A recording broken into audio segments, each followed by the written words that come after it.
Hopefully the fucking Windows update didn't fuck it up even further. I fixed as much as I can. Oh god, that's fucking frustrating. Ugh. Well, at least we can stream. That's definitely a blessing in disguise at the moment.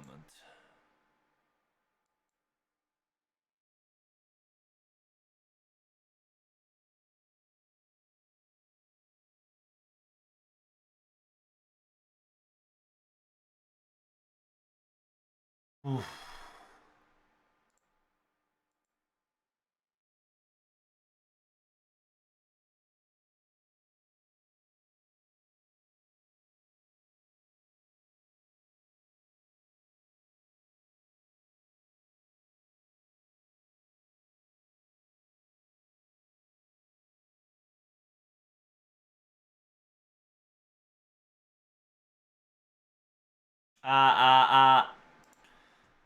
Testing one, testing two, testing three.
What up, Chupa?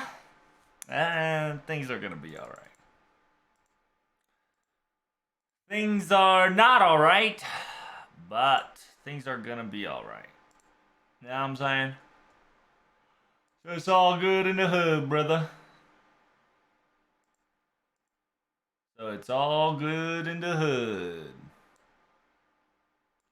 How you been? How's days? How did you miss me? Because I certainly did miss you all. It was a shame that I couldn't stream yesterday because I wanted to finish everything yesterday, but man, oh man, things did not turn out the way we wanted. Life is being difficult, and I am not happy about it.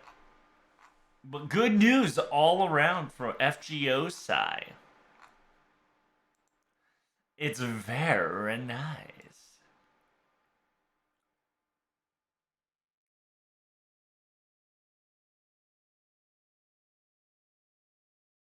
Today we're going to be doing the interview. Try to finish it as much as I can.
Oh, is this the same guy that does, yeah, I like him. Yeah, he does a really good, even as a series called, Drinking and Eating with, Kagetora. Very nice. Oh, man. Sure do miss the streamos. Yeah, I'm trying to make it daily, but until my IRL situation gets cleaned up, which is like in couple months, hopefully couple months, I'm gonna be rough on the edges on the scheduling because I got work coming back soon. So, man, I really didn't do anything this week. Man, it sucks. I am so sorry for not able to provide you good streamies. But it is what it is to me, man. But hey, it's all good. What up, Astro? What up, Panda? What up, Chupa? Let's get the stream on the road, shall we? Our goal. We have a lot of goal ahead of us here.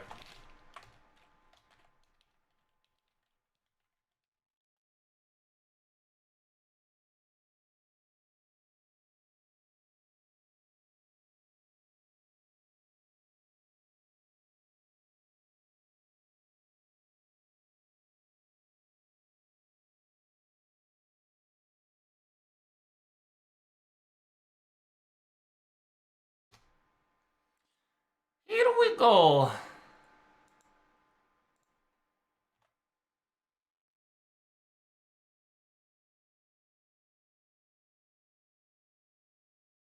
Nice.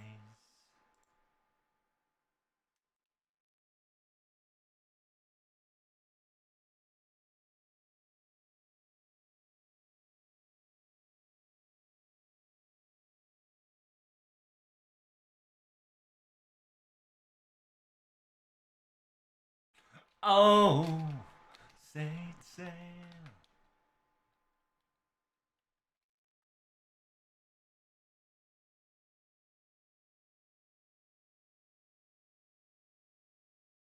I.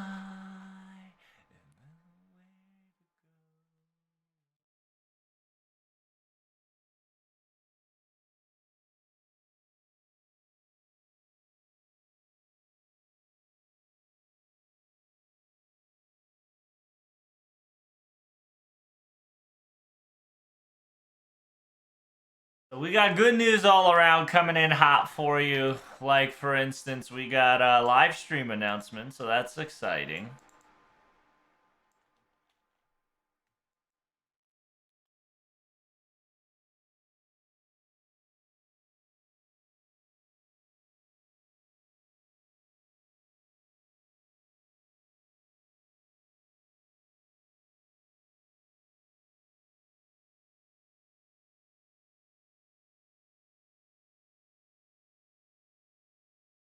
Oh. Alright, put it on YouTubies, put it on thingies, we're good to go. Damn, In-Birth got announced? That's kind of lit.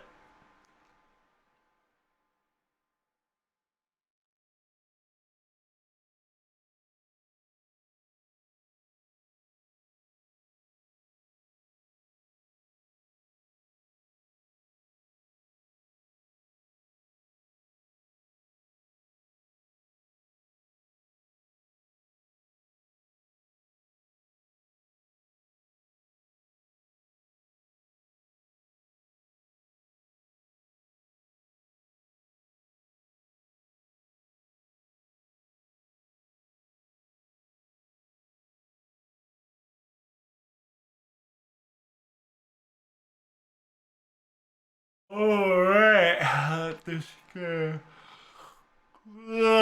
Begin.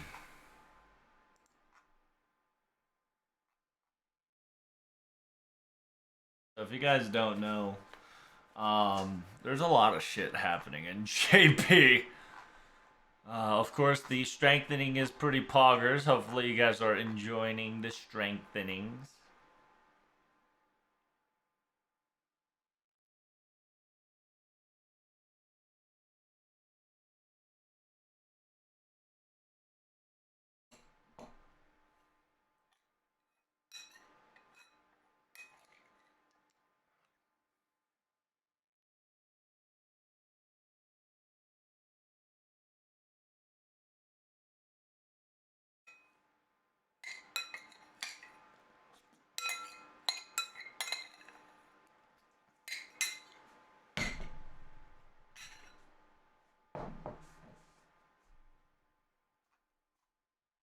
How you guys with Lotto doing?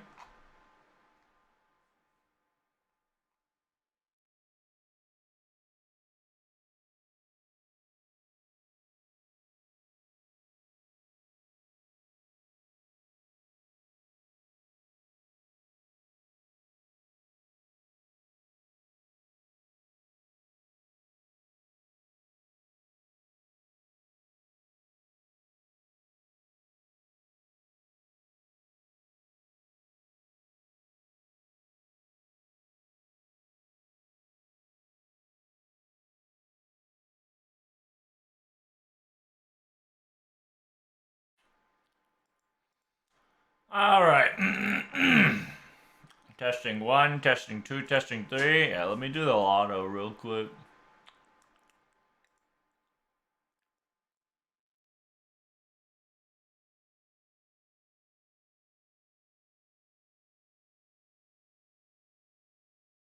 It ended JP Beams. They're buffing Anna and Boudica. Boudica. When did they add Boudica?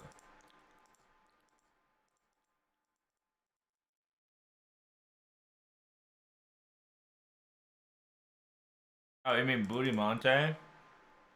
Gotcha.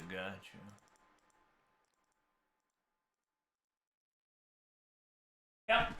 They did a really good job updating so far. I'm really glad and satisfied with the updates. Definitely is a feels goodman. And Anna, eh, it sucks because it's not it's a buff. Don't get me wrong, it's a buff. But her first debuff has to proc before her actual buff gets procced. So that's the unfortunate part, right? The resistant debuff has to land, or else her charge skill doesn't fucking land.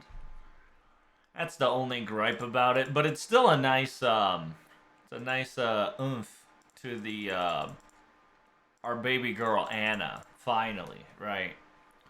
Because it's been 5 million years since we last fucking got an upgrade for her.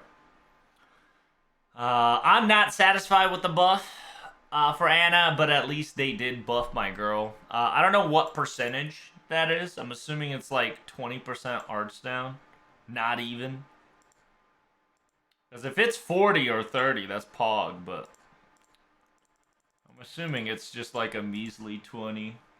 What up, Bobo? It's 30? Oh, you shitting me? Hold up. Is Anna's arts debuff 30%? Are you serious? Your thoughts on Karna buff? Dude, 30% charge, PogChamp, dude. Finally, my boy's fucking out of his own personal hell. Glad to see it. The man doesn't do more damage. He'll do more crit damage now, but I mean, I'm not gonna lie to you. He was in his own personal hell because everybody was in the 30-20, right? 30%, 20% hell. But they just fucked with Karna's charge to be 25. So glad to see him be on the 30% charge. He's now able to loop. I don't think damage-wise it changed a lot, but it's just now you can farm. Now you can loop with him. Congratulations. More crit damage, more star gain. Hip hip hooray. It's really nice. I enjoy it.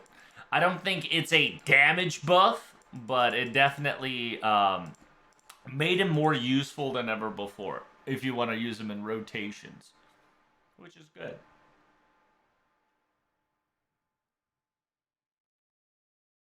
Summer Kyo got a buff. I heard Summer Kyo's buff's kind of lit.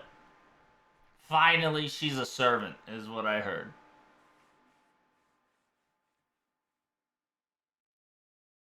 The chance of both missing, because if the debuff resist miss, the arch down is guaranteed to hit is like 6%. Yeah, I know. The unfortunate part about Anna is that you have to land the debuff resistant down in order for you to land it. But it is what it is. I mean, if you're playing Anna, you've already have like shit you should already have shit to like kind of debuff. So you can always pair it with like Gilgamesh, right? Because Gilgamesh has arts up plus debuff resist up and whatever. So it's not the worst case scenario, but it is what it is.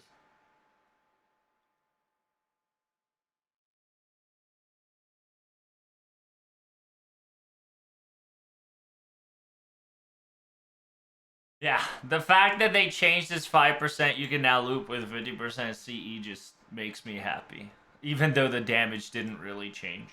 I mean, my boy is finally out of his own personal hell. So I'm happy for that. Yeah, I heard Kyo got a decent buff. I've heard, yeah, Budamonte can now loop like crazy. A lot of people can loop like crazy now. It's a nice little buff selection that they've chosen. There's not a lot of servants that I'm just like, oh, let's go, Pog Champ, except Salter. Like, Salter 1 was low-key game broken. So that's kind of cool. Starbomb is with Karna was nice, I agree. But let's be honest, Starbombs and fucking Star Gains and whatnot these days are irrelevant. So if you have like 0 stars, like Karna can now 1 turn. Like if you have any card, if you actually have any card on turn 1, you can actually turn 1 card kill, which is very impressive because of Karna's 40 stars. So that's kind of cool. Of course, requires RNG, blah, blah, blah, but it's pretty cool.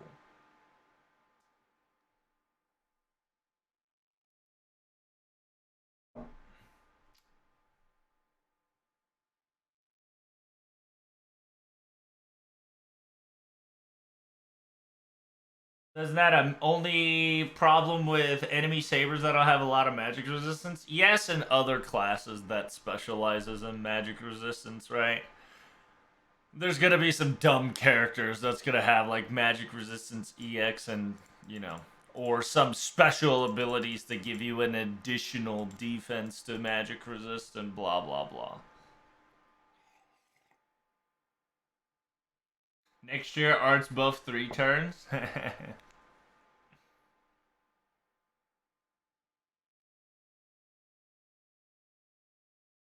They've realized that dots are trash. It's true. Dots are trash. In actuality, with Koyanskaya Dart coming in, dots are actually more fundamentally useful. Like, you can now do at least 6 digits. At least 5 digits. Easy. You can now do 5 digits easy on dots now because of Koyanskaya. And because of that, a lot of the dots are getting, I wouldn't say buffed, just more padded, which is good.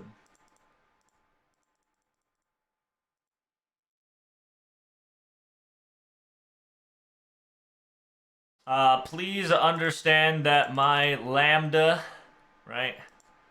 My Lambda is MP2 and she is level 90 and have level 90 CE equipped. That's why this is possible.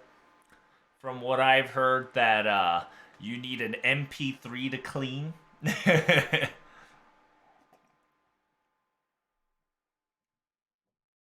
So far, I'm cleaning with just the plug suit, which is very nice.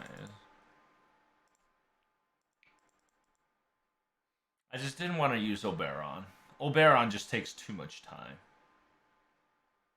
I only know Leviathan. Yeah, exactly.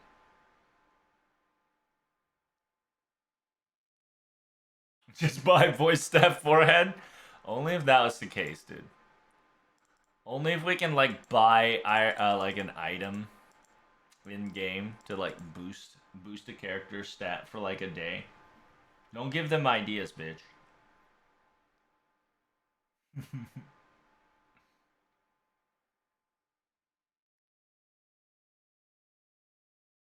What about Doman? Doman's a good unit.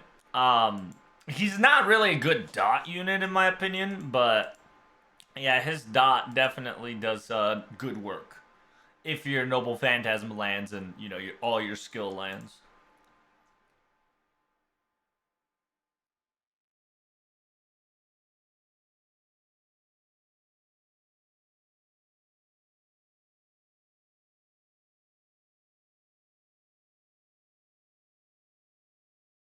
Do you know what Canis, Lions, Merlin, and support Koyan? Don't has Koyan or Bear on myself? Are you gonna roll for them in the future?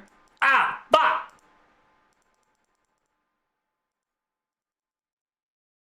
That's the one thing I hate this comp. Is that it's actually not brain dead.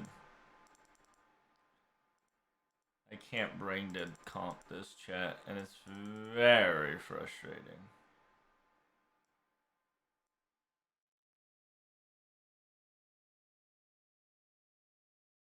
I scuffed that. Fuck me.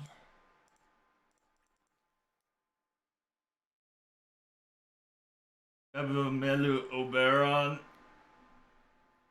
Yeah, if you have like an MP3 Melisson, you can do this pretty fine. Anything above MP3 Melisson just solves the problem. Just because Melisson's dumb. You already know.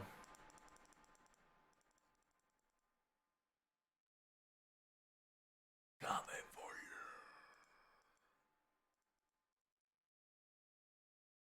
you. MP1 works too? It sure does not, my good friend. Sure it fucking doesn't. Unless that bitch is 2K'd or level 100, it will not work. I can guarantee you that. I have it. I tried it.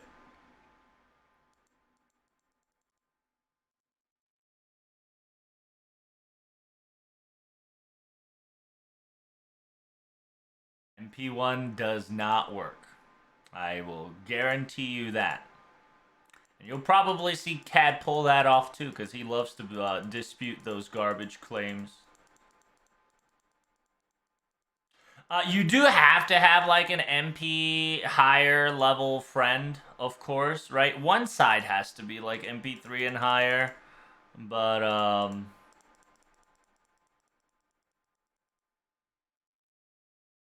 as long as the other side is MP3 higher and you can just double loop it, you got no problems.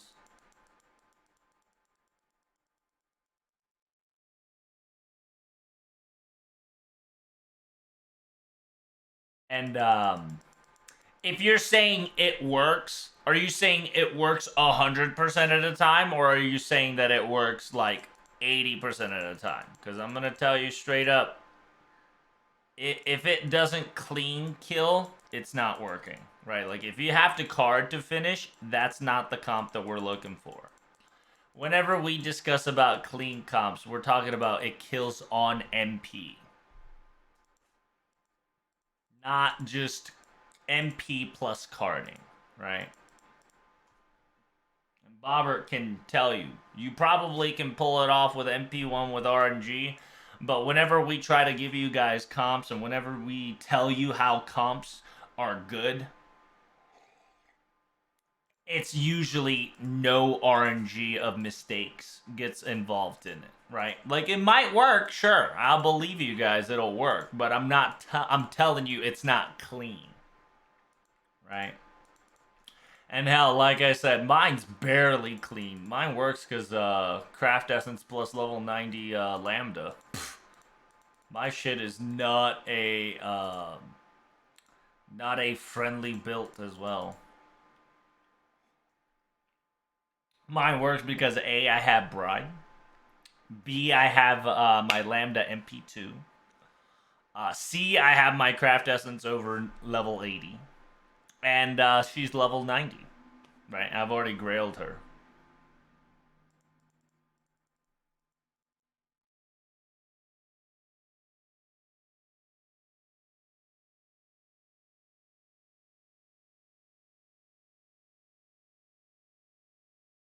You just need a card the second wave? Yeah. And that requires RNG and that'll fuck it up. That's not clean. That's a little too reliant on the RNGGs. But I bet it's fun if you pull it off. And at the same time, I ain't gonna lie to you, Melt's Noble Phantasm is slow as shit. Kind of another reason why I don't like using her. Her MP is slow. She's one of the more slower MP one.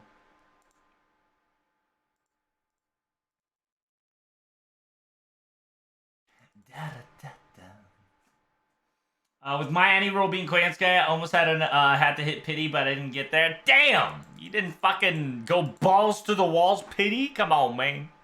Should have hit pity. Because you never know. You might have gotten it just before the cusp of pity. And that would have been Feels Goodman.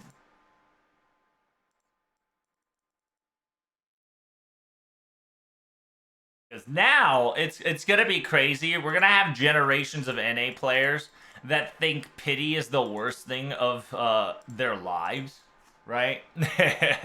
And we're already having it on JP, right? People will be like, "Oh, I hit pity. It feels Batman," and while we're just, veterans are just laughing in the back. We're just like, "All right, sport. Hey, at least you got pity, right?" Because I ain't gonna lie to you, dude. Pity definitely saved a lot of people's ass, including the whales. Because we now at least can get a copy just by fucking pitying it. Which is Feels Goodman. I ain't gonna lie to you. I remember the days whenever you fucking... You were fucked. You had to pray to the god for MP1. And then after that MP1, you prayed. You know what's crazy? I MP5'd my daughter, and I MP5'd Morgan without pity. That's insane. And people who've MP5'd their servant before pity, they're fucking insane.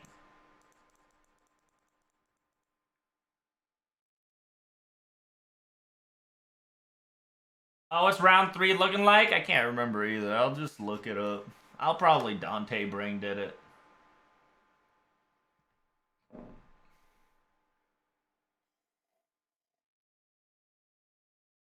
Ugh.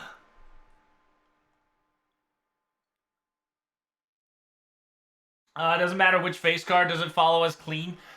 It's not clean enough, right? But if it leaves with 4K and like even your if your Koyanskayas can kill it, right? Even if your Koyanskayas can kill it, it's that's not clean, but it works, right? There's a difference between works and clean.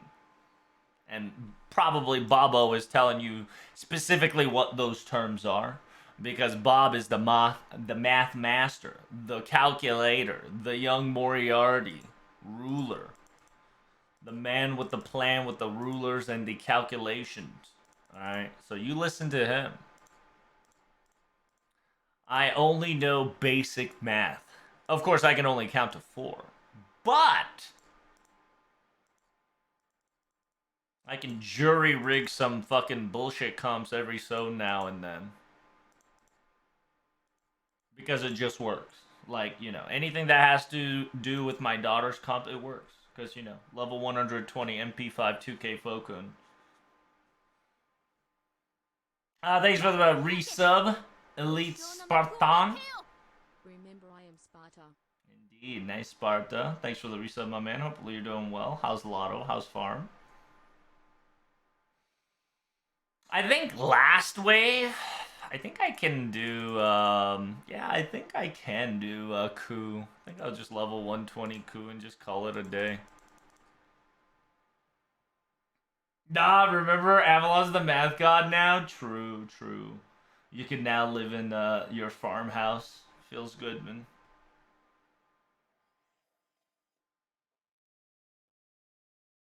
Pity only works in the first copy banners, right? The second one and all his FGO experience. It's true. You're not wrong. The FGO experience is still in there, but at least you can get a copy in like 900 Saint Quartz, right? Back in the day, like you would hear the horror stories, right? Where people would roll 10K Saint Quartz and finally they got MP1 because, Keck W RNG. There were days. There were nightmares. There were rumors and steeds and shadow stories that been spread among us. Sus. Some would have video evidence. Some can't prove it, but it felt the experience themselves, right? But now you can at least guarantee yourself MP1 at 900 court threshold. So it's I think it's a really nice addition. And a lot of people would say fix it. I don't care, right? I'm already so used to this shit slash Stockholm syndrome. And I am a, gambling addict, right? Gotcha addiction. Um, so the thrill of the gotcha definitely do be Pog champs. And at the same time, like, you've seen my gotcha rules, right? Lasengo do be watching my streams. And while I am half joking, at the same time, I feel like they're actually rigging my gotcha rules sometimes whenever they're watching my stream. You feel me? Because you'll clearly see the difference in my luck when they're watching versus when they're not watching, right?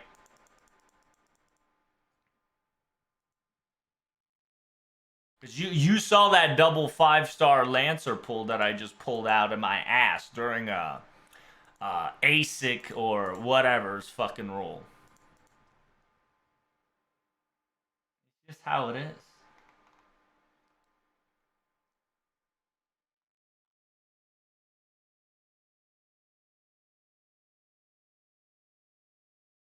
I'm loving the 90 plus node. The mirrors are delicious. I agree.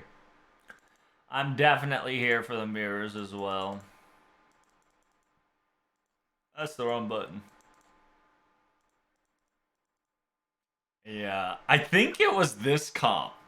In JP, I just double Koyenskaya Morganned it. Yeah, I think I double Koyenskaya Morganned it to the point where I just didn't care. So I had so much ice, and I got sick and tired of farming ice on JP. However, I won't be sick and tired today because I don't have MP5 Morgan. Just get lucky MP5 before pity, dude. Sometimes it'd be like that though. Some people try to make that happen. But remember, once you get a 5-star, the pity comes off. So understand that FGO is just a gotcha game for adults. You know what I'm saying? People would play like Genshin, they'll play like MiHoYo, garbage, right? And they'll keep crying on how FGO doesn't have pity. Every single gotcha that has pity is practically on training wheels. All right, let's be honest. And you guys have no complaints, by the way, on NA, guys. I ain't gonna lie to you. Chad, you guys have Koyanskaya, you guys have Oberon in this lotto. If you have not rolled for those servants and or utilized them, I'm sorry. I ain't gonna lie to you guys. It's your damn fault. If you don't want to roll or didn't get him, I understand. But please do understand that your friend will guarantee at least one of them will have it. So use them. I highly recommend it. Makes your life 1000% easier. And you know what?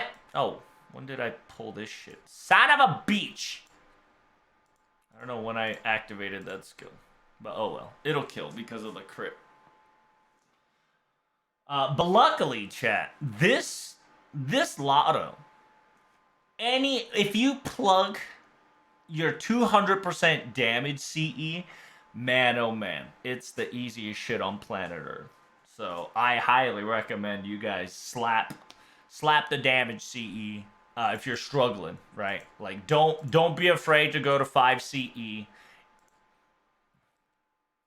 Don't be afraid to go 5 CE and go burr, right? Because if this comp didn't work, I was probably just gonna do 90 plus 5 CE. I think I think I would have been like Melt Castorio Baron and just brain deaded it.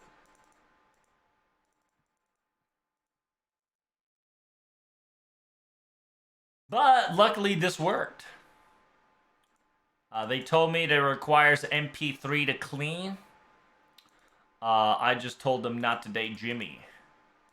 What if I tweaked up my melt stat a little bit, right? And voila, it works. It's not perfect, but it works. This guy wasn't out when Aerofest ran at JP. It's true, but like I had more canned like MP3, so it didn't fucking matter as well. I think I did like a waiver Castoria.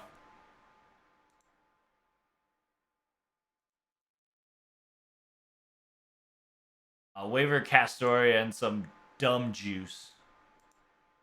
I don't know what I did back then. No, I didn't. I didn't do anything back then. I think MP3 just worked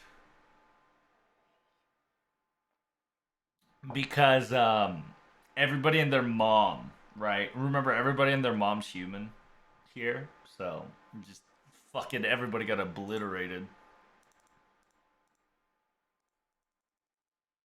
In order to make it clean kill, I have to use the plug suit attack up. Then it makes it clean, which is great. Because if I don't use the plug suit attack up, I have a possibility of Ashma Vitama surviving with like a fuck ton of HP.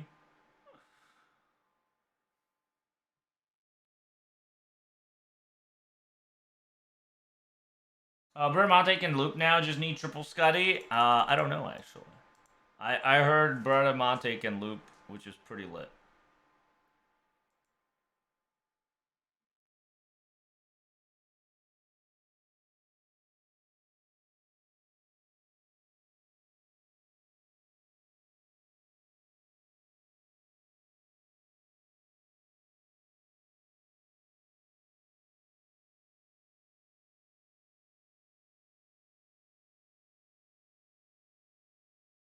Isn't that crazy?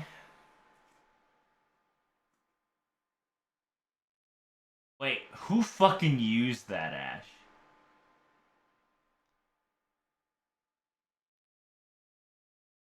Or is that a term that's been going around?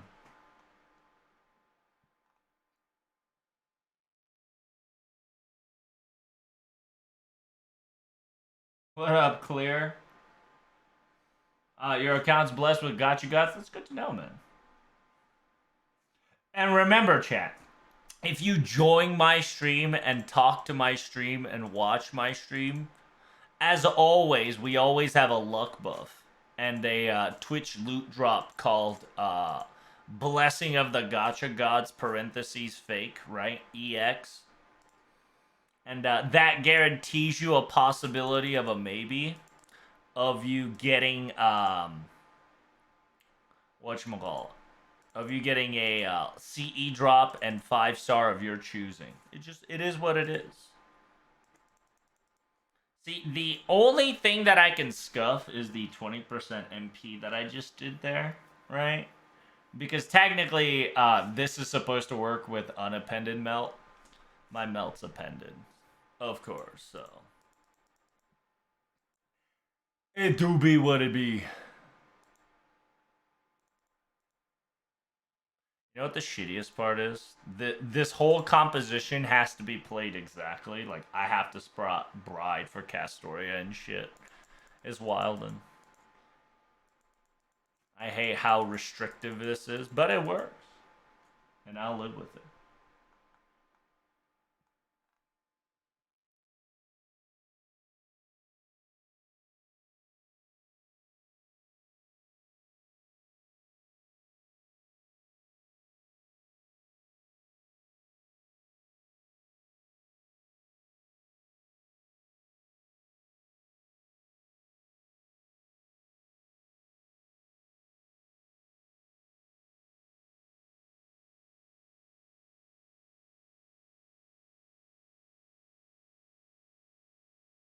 When OG Kama comes back to NA, I'm gonna try for more MP. Nice, nice. That sounds really good. I don't know when that's gonna be.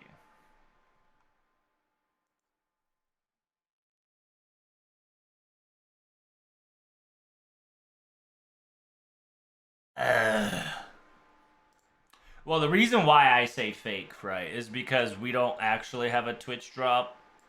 And at the same time, this stream cannot guarantee you jack shit, right? It's one of those gambling policies I gotta make sure that you understand that it's a chance of a possibility of a maybe. It's like saying you might have a chance to win $1 million if you hit that subscribe button in your life, right? Let's be honest. That's not my problem, and I don't know when you're gonna win that. But you always have a chance. It's that vague clause bullshit. What the fuck? What are these classic fucking old ass songs?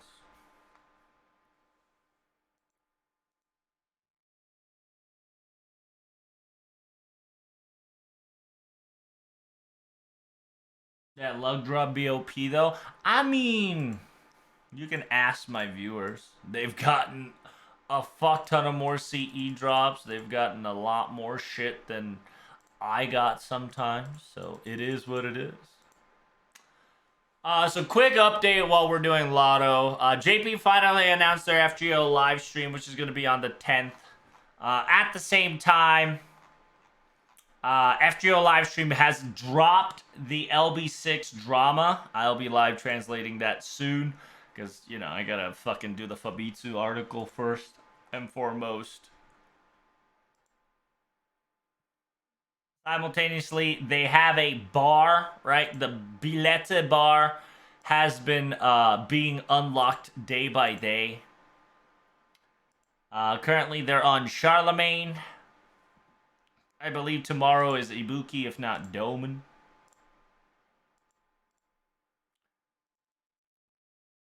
And if you don't know what I'm talking about, it is the official FGO site. They are currently busting out ASMR of these selected servants, from male to female, to hear sweet, delicious things in your ears.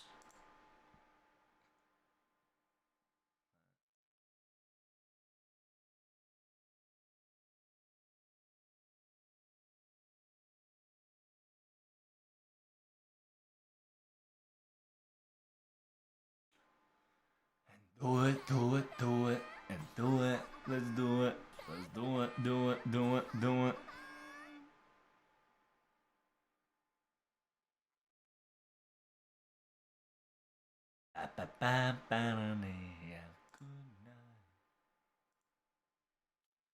All right, let's bust out my fucking wardrobe here. Gosh. There we go. Oh, we even got the Takeuchi interview already prepped up. Nice.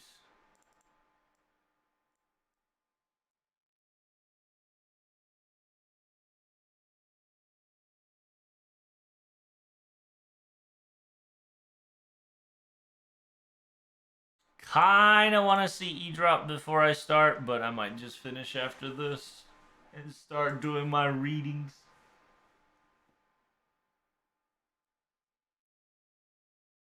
Yeah, yeah.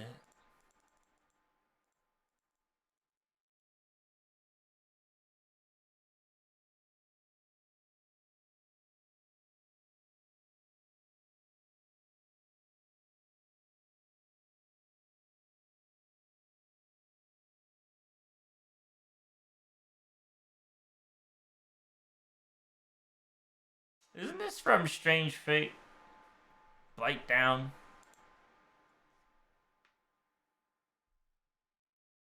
This is the battle between, I think it was like Gil?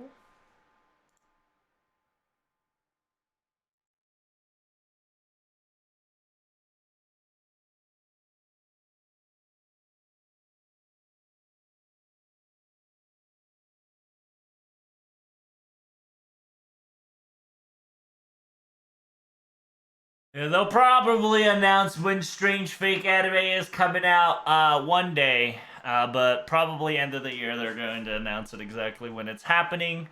Most likely the anime is only going to cover one season, and that one season will most likely up till...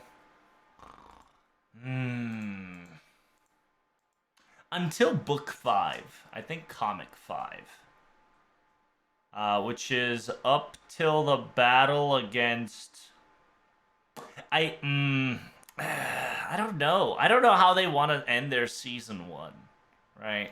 Because they'll probably do. They'll probably introduce all the characters in like halfway of the episode,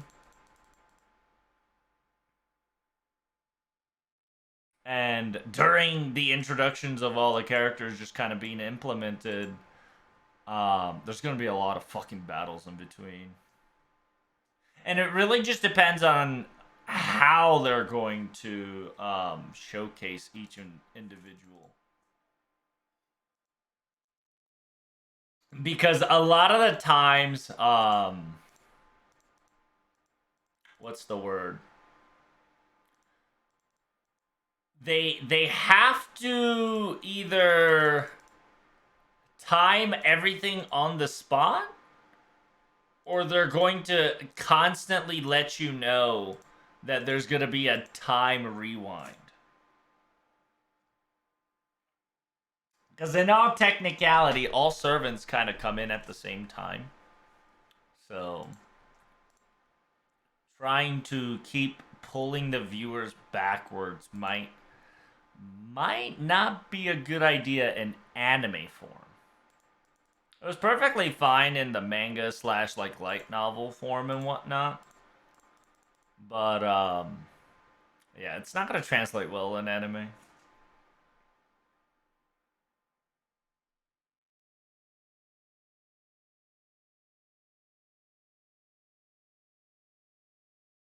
Maybe they'll make OVA chapters. That could. That could.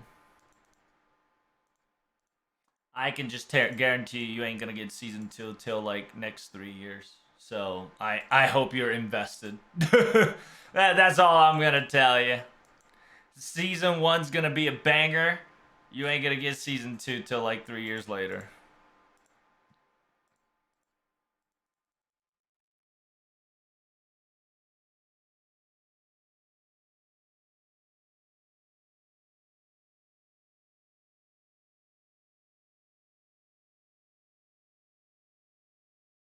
If we will ever get a season two, um, anime like this, I'm almost guarantee we're gonna get a season two. Just because Strange Fake, I'm sincerely hoping that the marketing team will spread it throughout the globe, right? AKA, I'm hoping that their marketing team do a really good job on spreading the word, because in a weird way, Strange Fake is like Apocrypha. It's a gateway to introduce newbies into the Fate realm. And I'm not gonna lie to you, right? A Fate Apocrypha is a gateway to Type Moon product. Strange Fake is like Super Smash Brothers of Fate series in a way, because all the like everybody's not here, but everybody that's fucking awesome and cameos gets to be in here. So of course, I say that, but not everybody's technically here, right? You get what I mean. It's just that Fate Strange Fake is so easy to cater towards newbies, and this could be their Sword Art Online 2.0, right? And the reason why I say Sword Art Online is because Sword Art Online was a successful anime. Because it was able to reach not only the fans, but plebs and haters, and practically all over the globe. You've heard of Sword of Art Online, whether you like it or not. And that's kind of the feature of how great that anime is. Not what's on the inside of the context, but essentially the thing that they were able to pull off, because Sword of Art Online is now global. It's a Fortnite level meme, right? Because Fortnite whether you like it or not. Sword of Art Online whether you like it or not. So Apocrypha was definitely a chance for them to bring out the Sword of Art Online in them. At the same time, Strange Fake will definitely be their 2.0. Right. Strange Fake is definitely going to be their chance to be like, hey, there's this thing called Fate. Fucking check it out.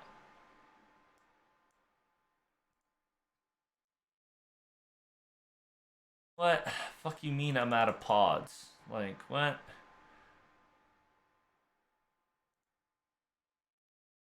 It's... Refresh, will you? Thank you. I was about to say. I was like, there ain't no fucking way I'm out of pods.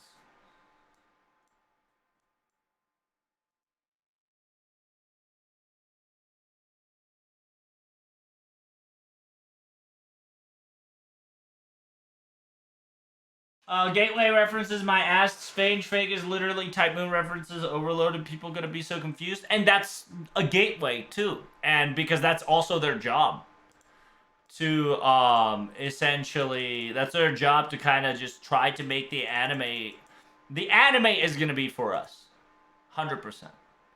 But their job has to be that they have to come up with a way so that even the unknown audiences um, will notify, right? Because if you don't know, Sword Art Online is literally dot hack references, right? Dot hack did everything before Sword Art Online even had to, was able to walk. But Sword Art Online did their very best and dumbed down the shit to the point where, yeah, like everybody enjoyed it. But in actuality, it was just all one of fucking dot hack meme.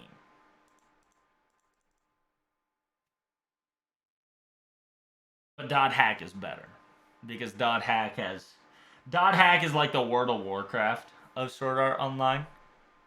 So shit hits the fan a lot more than your typical Sword Art Online. Because Sword Art Online scales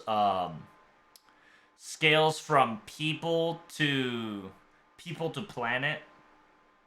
Um, actually, yeah, people to countries, while dot hack just goes further and beyond.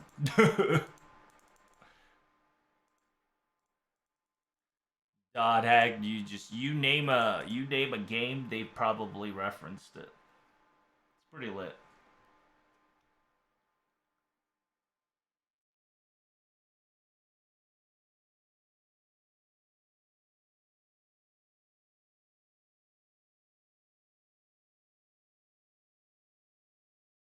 Apocrypha was weird in many ways. Too many characters without time development, like every DC movie nowadays. I mean, sure, right? But at the same time, it got you curious, right? Like its job is definitely was supposed to give you individual characters, but they probably ran out of budget. That's kind of the reason why the manga is popping off right now because the manga is taking their sweet time. But it got you interested in some servants, right? And fun fact, all the servants that's technically in Apocrypha are in FGO. So it's just like I said, just a nice gateway.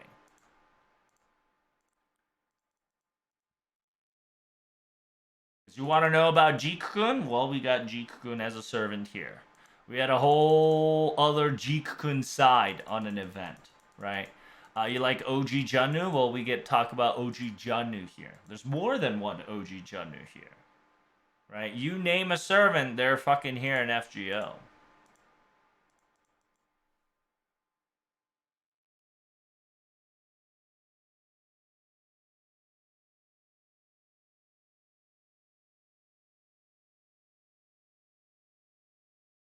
Strange Fate requires you to have knowledge of something. Nope, you don't.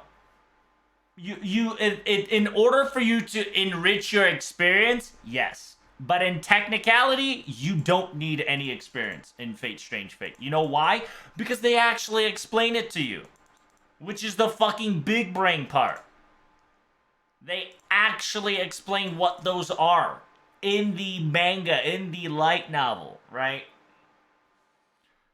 So while you say all these things, in technicality, the show slash the comics, the light novel, does give you a brief overall understanding of what they are. And if you know your Type Moon lores, that's just a fucking icing on the top. A lot of people are making strange fake like a high tier requirement, but in actuality, it's not. Because the anime will tell you what they are. The anime is going to tell you. Excuse me. Let me be more clear. The anime is going to tell you exactly what they are. And people want to learn more about it, right? They can go further in, right? The gateway. This is the whole concept. You don't need to learn, right? The strange fake that they need to make is not all knowing or all encompassing. It's need to be entertaining, fun, and interesting enough for a plebs to be like, ooh, what is a dead apostle? Ooh, what is the Holy Church? Ooh, wait, if this is a fake Holy Grail war, what's a real Holy Grail war? Right? As long as those questions go into the pleb's mind and they're willing to research that, that's the win that they need to aim for. They don't need to make this, like, oh, you have to be, you have to learn this, and this. They need to make it so that there is a string that you can latch onto so you can either pull it, wrap yourself around it, or get enticed in its questions.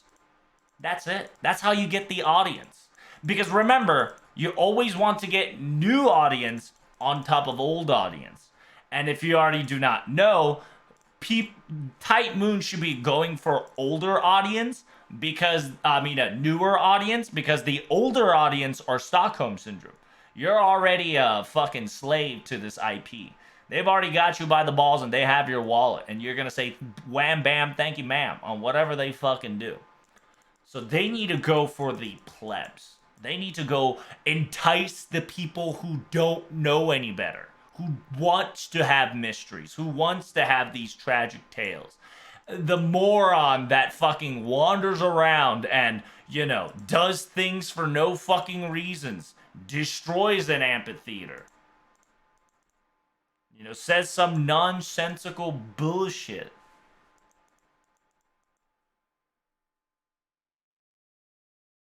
Doesn't mean they're gonna explain it in the anime. They don't need to.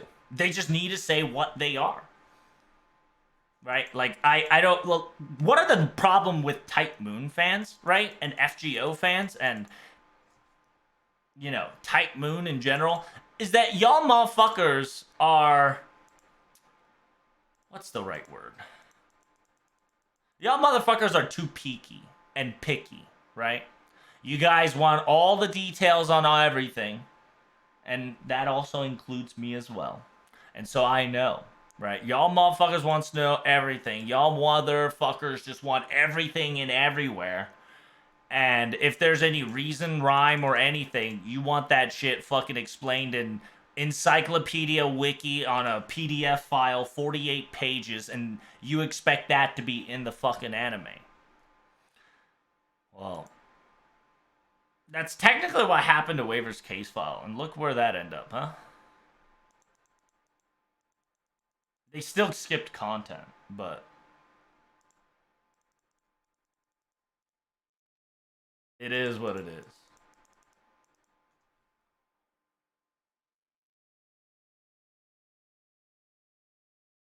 I watched OVA with some friends who don't know anything about Fate, and they were all right with it, and that's a good news, Chief. Right? That's good news because Tight Moon has to come up with ideas that are anime media that entices the newer audience.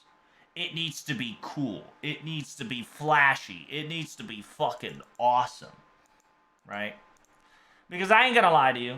No matter how perfect, no matter how great, no matter how amazing fucking you make Strange Fake, there's gonna be people bitching and moaning. It's just the facts. That's how we are. Unfortunately, that's what Tight Moon fans are all about, especially on the NA side. They just bitch and moan about everything just because they can.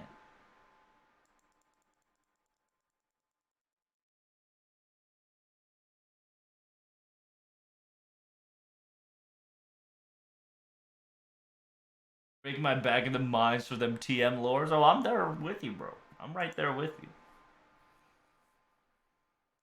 But it's more of if they want more people, they need to entice the fucking audience outside niche. And they just don't get that.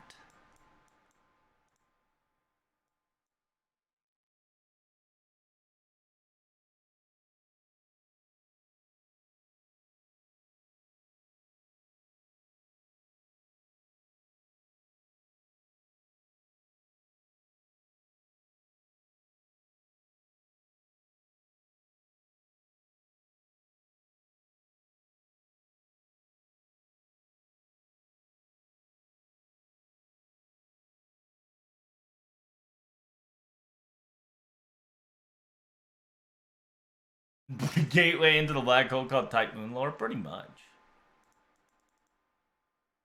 But you get my point, right? It's one of those things where Type Moon needs to do their fucking very best to make it that's interesting, right? They need to make trap holes. They need to make voids. They need to make treasure chests that spawns you into the Nasu lore.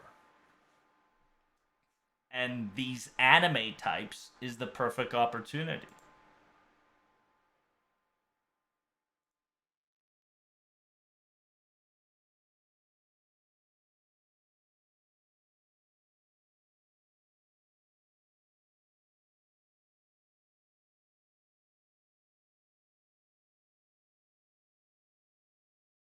Oh, don't worry, dude. Don't worry. Fate, strange fate. You haven't seen shit yet, brother. Okay. Like if you enjoyed the OVA, if they follow the season accordingly, right? If they're going to follow the order of operation that they're going to pull during the manga and the light novel, there gonna be some flashy fights, okay? There gonna be some next level choreography.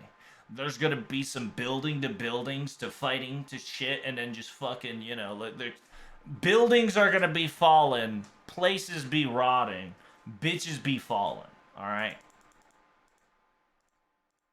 trust me, all of it will be there. And then if you want to see something flashy, Heaven's Feel, I believe, is the flashiest. Um, yeah, Heaven's Feel 1, 2, 3 are the flashiest Fate series at the moment.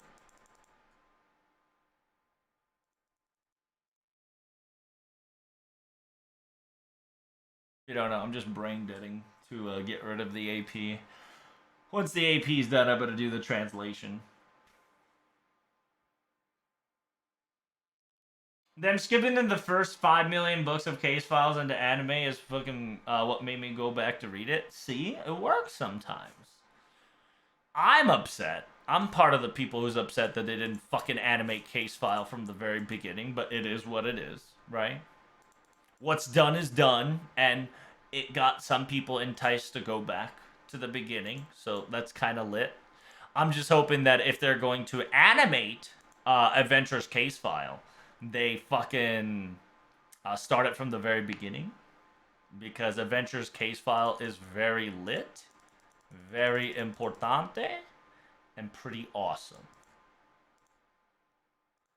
Is that fuck? I only have a.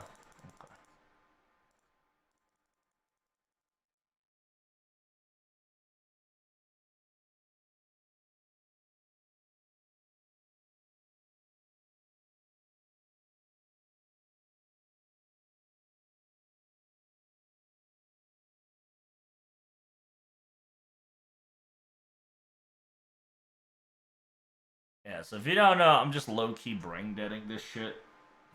Just getting writer gems. Not writer gems, writer EXP cards so we can get Habanyan to level 120.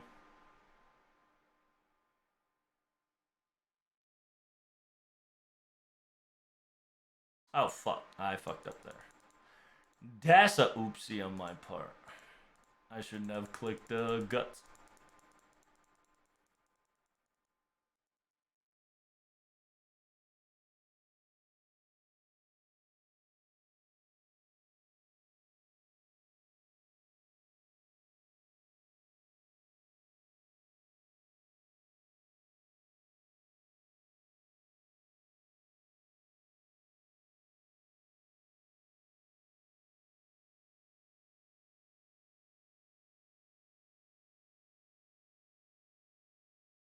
If they don't start Adventures of Ella Malloy from the very beginning, I'm gonna be pissed. Hey, I'm right there with you, brother.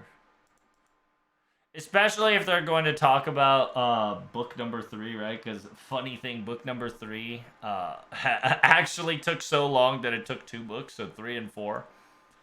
3 and 4 was the same thing, and then now I think the 4th chapter has top, middle, and bottom, like Harry Potter style.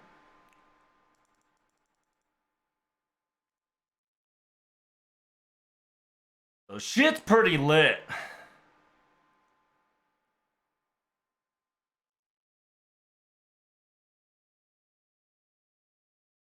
Hmm. Now we'll go with my girl. My girl got that muscle.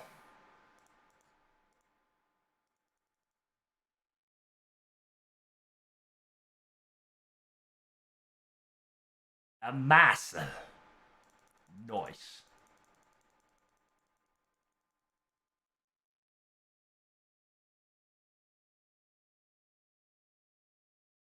Do I even have enough embers to level 120 my girl Habanyan?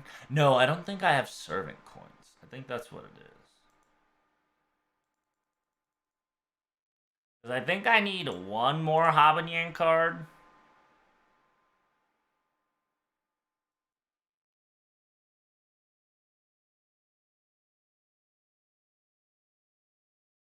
I think if I have one more Habanyan card, I'll have enough coins to 120 or no problem. She's already halfway there. She's already 110.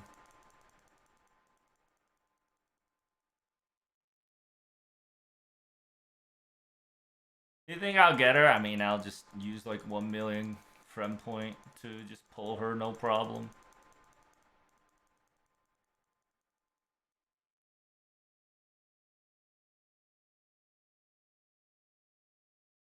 It'd just be nice if we were had like 100 spin on the friend point roll. That'd be cool.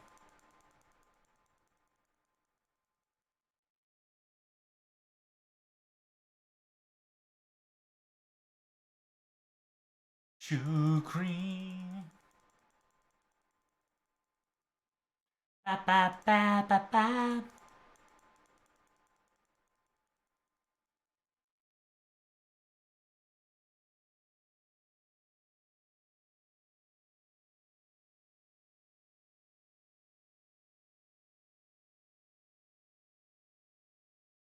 Ooh, Rider EXP cards. Always a welcome, you know.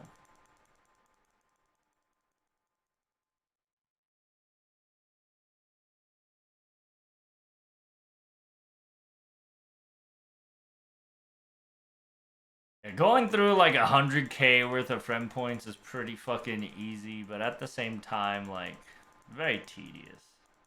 It's a fucking chore.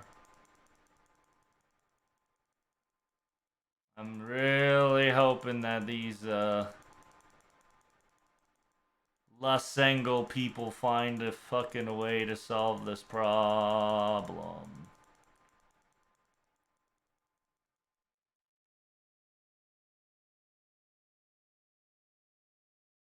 Oh, FGO live stream on August 10th. I hope you guys don't miss that out. If you don't know, that's happening very soon. I'll be live translating as always.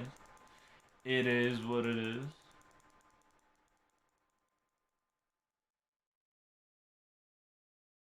What do you think they'll drop the next 3 welfares on Evo Shop? After summer, I think. I think they'll drop. I think they'll drop another evocation after the summer's done. Because remember, right around this time, a lot of the project is on halt / slowdown because they took a lot of their staff members to finish LB7. So they've pulled like practically everybody off their stations to finish LB7. So right around here, you're gonna see like a slowdown in FGO's functionality.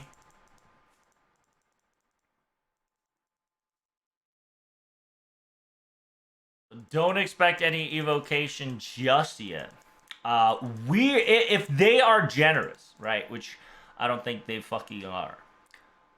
If they are generous, they'll give us the evocation on the next live stream, which is on August 10th, right? But at the same time,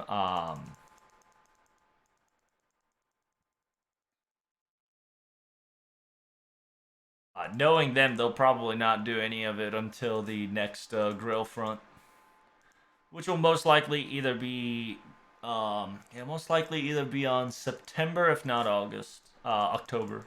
Excuse me.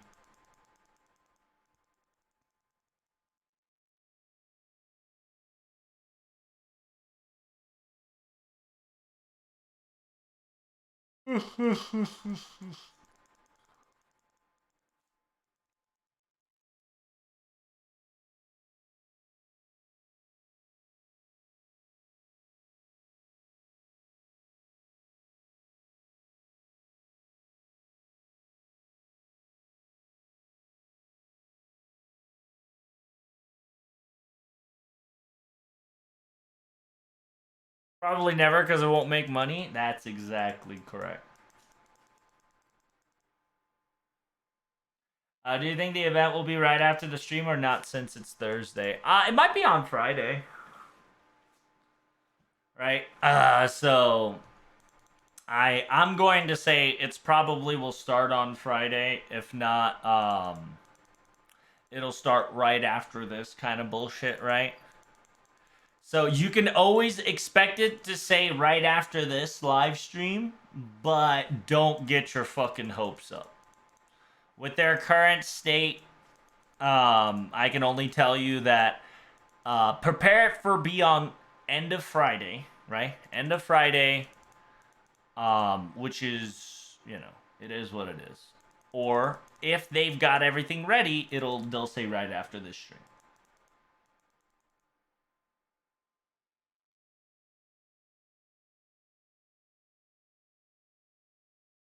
Because at least they have the common courtesy to start the fucking event on the weekend these days. So if they don't start it right away, they'll at least hold it back till Friday. What up, Haiku?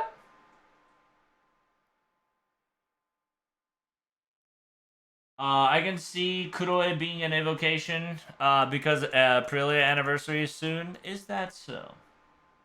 That's pretty cool.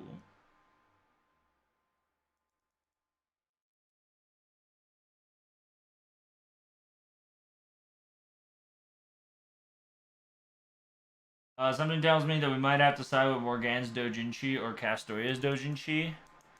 Um, could, could, could definitely be the case. Or you have those two has to join hands, right? Those two has to join hands to come up with the quote unquote what actually happened in LB6.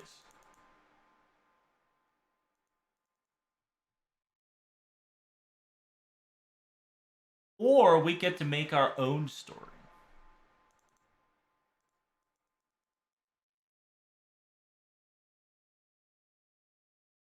Oh, fuck! It was Lily, not Habanette. Even if they say right after the stream, isn't there always maintenance? If it's gonna be right after the stream, you're gonna see maintenance on Wednesday. It's one of those, if the live stream is going to have the event right afterwards, we're always gonna have maintenance before the live stream. So technically, we'll know then, right? Have you drank water today? No?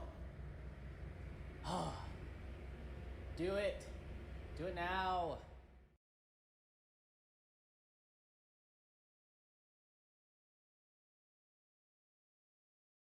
Have you seen the Bochi montage with JJK opening? It's so good. What do you mean, Dan? But yeah, the easiest way to know when we're gonna have a live stream event right after the live stream is if we have maintenance. Whenever there's maintenance before a live stream, we're practically guaranteed to get it after the live stream, unless something does go wrong, right? Because remember, LB7 did that, and They couldn't do it till, a couple hours later, so it is what it is.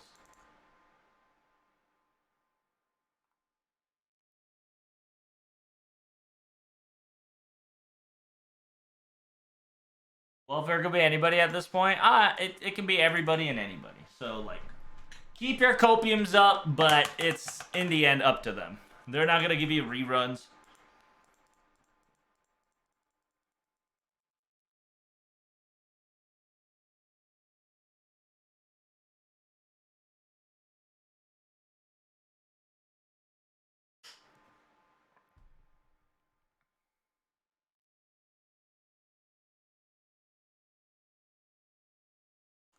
I just need one habanyan. Just give me one habanyan, baby. That's all I ask. Because I think I need about 150, right? 150 to level 10.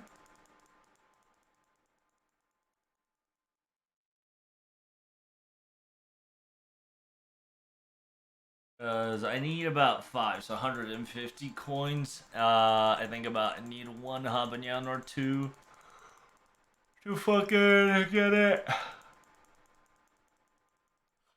One or two habanyan. I'm hoping I'm not gonna get Lily again, because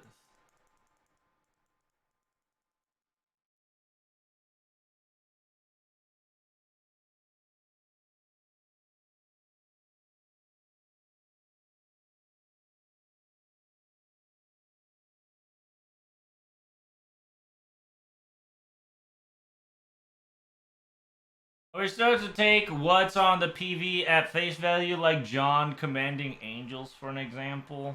That's up to you, dude. Right? If you want to see the fucking visual, right? It's really up to you. It just looks fucking cool, right? It's just a. Oh, there's a whole interview about it too, right? Where if you're talking about this one, a memorial movie.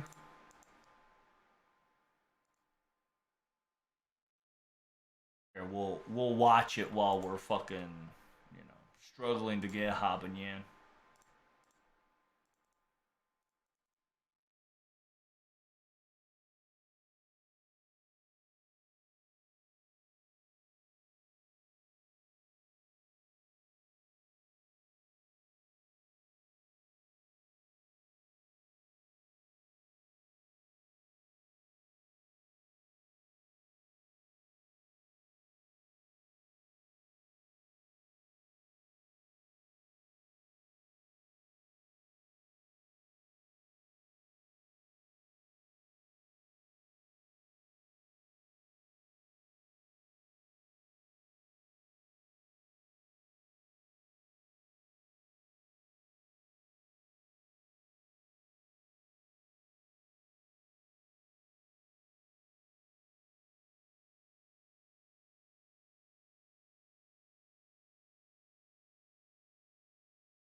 God, there's so much information in this animation. It's so great.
Ah, it's so good.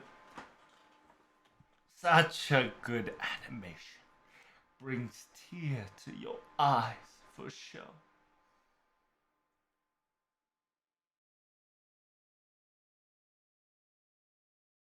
I'm still surprised that there's a lot of QSH stuff here. I mean, he's very important. He is the first emperor, after all, right? And this talks about war. This talks about history. This talks about individualism of heroes. You just kind of see what it is. In the end, if you don't know, the subtle hints is that Mash is also a hero to be called upon simultaneously. Details of Mash holding her story within her hands while everybody else's fucking story is right there.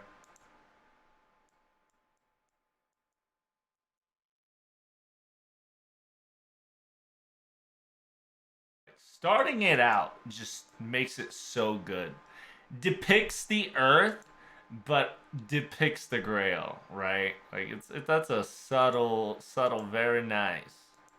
And then show you both relics and weapons of individual main servants.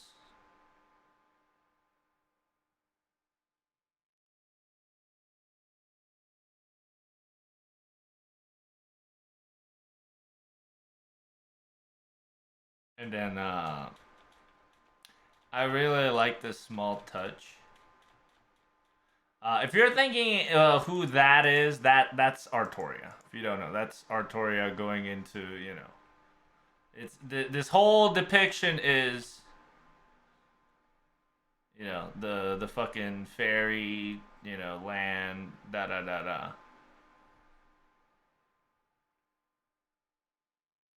And then I like the fact that Serenity and 100 Faces also here. It's very cute. I really like Hephaestion is fucking here. That's kind of lit. And then you see like a waver like figure, right?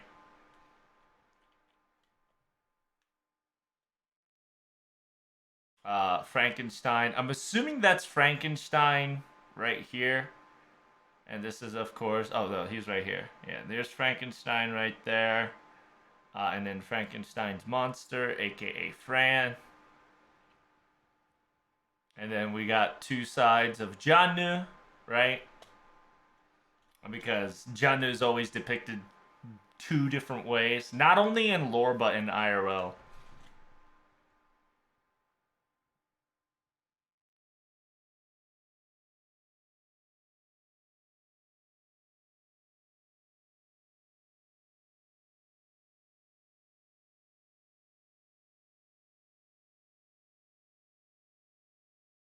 Got your Knights of the Round Table there.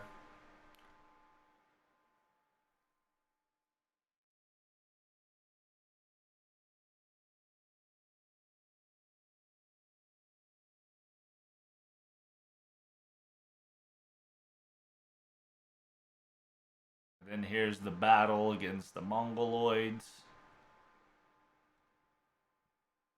Our favorite spoon man. Technically, it's not a spoon. It's just whoever's weapon that's a blunt weapon behind, like somebody's head, that's wearing the hood, is because his weapon in actuality is this, right? That's his weapon. But because there's a fucking head covering it, it looks like a fucking spoon. So there's a funny meme going on that, the man has a spoon for a weapon. It's pretty lit.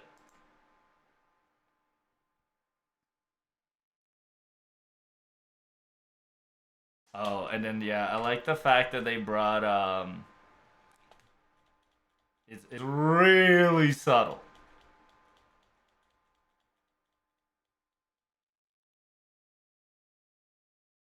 It's before King Hassan. I really like this like Englishman's that gets like swiped away in for a mere second. It's really nice.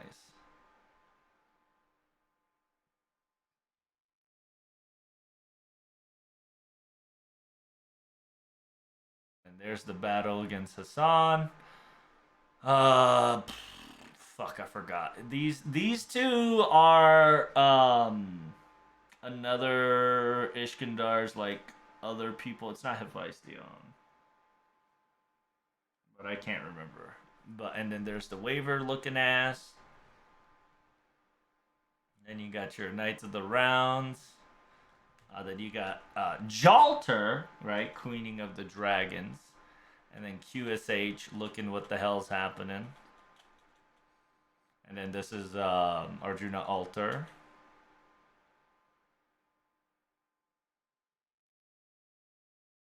Kind of just showing you the history, right? This one, I'm surprised that they put.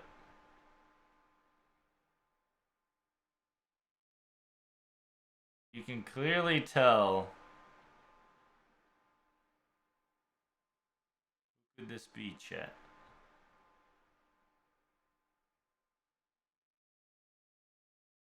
Be beating the shit out of the Mongoloids, eh?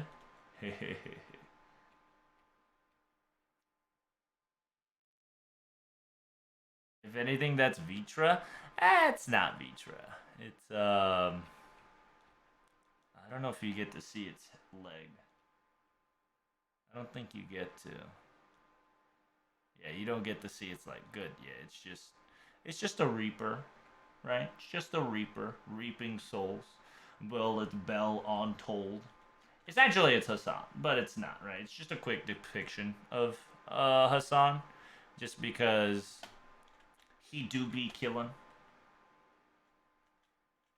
his Gramps. It is, in a way, right? Because he's the man who just kind of brings swift death, low key. It could be another Hassan, but I can almost guarantee you that he's Gramps. Because everybody's fucking head just kind of flies off in one swoop, right? Like the blade goes in, slice, slice, slice, slice, slice, slice, slice, slice, slice, slice, slice, slice, slice, slice. Like all the fucking heads are rolling, and then you can clearly see the depiction of just everybody and their mom dead. And I like this part because in the middle of the round table, you see Merlin there as well. It's an interesting touch. You see Percival, your boy Gawain. Then you see we have you actually get to see what's his name? Oh fuck, I keep forgetting his name. What's his name, chat? Tristan. That's right. You get to see Tristan actually holding a sword. You see Percival here for like a quick second. It's really cheeky animation because they're not showing you this guy, which is do you know who this is? Right? You will miss it if you don't know who this is. This is not Lancelot. That's Galahad. Yeah, that's Galahad. Because Lancelot's right here. It's 100% Galahad. You'll fucking miss it if you blink him, right? And then they show Gareth here, if you don't know, right? They at least showed you your girl Gareth there before the battle begins, with Mordred and Artoria finishing him off with Longominiad. And then this is just a really cool depiction, just because she's a holy maiden, right? Because she's a holy maiden, she quote unquote has angels by her side, but in actuality, you know, she really didn't command the angels, but you know, she was very righteous and holy to the point that, yeah, like she was cool, right? And then you see the opposite version, which is Jalter, who is the commanding of the Dragon Witch. I believe that's Arjuna touching Karna's hand. I think that's Ishkandar mourning for Hephaestion, I think it was. It was somebody else. That's somebody very important. Gramps holding the fucking general's head. Jannu holding the cross before she's getting burned. Fran just kind of holding herself to not go insane. Artoria giving the sacred blade to Bedivere. And then it's funny because somebody shoulders pats on her back and says, right? And if you don't know the Greaves description, right, you can clearly tell that it was not Artoria. It was somebody familiar once again, which you already know who that is.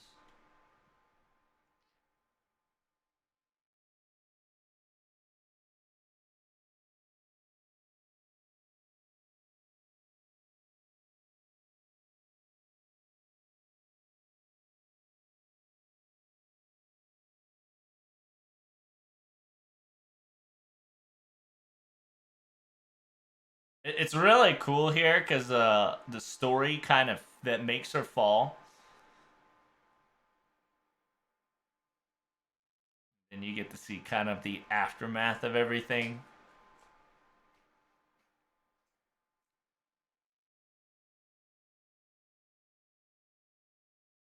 Because notice, right? It's funny because if you've noticed, the relic or the burial that you only find is OG Junnu's, right? And not Jalter's.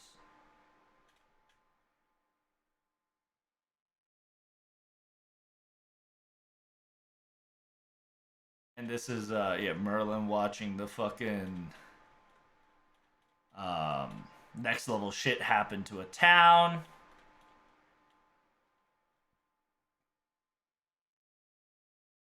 And just kind of depicts war on top of it, right? And really nice touch here. They actually depicted the Four Horsemen. Really good. So fucking good. Really nice Four Horsemen.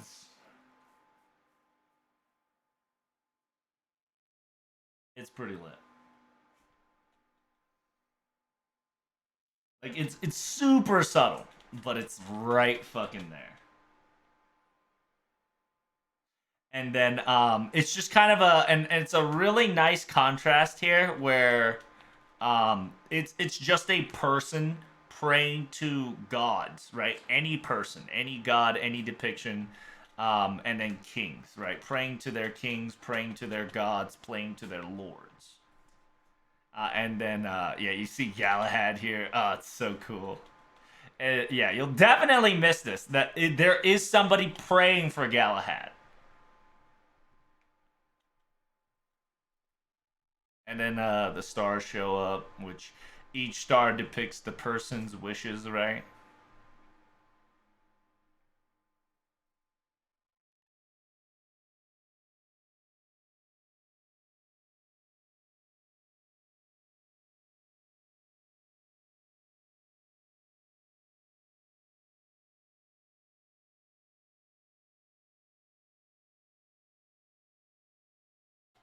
And then you clearly see quote unquote. I'll tell you about these guys later, but right, like you see these guys kind of stand up when Artoria took the hand. And do you see how many of them are there?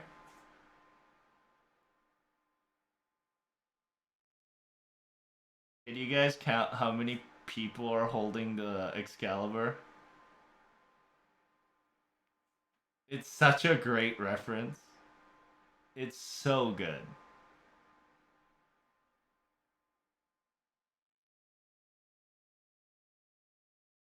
Because if you don't know, it took 6 fairies in order to create Excalibur.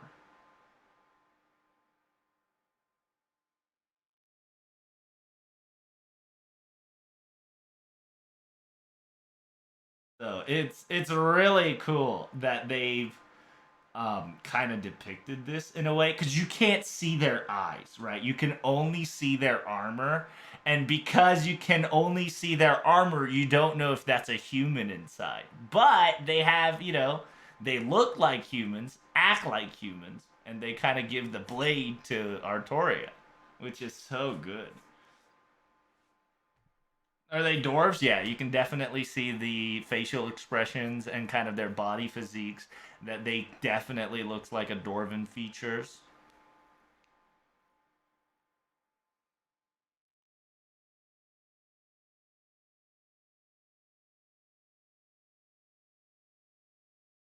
And then I like this one because this I haven't seen Artoria happy in 5 million years, and to see this is such a joy, right? Like even though it's not supposed to be a happy momentum, but it's just she's just so happy, right? Like it's so cool because she's using her army to charge and whatnot, but it's essentially she's answering the call. You see Jalter, Iskandar,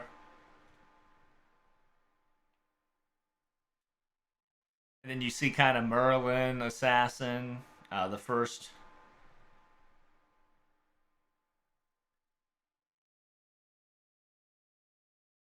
Yeah, you see a lot more here. A lot of people only see Ereshkigal, but there is Anderson, Arash, Lily, Anna. I think I don't know who the one that's at the very bottom is, which is right here. No, that's Consort U actually. That's Summer Consort U down here. Percival, Nightingale, Altera, Ashma Vitamin. And then you can clearly see somebody's there behind the book, which is 100% you know who. And then you have all your favorite servants from OG Nero to your left, Ryoma, Sakamoto, Skasaha, Corday, Mermatcher. I believe that's Gil, our best friend, my friend Okita, Cersei, Musashi, Nobu, Roma, Charlemagne, Abby, Napoleon, Morgan, Kucaster, Emiya. I think that's Miss Crane.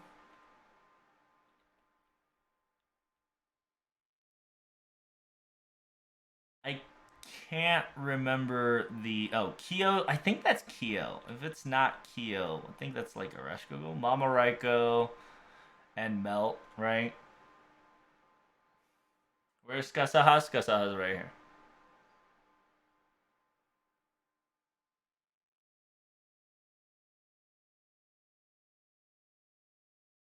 I don't know if that's Kiyohime. I feel like that's Ereshkigal and Arash at the bottom, but I could be wrong.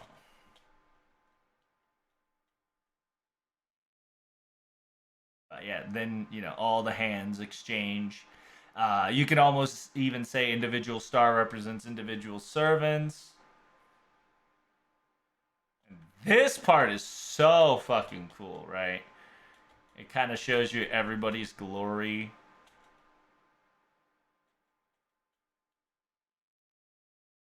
And then you kind of see war.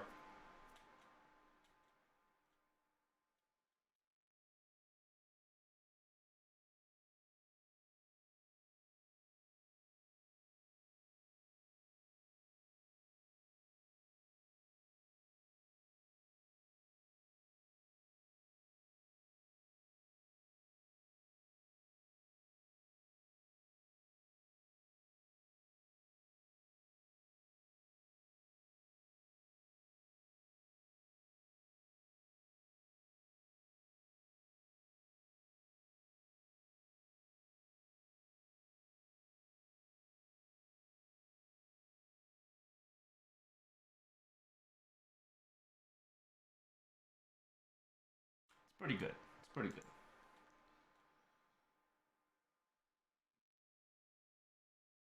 Very nice. Very nice. Why did they pick Fran? Maybe the person was a Fran fan.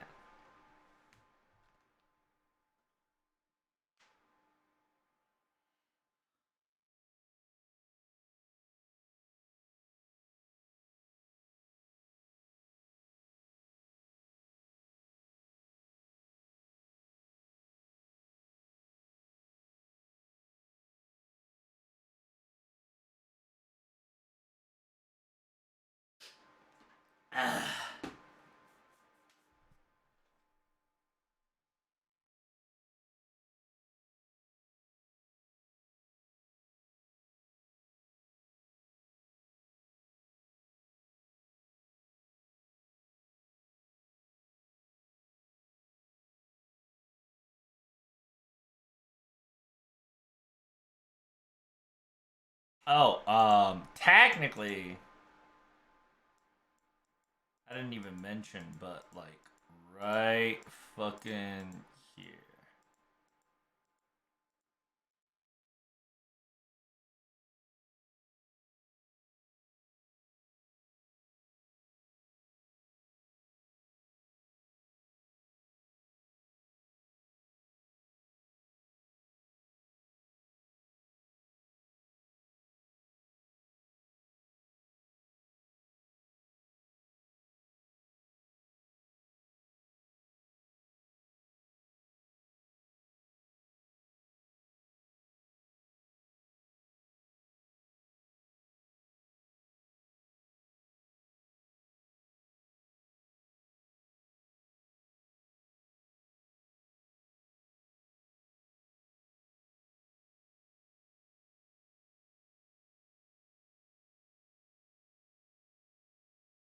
Never mind.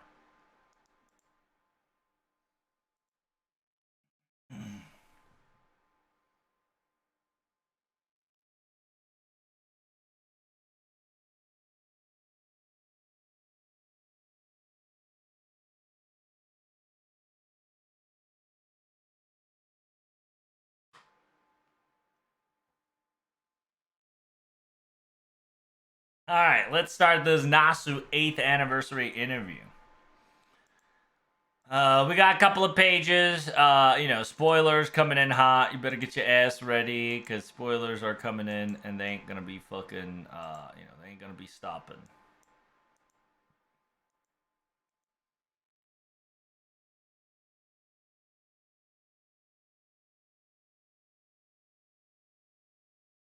Welcome to quote unquote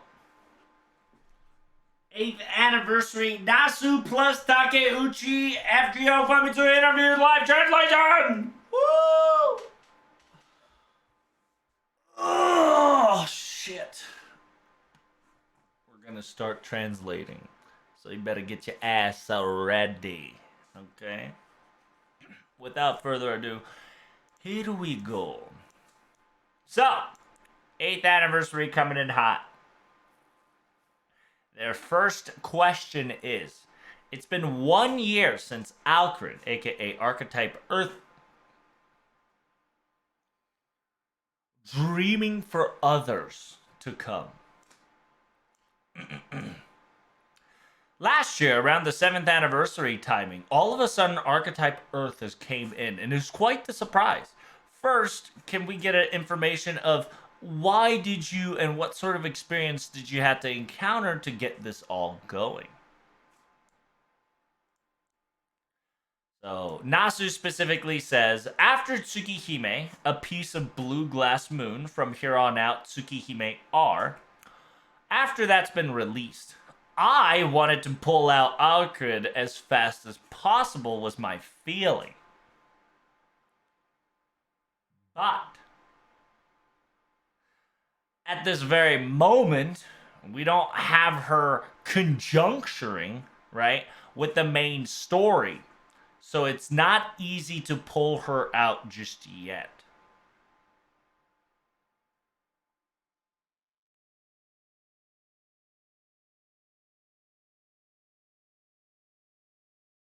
When that happens, I suggested on the 7th year anniversary in the festivities, why didn't we just show Archetype Earth as a name to, show her true motive, is what I suggested. Right, so that's Nasu. Nasu essentially said he wanted to pull out Alcrid as fast as possible, but it can't mix in with the main story yet. So it's not easy to pull her out. So on that term, on the 7th year, on a festivities, he decided, I think you should pull out Archetype Earth. Takeuchi says, I'm pretty sure fan anticipation and expectations were there as well. So I wanted to talk about to Mr. Nasu of timing of collaboration to bring her in. But Nasu stated that he wanted to introduce her in a different form. It might have been exciting if he would have said it as additional suggestions. And in the end, we came up with the idea of the Archetype Earth. It says the surrounding people, everyone who heard about it, definitely made quite the expectation of craziness. And yeah, things went haywire real quick, didn't it?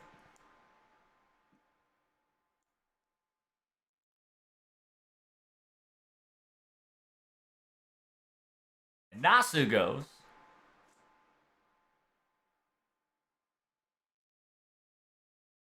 it says now that we still have Tsukihime, our reverse side, right? Other side, still, holding back in its situation.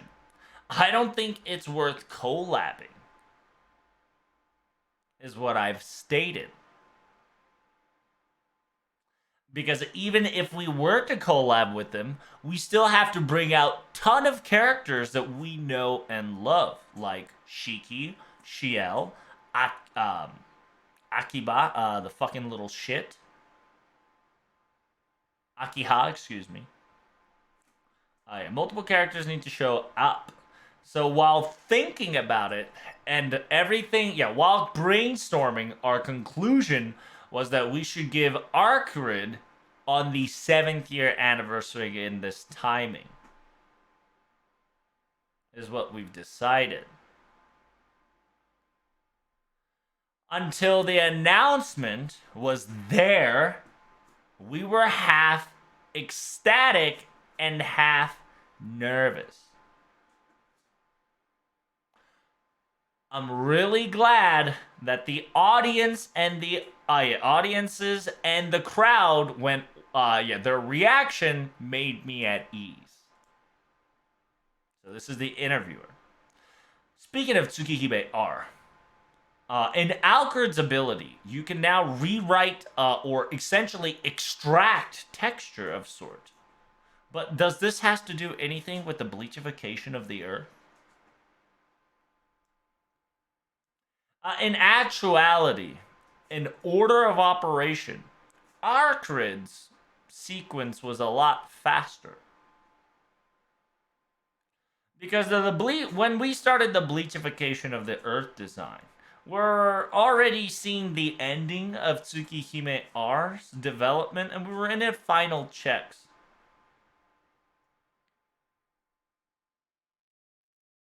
And I was asking what we should do about the bleachification to Earth of Mr. Takeuchi after LB7. And so when he asked, he said, why don't we just, make it into the ethereal body type of Alcrid? So there it is, right? 交代アルクレッドと一緒だよって、という話をしました。そこから竹内が牛をたくさん白い絵を出してきて、こんなビジュアルでいこうと、なので物語につながっているわけではありません。あるいは登場すると、もう一人のヒロインも期待します。So, so essentially, my god, okay, so...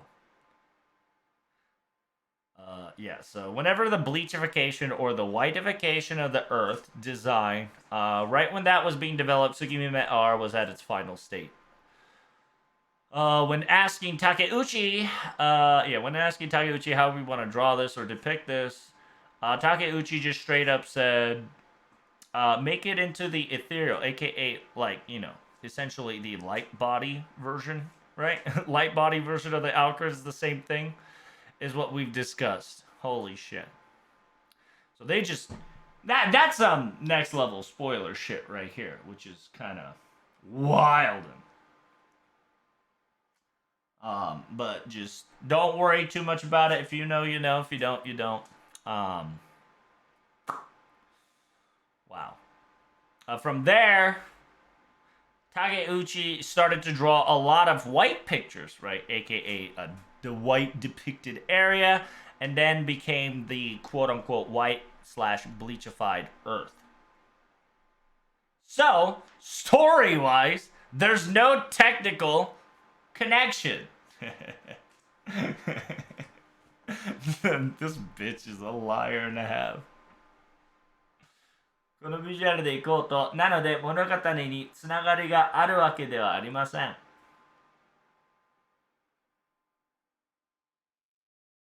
Essentially, Nasu's just like, oh, let me spoil you a very important part of the detail of what the bleachified Earth kind of stands for.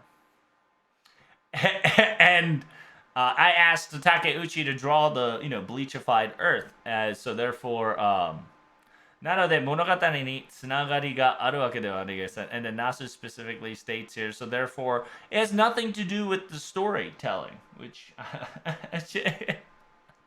I mean, I ain't gonna lie to you, bros.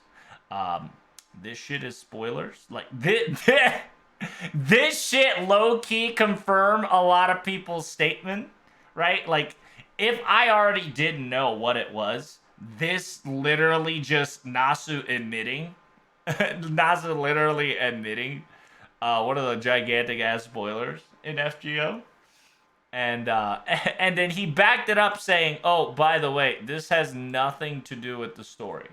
And you're like, okay, all right, Nasu, chill.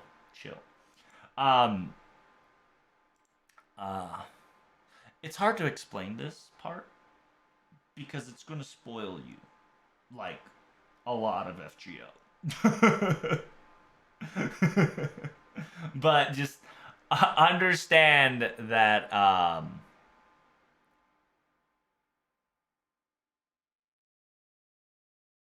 NASA's dropped some next level lore, okay?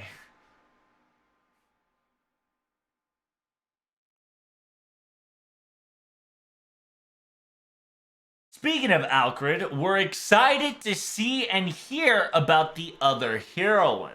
All right, aka the interviewer asked, now that Alcrid's here, I'm excited for the other one, the Red Moon. So Nasu goes, yes, if Heroine A comes, it's only natural for Heroine Heroine A が出てきたなら B がいないのは嘘だよなとずっと思っています. So it says here, if Heroine A comes, it'll be a lie if Heroine B does not come. But unfortunately, we can't pop them up left and right. Okay? Nasu was just like, listen, I know she came. Don't expect more shit, okay? At the moment.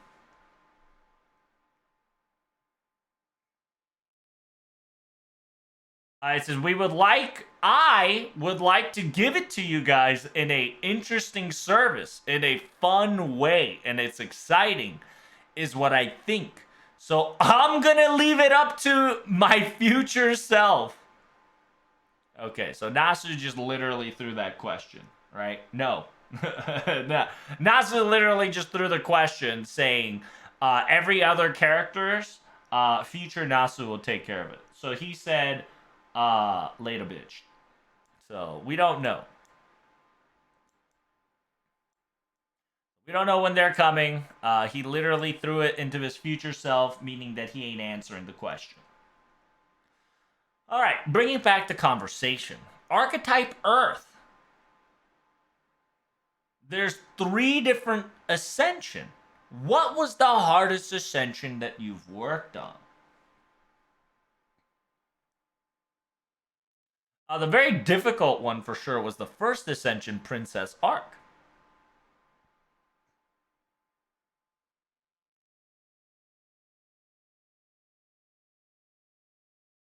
It says, in Tsukihime's point of view, she has a very fancy closing. However, in FGO terms, she's the more quiet one, more docile one than any of the Ascensions.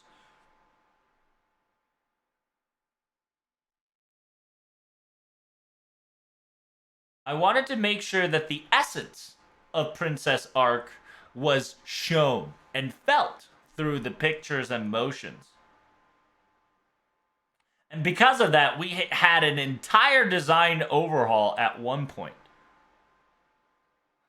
But when we looked at it, it didn't look like Princess Arc. It's Queen Arc, but you know. Queen Arc, I like to call it Princess. But yeah, because she didn't look like the Princess Arc that we've imagined. In basic features, we used the silhouette of the Princess Arc and try to use detail and fanciness to get all the cool designs that's necessary to depict who she was. And we made sure that the details were extra careful. That's Takeuchi talking. The Nasu specifically says, but my favorite is the second Ascension.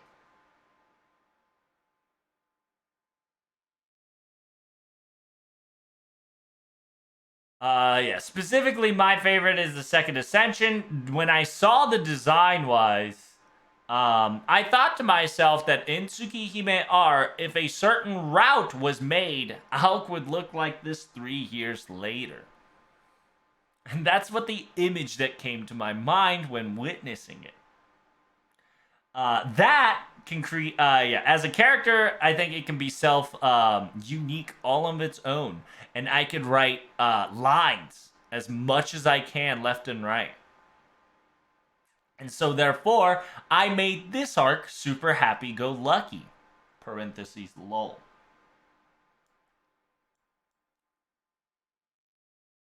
It says, about the third Ascension, if I could ask a question. Is this an Alcrid that didn't suck blood? AKA, is this an Alcrid that did not consume any blood in the first place? The Nasu straight up says yes. Technically, think of her as a girl who's been boxed in her castle for over 1,000 years. Around 1,000 years.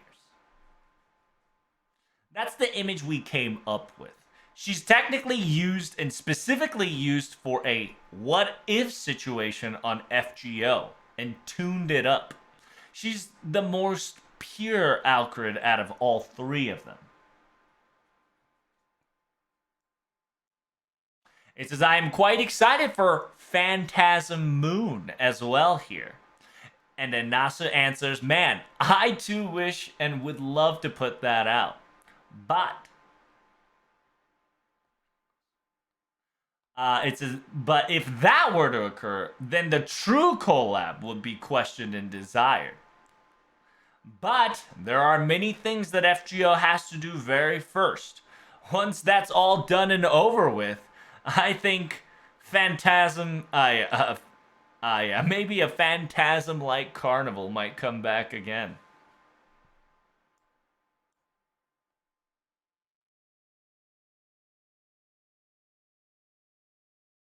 So from here on out, it's going to be Tesca Toripoka, so LB7 and 6.5 spoilers, so be careful. If you don't know Phantasm Carnival, if you don't know, you've seen Fate FGO Carnival, right?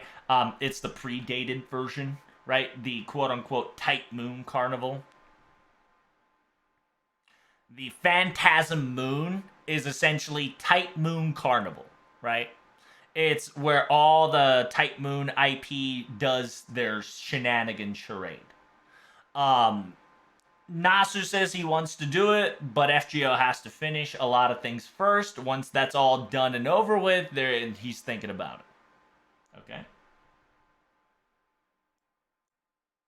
So from here on out, it's going to be 6.5 and LB7 spoilers with Tosca Toripaca 3rd Ascensions and others. Alright? Here we go. Tesca Toripaca's 3rd Ascension. Busting out the Noble Phantasm was a hard, working to the bone. Because, you know, mech bone.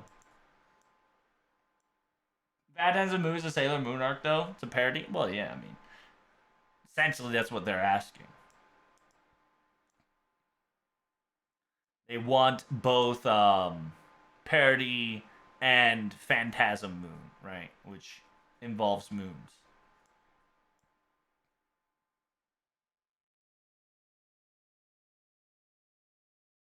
A play on word by them.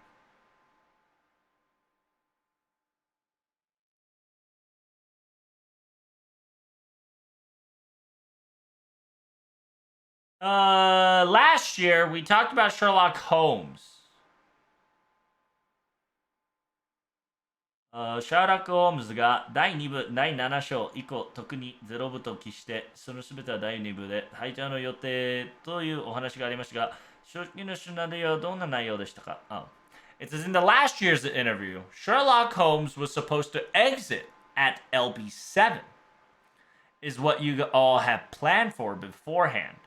But if I can ask, what was the first scenario for him like before the change up to 6.5?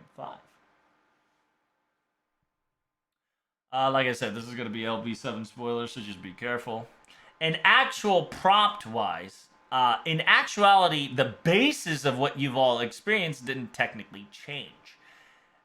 If we were to make it into LB7 while conversating against David, he would show Holmes' true form, and we had to fight Holmes in the very end. Was the situation at bay?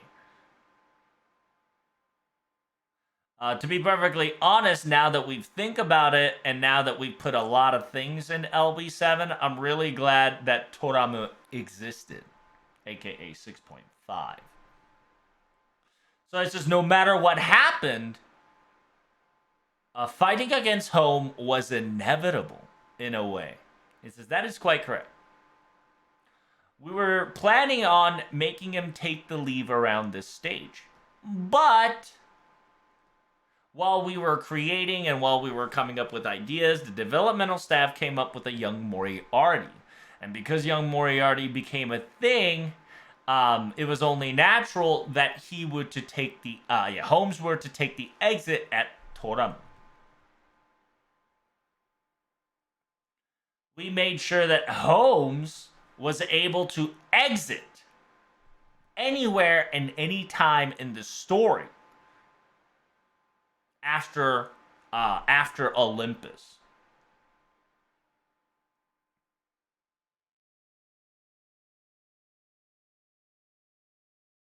"ご賞があればいつでも退場しておかしくなかったのでストーリー主人には変更していきました。第2部の全体プロップから大きく変わったというのであればテスカトリパカの方ですね。So it says, so essentially Holmes was supposed to, essentially Holmes was, they changed the scripts a lot of the times. And then overall prompt-wise, if you want to think about it, the script change was actually Teska Toripoka than Sherlock Holmes. 最初はあそこまで大物ではありませんでした。In actuality, Teska Toripoka wasn't a big shot like that is today. So at the very first test, Teska Toripoka wasn't a big shot.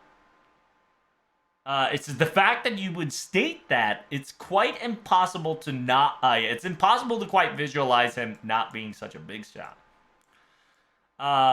At the very beginning of the stage, he was a similar standing as Kamasoso, a very powerful enemy. But, however, did not shoulder the entire theme and the weight of LB7.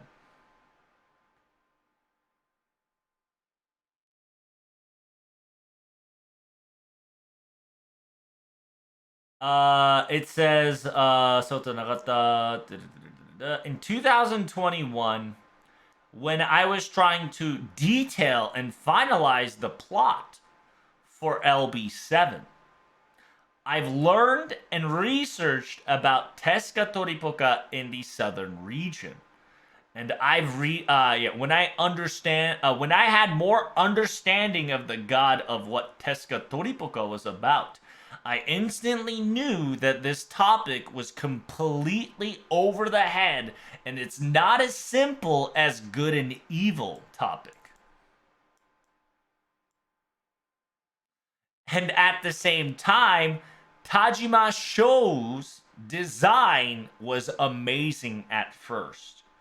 That was also another reason. Because I saw and witnessed that, I was able to write what is LB7. Lol.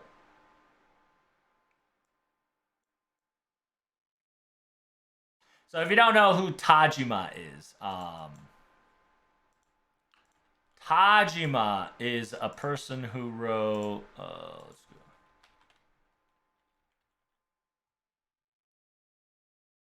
go. Tajima Sho, yeah. Tajima Sho is the person who wrote a lot of things. My man is a manga illustrator and a designer. He worked on many things as follows: Bitch's Life, Brothers, Hunter Dark, Madara, if you don't know Madara, Multiple Personality of a Detective Psycho, Neo Devilman. And Neo Devilman is kind of like this. Neo Devilman kind of went hard. I ain't gonna lie to you. And last but not least, Robot, which is the Super Color Comics. He made many other things, right? Like he made animes and character designs. I don't know if you guys can see any of the pictures here. You got Galarius Ash, Gallon's Ronin, Kill Bill 3. He provided character design and artwork for Final Fantasy VII novel, Kids Are Alright, Turk Side Story, and some of them appeared in LB's 7. He's legendary, all right. When it comes to manga, the man is a legend in Japan. Okay, and whatchamacallit, really good.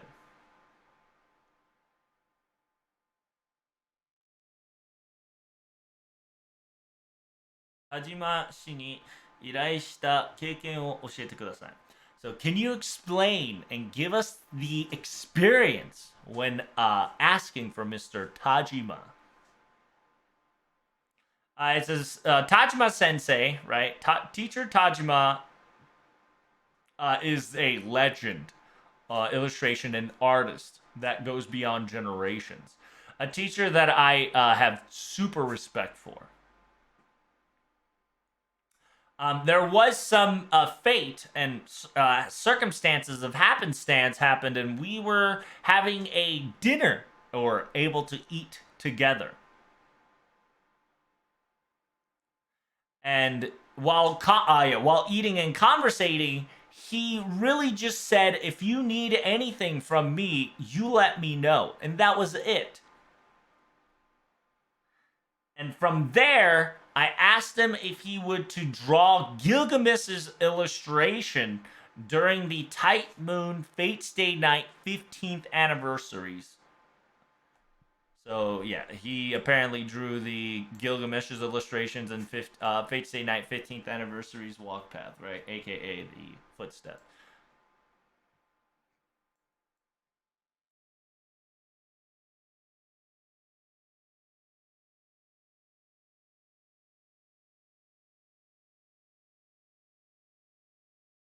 So it says, so did you contact him afterwards? Yeah, did you contact him afterwards after that Gilgamesh's illustrations? Takeuchi answered. せめて田島先生のマネージャーさんからまた何かご一緒できませんかとご案内をいただいたのです。Sometime later, right? Sometime later, Mr. Tajima's, teacher Tajima's manager called us and said, if there's anything you want, if there's anything you want to help or collaborate, we're willing to do it. The suggestion was there. When that came to my desk, I wanted somebody to discuss and argue and conversate about what we should do with Tezuka Toripoka. So I asked Nasu see if he can be in charge of Tezuka Toripoka and had a conversation with it.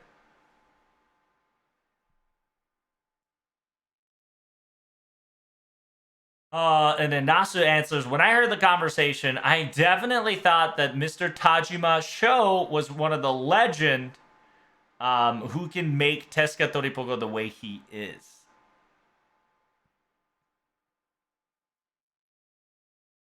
Because after all, and because of this, every time we asked for an image design, he gave us a banger and a nice and amazing rough draft every time. That was cool.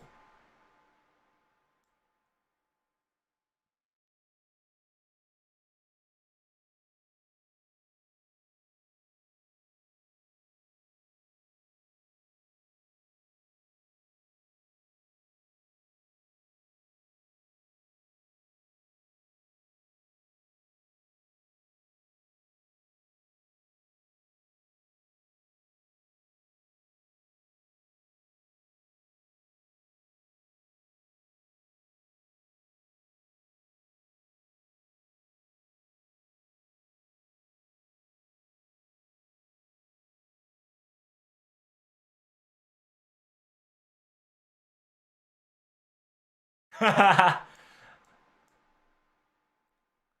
right, so essentially, yeah, so quote unquote, was the design that we currently have the first rough draft? And then Takeuchi answered, Nasu had a specific and clear image style for Tezuka Toripoka. So while telling what he kind of wanted, Mr. Tajima teacher drew what's necessary. And when those two ideas combined it together, the finishing product was already there. The first ascension is what we asked for him, and we adjusted by details, and what became. And if you don't know, they're talking about Tezuka Toripoka as the 5-star assassin, which is this guy. The first ascension. Right?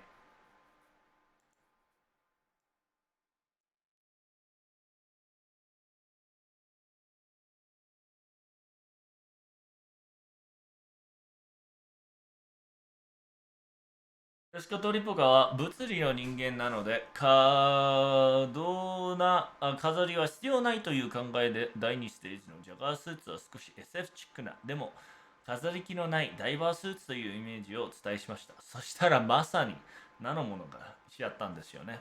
And then NASA specifically states that Tezuka Toripoka is not a physical person, right? Not a itemized person, not luxury, not person who has a lot of, jewelry.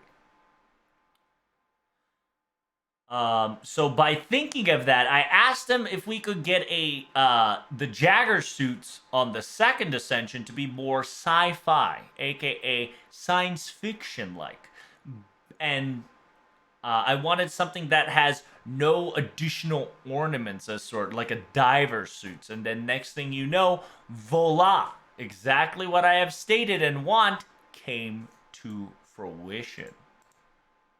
Oh, that ain't it. The hell? There we go. Boom.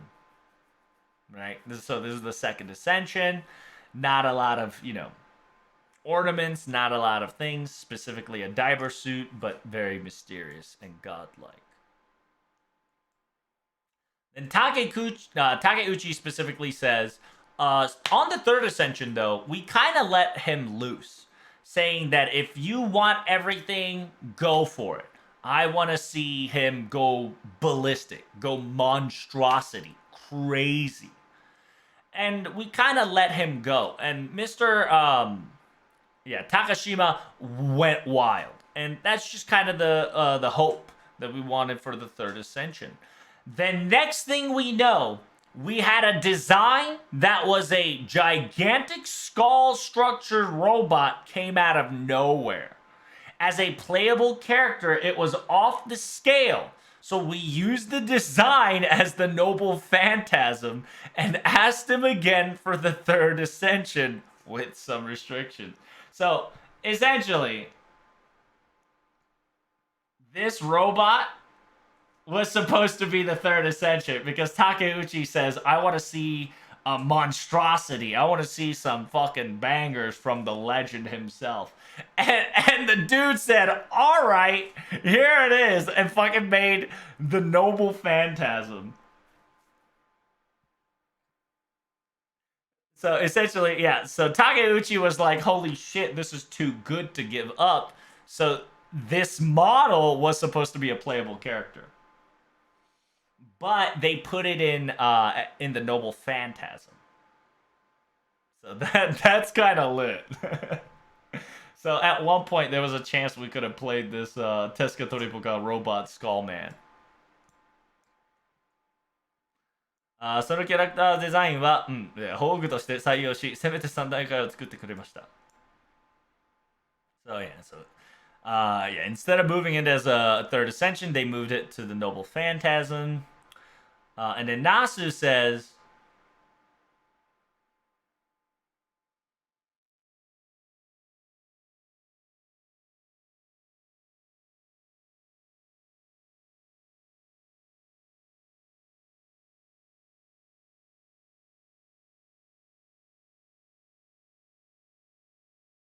this is in FGO. While you ascension, right? While your spirit ascension occurs, some of them becomes very fancy and really cool.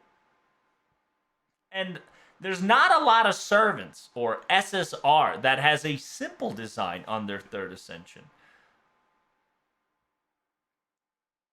And to be perfectly honest with you, with Tajima Sensei's drawing and Tezuka Toripoka's gods and his divinity and his core, thinking about it, to be honest, that that look and style was a possibility.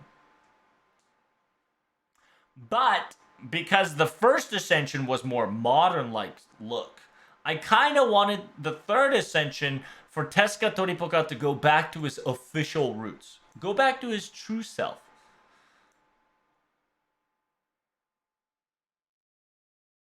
But to be perfectly honest with you, I was at shock as well of how well it was received. Even the users and people specifically said at first it was kind of a letdown. I didn't understand. But once I started reading the scenario, I simply agree with the design choices. Is what they've said, so I have nothing but thanks for understanding the direction we went for, which is true. Because if you don't know the third ascension, he kind of goes from a modern man to like a like dive suit ready into kind of like a really back to his roots, right?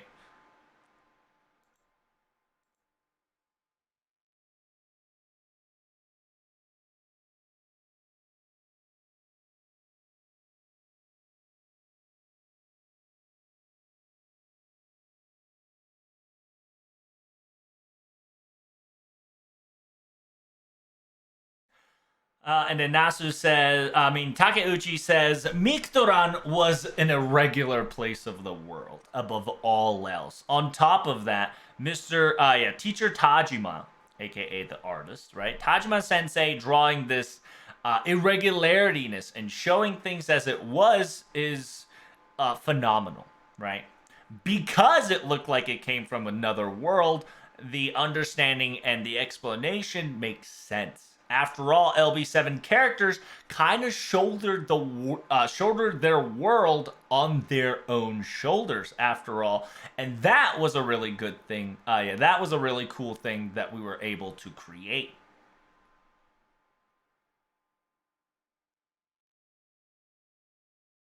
It says yes. Everybody loves him to the point that we call him Brother Poka, right? Because if you don't know, Pokaniki, right? Brother Poka, Tezuka Toripoka, too long, so we call him Brother Poka. Yeah, everybody calls him Brother Poka and is very friendly as being loved by all.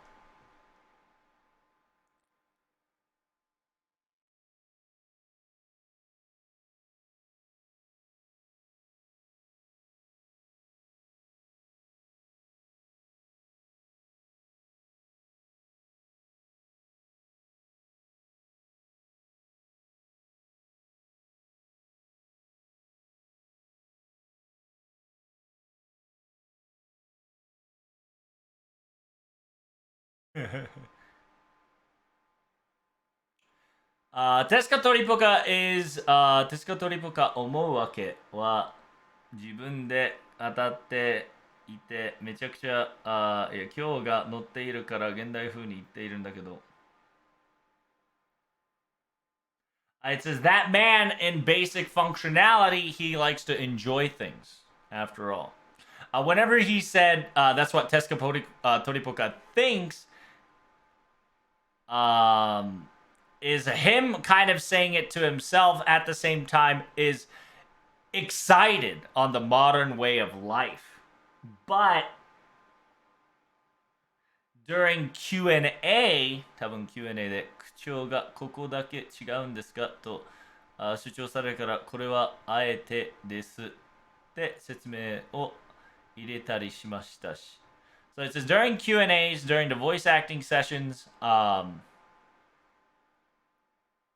it says for some odd reason the wording, right, the acting here is a little off-putting than others. When I was told that, I just kind of told him that's how it is and explained him in on the joke.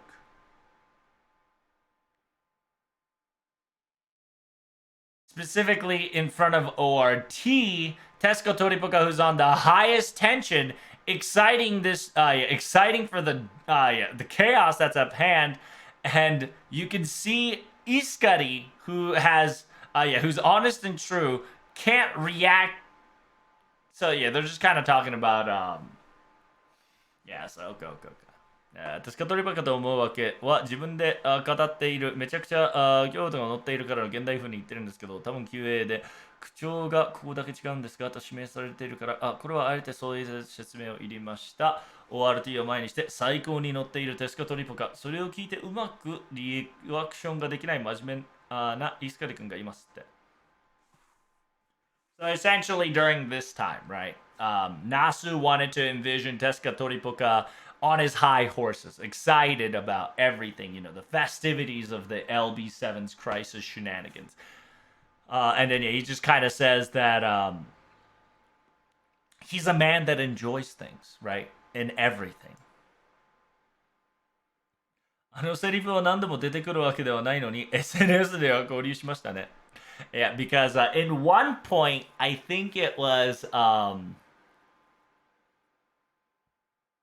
at one point in the game, there was Teska Toripoka said, "This is what Teska Toripoka thinks,"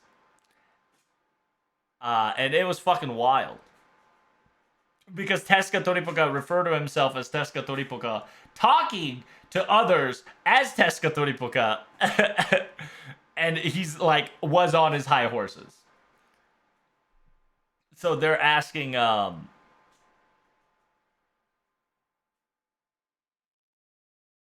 why was that the case, and then the reaction of Iskari, who just can't catch up with his charade. It was pretty good. It says that specific voice line does not come out so often, but it went viral on the social media network.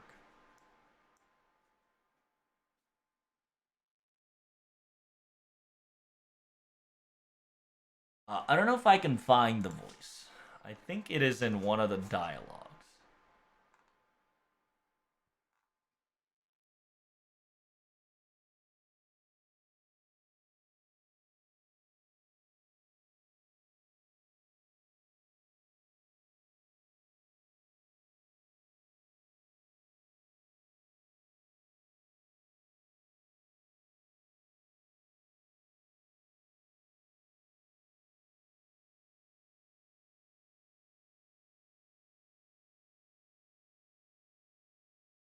俺は本来ルーラクバザーカーだ。今回は朝死なのはてめえの都合で終了。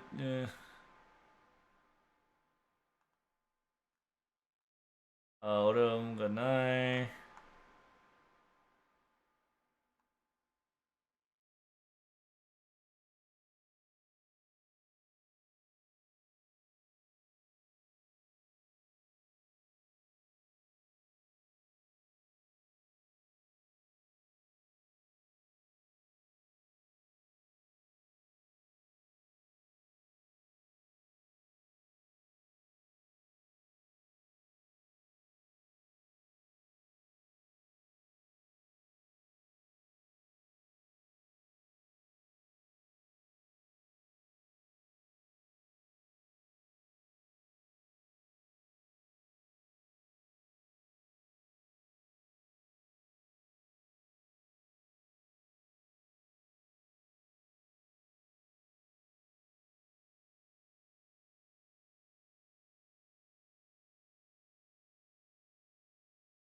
I can't find it. It's one of the voice lines that you hear. I can't fear.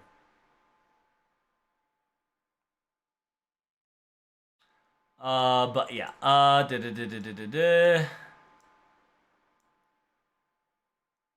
ああいう風に会話の中でナチュラルに出てくるセリフが強く残るかもですね。And so it says, yeah, the quote unquote, these voice lines that will come out naturally and things that would go wild gets very impressionable to people. And then Takeuchi specifically says, the picture matches the character description, and that character talking to himself to explain to himself was a very wonderful thing at hand, right?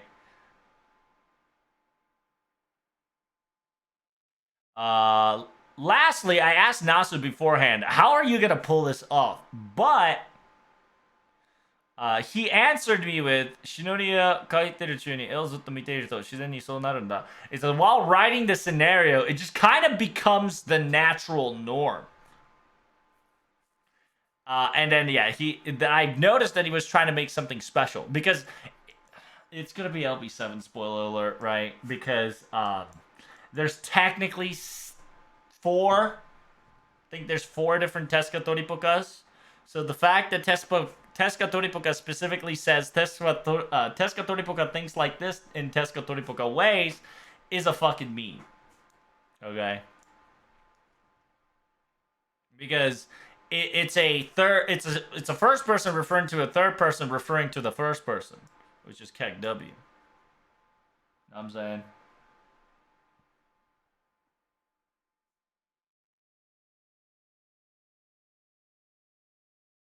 To be perfectly honest, Tezuka Toripoka's voice lines and the voice line amount is actually 2/3 of the regular characters.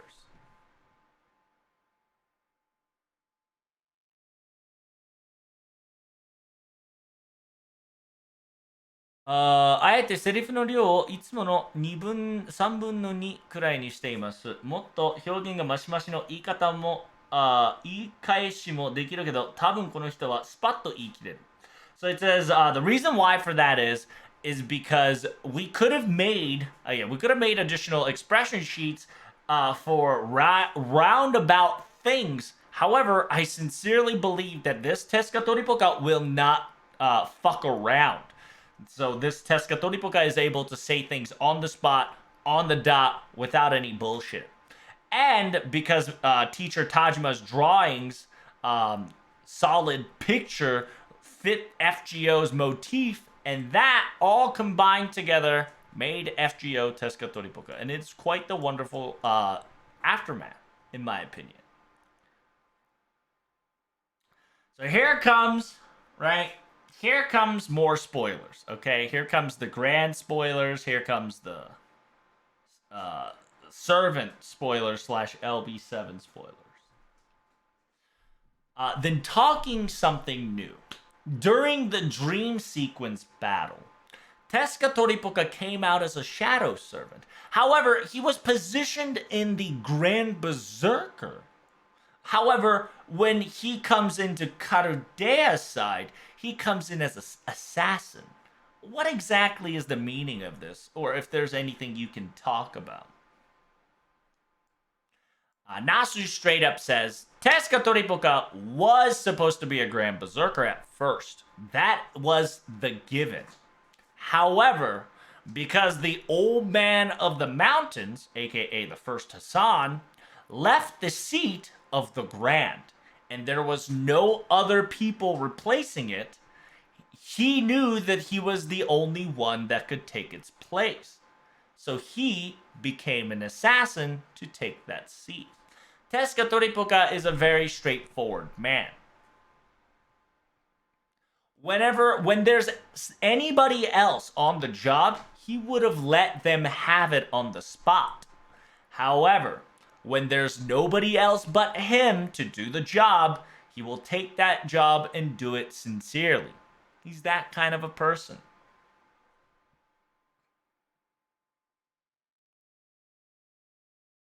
So it says, then can I get a confirmation in wording that the current Karudea's Tezuka Toripoka residence, he is officially a grand assassin? It says, yes. I know that divine spirits becoming a grand is almost impossible. However, this Tezuka Toripoka is a humanoid base, so it's one of the exclusions.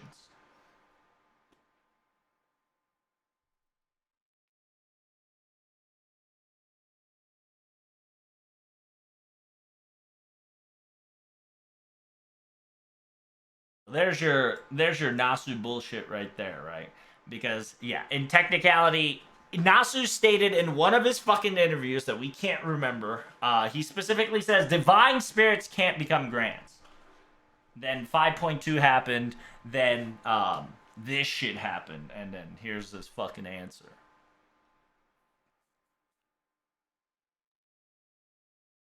Speaking of Tezuka Toripoka, jumping a little bit ahead of ourselves. Yeah, talking about Tezuka Toripoka, this is another LB7, right? This is another LB7. Spoilers, okay? So be careful. I sincerely thought Murieru died on that spot. How was he able to survive that? And Nasu answers.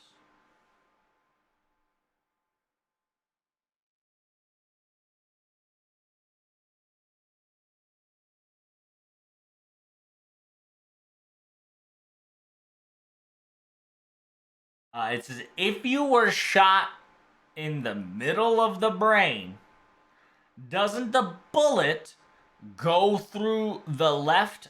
Doesn't it go between the left and the right brain? So it should, it's essentially, he's saying that, if he gets shot in the middle, doesn't the bullet go through the brain, right? Joking aside.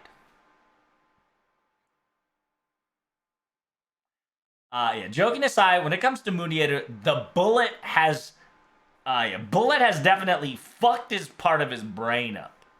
But because he has magical seal, right? Because he has magic seal, mage seals and whatnot. He was able to be saved from that detriment. However, it did not guarantee him to be awake, right? To wake up.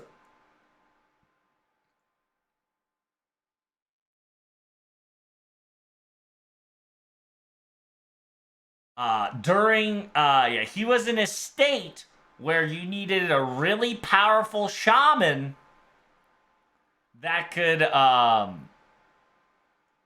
冥界という生死の判断の薄い世界ですごいシャーマンがいなければギリギリ現在に戻れる状態なのでコトルイツがいないと全然、そして生き返りはしませんでした。So yeah, essentially, what's the word? This is like super LB7 spoilers, but I don't know. Talking about the underworld and the definition and the identification of life and death, where the world of that caliber was very thinned, right? Very thinned and very set in rules. In order for him to come back from that state, you really needed a powerful shaman to yeah, you needed a powerful shaman, and even if that, you had a 50-50 chance to bring him back to reality. Therefore, if Kotomine wasn't there at the time, there was no way of revival. You say that, sir, but Kotomine specifically stated that he was not saved, and he talked about it as if he was not. He was not going to be saved. And then Nasu specifically answers, if you read the line, he specifically didn't say he failed. He never said he failed or he was not able to accomplish it. So essentially, Nasu's saying if you read the wording that he says, he never once said he failed or he couldn't accomplish the task.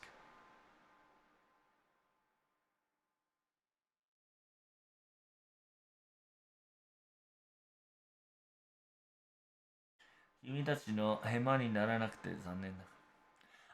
just a Kotomine way of joking around, as always, saying that it's unfortunate, right? He says unfortunate ... but the parentheses goes, the fact that this couldn't hinder you all is unfortunate, right? It's the parentheses side has not been told. It's a Kotomine fucking, you know how it is, right? Kotomine fucking trolling us. All right. So moving on from Teska Toripoka, moving on from everything. We're going back to Olga Murray. Okay.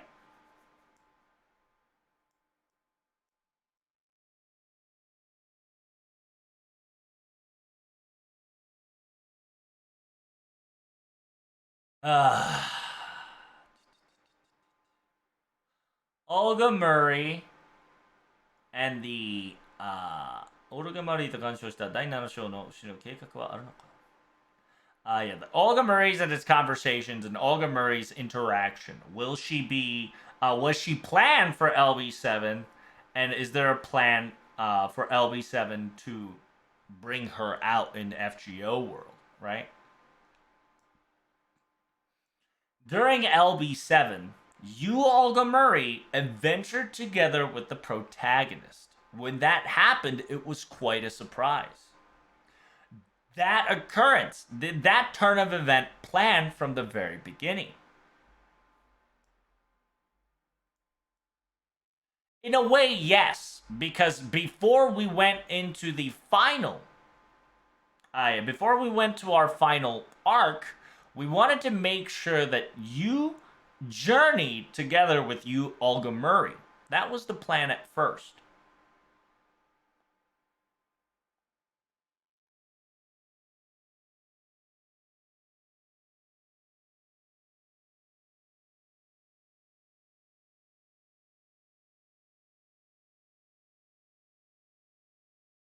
However, because Teska Toripoka's existence became larger than ever before, we've added him plus Olga Murray as planned.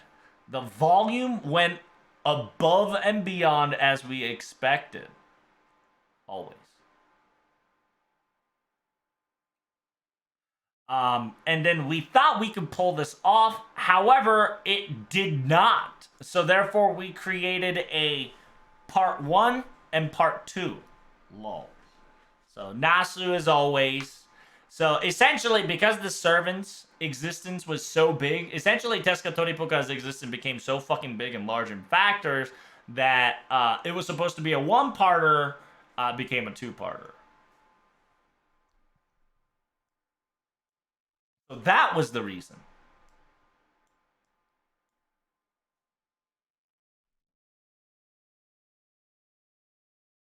It says the reason why Olga Murray came into 5.2 as like a comedic factor and claimed herself to be the presidential of the Earth, but that was all in preparation for the seventh LB7 story structure. She is a threat, however, somewhere in the basic connotation, something's a bit off. It says even her scale is large and crazy, but her existence was like a commoner in a weird way. And in her basic nature, she always acts according to goodwill. Yeah, she's kind of a great person, is what we've intended her as.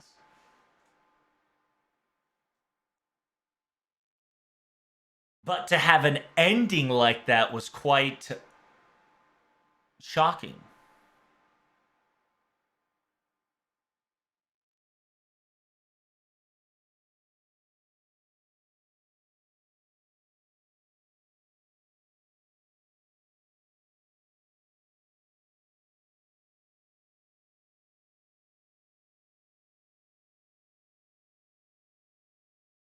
So it says, yes, that is quite correct. She grew up and she matured to a very charming like character, so it's quite unfortunate. During the Olympus creation arc, Takeuchi, when I got the design for the presidential, the Earth presidential person called Olga Murray, I really wanted to let the fans and other people know how cute she was. And while holding that factor as a facade, 水面の下で我慢していたのに、もう、wait、早くみんなにこの可愛さを知ってほしいと思ってずっと水面の下で我慢していたといいのに、もう、it says, yeah, I was excited for telling her, yeah, I'm excited for the fans and the audience to witness how cute she is. And while I was waiting that in anticipation and was holding myself back, the fact that we can no longer hear president's presence is quite ... So Nasu's a little, Nasu is saying that this was planned, right? The thing that happened to Olga, it is what it is. He's a little regretful about it, but it is what it is. And then the interviewer says, it seems like you're putting quite the smiley face. Ha ha ha. It says, during LB7, you were able to control Olga Murray in the battle and even during the sequence. Is there a plan on to bringing her into FGO as a playable character? No. That's going to be an LB7 limited character, and that's the only process that we made. Because she's limited, and because she is LB7 only servant, we were able to get a permission from the system team that allowing her to have AoE attacks that no other servants have.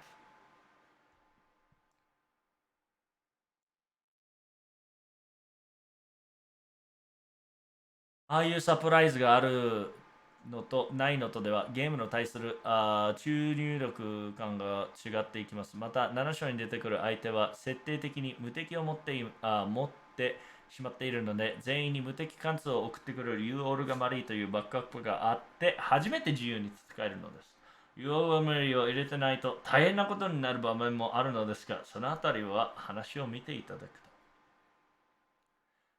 It says, yeah, having those surprise like that in a video game like this, it definitely makes a difference. Wanting to play and not wanting to play, and also it was kind of a necessity. After all, there's a lot of opponents in LB7 that kind of has invincibility pre-had on their set. So Olga Murray, who can provide everybody with Invuln Pierce, it's a nice backup to have. And having her as a backup, you're able to kind of have a freedom fighting however you like. And at the same time, there are some locations and areas, because of the absence of you, Olga Murray, struggle was real. But, yeah, those places, if you read the story, you would know.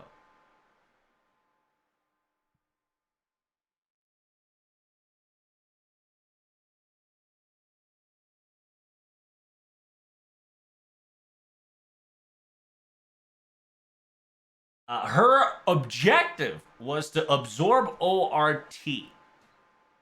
But if she was in her full power and full control, was that a possibility, and will that succeeded? It says, if it's truly a 1v1 with no third party interference, I sincerely believe the success was almost guaranteed. And Dasu just straight up said, yeah, だって僕らの明日シルエットだよ。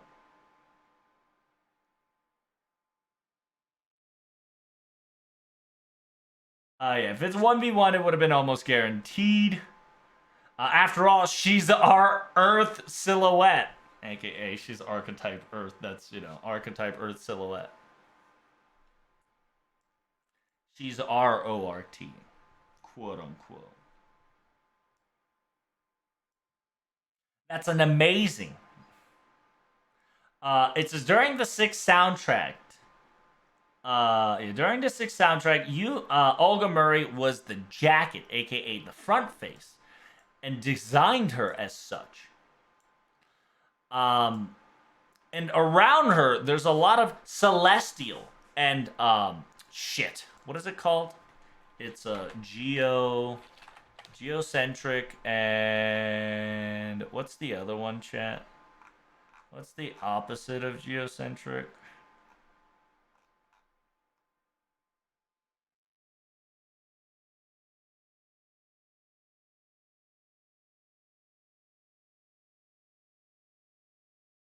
Bum, bum, bum.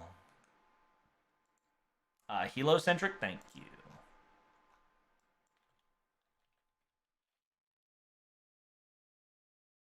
Because you guys need to work up on those. Because a lot of the circumstances changes a lot in FGO in its current state. At the same time, look at the... Can we see the jacket, chat? Do you think we can see the jacket for volume 16? I mean, a volume... Yeah. I don't know if we can see the volume. Maybe it's in here.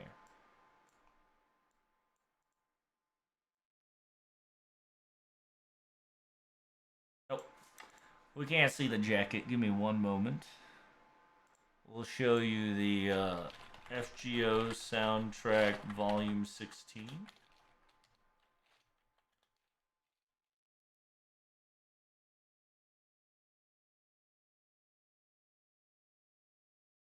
Is it track volume 6? I think it was 6, huh? Oops. My bad. My bad. There we go.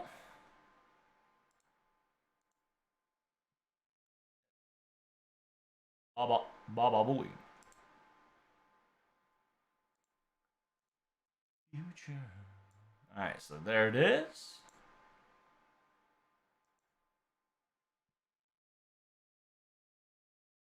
So this is the soundtrack jacket that they're currently talking about, right?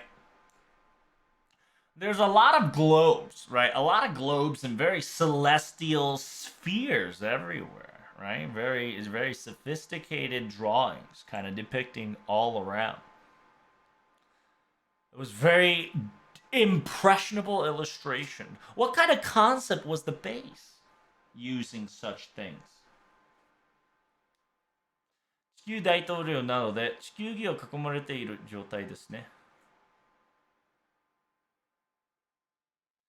子供の部屋にいるユーオルガマリーというイメージで作品の中では何でも語ってきたテーマに載ったイラストのようになっています。とは皆さんが期待するような六角的な意味はありません。So Takeuchi specifically says since she is the president of Earth, right? She was just surrounded in Earth-like product, right? AKA, globes from all around the regions, all around the timeline, stars, planets, blah, blah, blah. Think of it as Yu Olgamuri in a room, in a child's room. That's, child's room of Yu Olgamuri as an image concept. It's just a theme, which is kind of a constant theme. And that's just a basic illustration being jacketed. Unfortunately, it is not something that you all have deeper meaning for. It's just not Takeuchi saying, listen, stop reading too much. This shit's not that deep. It's exactly as you see in the picture.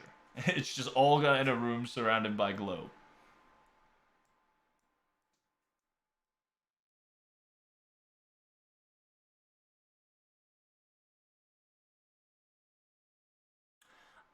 David and his precious 5 minutes. Feelings for his ally. Next, I would like to talk about David, if that's perfectly okay. Ever since the existence being shown in the conversation we had with Mr. Peperoncino, it almost feel like he had an impression that he was able to see the future. What sort of an ability does he really have?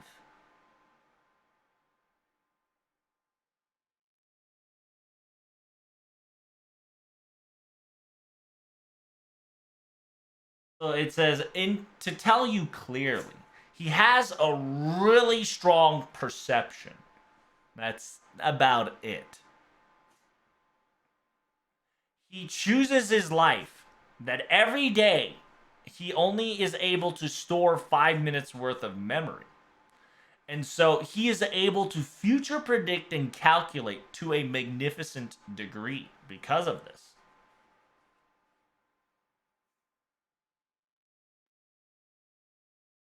The reason why he visited Peperoncino in the 4th Lost Belt is because he understood the man that is Peperoncino will waste his life on others.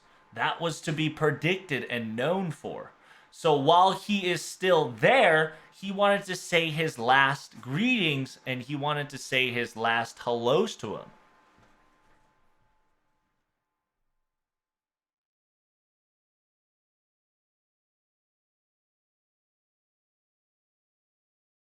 The 5 minutes, can he choose?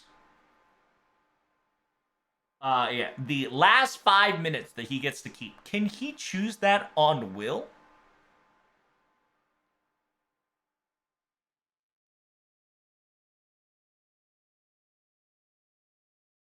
It says, in actuality, what he keeps and what he cuts actually gets chosen at the very end of the day.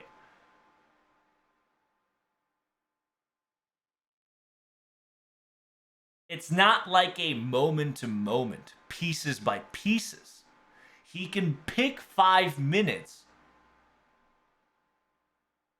He can pick a specific 5 minutes, but the other 23 hours and 55 minutes has to be eradicated in exchange of that. Whichever is the rough one is up to each individual, I believe.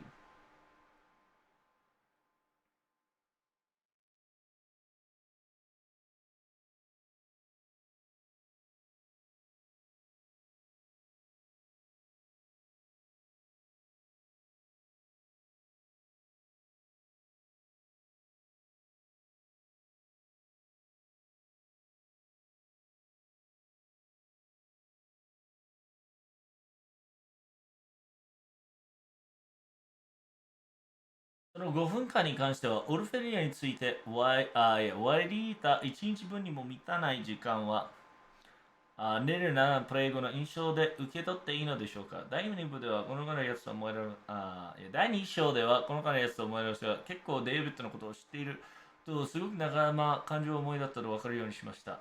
あれは第2が始まってからの話ではなく、体が来てからなので、そこのところからちゃんと仲間のことを考えていきたいので、家族がいてからデイビッドが仲間思いだったことが、いや、デイビッドからすれば、家族を殺す理由がないからです。家族が美味しかったらですけど、でも主人公は家族たちはミンチにしたと言いましたよね。あれは主人公的に気持ちを盛り上げようとしたんです。自分で本気で殺しに来いという一周戦で、ただデイブとしても戦士の星に囲まれた時点で家族は助けられない。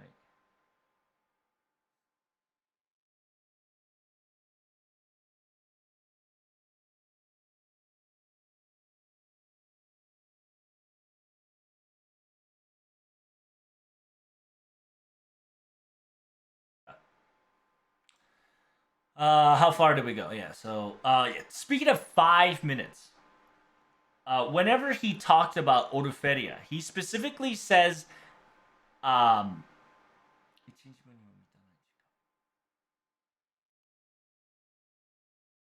it says it's not worth the time that can fill an entire day. Right? 1日分にも満たない時間. And yeah, time worthy that doesn't fill up an entire day.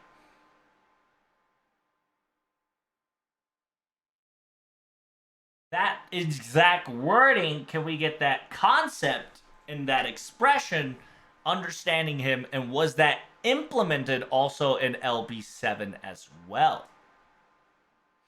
It says during LB2, a lot of people would think David was a very heartless and cold man. So we wanted to make sure that once you've learned David, he was a lot more caring about his allies than anyone expected. This was not just the beginning of season 2 starting. It's actually started right when they met each other in Carudea. From there on, he thought about everybody. He was a very ally kind of person. Is that reason why Kadok was alive? Was it because David was a very ally caring person? And Nasu specifically says no. In David's perspective, Kadok was a not there was no reason for him to kill Kadok. However, if Kadok assaulted him without any reason, there would have been a different story. But he specifically told protagonist that he eradicated Kadok and the others. Why did he say that? The reason he specifically said those words was to make sure that protagonist was amped up.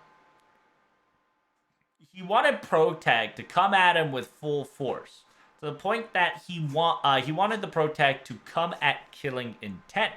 It was just kind of his own way of bringing out his emotions. However, even David's perspective, after being surrounded by, after being enveloped by the relic of the angels, he already knew that Kadok was not going to be saved. It was completely out of his thought process, and it was unexpected that he was alive to this day, is what I think. Last but not least, David specifically said to Teska Toripoka that he likes movies. What kind of genre does David actually like in the movie format? Yes, that'd be easy to answer. He likes American movies that he always watched with his dad. If I were to give an example, it's going to be like a very heavy story. Clinton Eastwood type of story.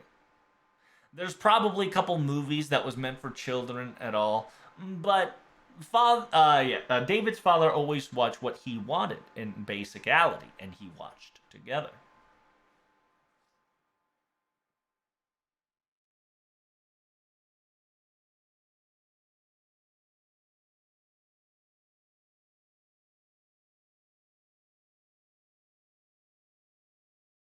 ORT どうしようもないの絶望との戦い It says ORT that came in with full anticipation and full roar.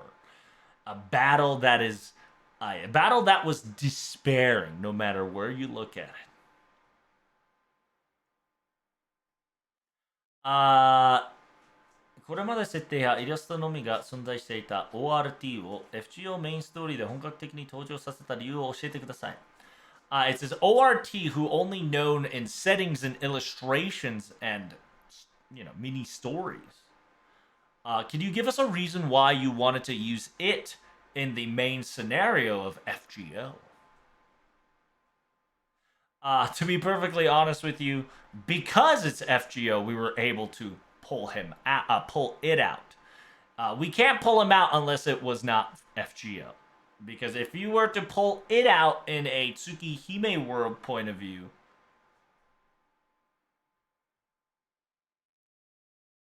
wait, 月姫の世界視点で出したら、それこそ月姫でやるなという話になっていますし、それぞれの世界の終わりにかけていく FGO だからこそ出せる存在なのですよ。So yeah, Nasu specifically says because it was FGO, we were able to pull out ORT.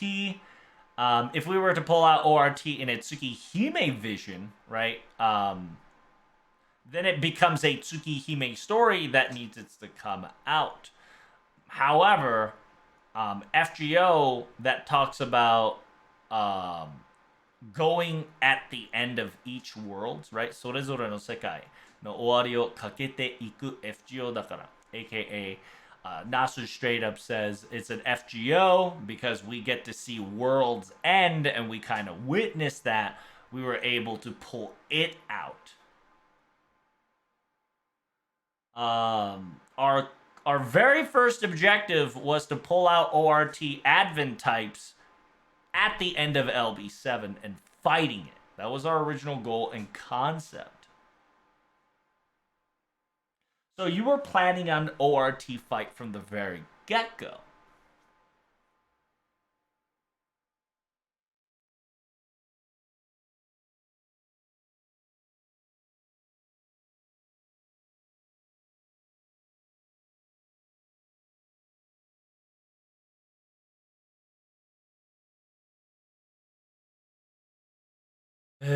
ORT 戦あるし、選手は ORT 戦い指標さえ書けばいいだろうと考えました。でも南極の上司に勉強するワード面白くて、最後的には SF なタイプムーンの観察でいう正しいマヤ文化でリノスという人類やマイヤという格な全能を攻めて6015の時間があればこうなるよねと思考実験をした形です。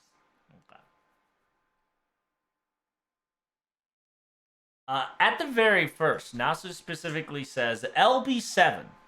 If ORT fight was specifically drawn and written, I think everything would have been alright. However, while researching the South American lore, Southern American and the Southern Hemisphere lore, it got very interesting and I have it excited. And so at the very end, it kind of became a sci-fi type moon vision of South America and wanted to mix the right culture and right lore together.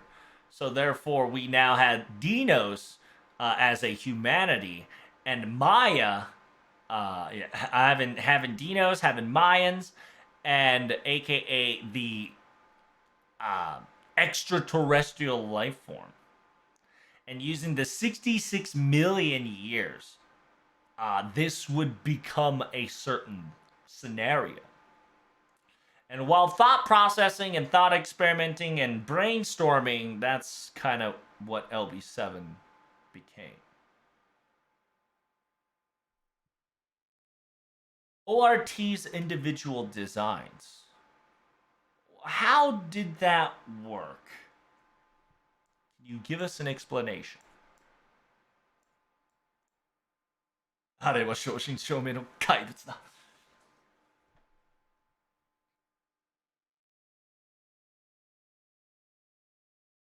Right. He says South America, but in Japan, South America counts as Central America as well. So there, in Japan, there is no Central. There's just North and South. But you already know the location is towards the South region.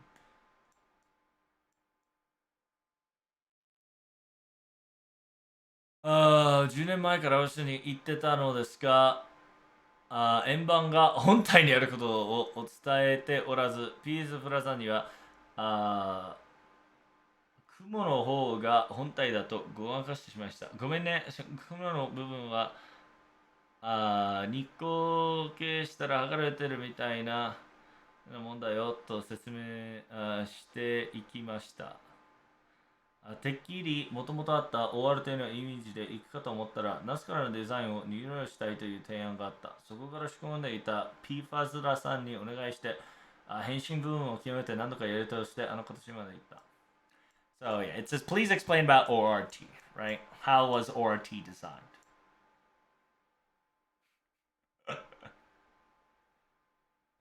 It says, I kept telling Mr. PFALZ. From here on out, I'm going to say PFLAS. All right?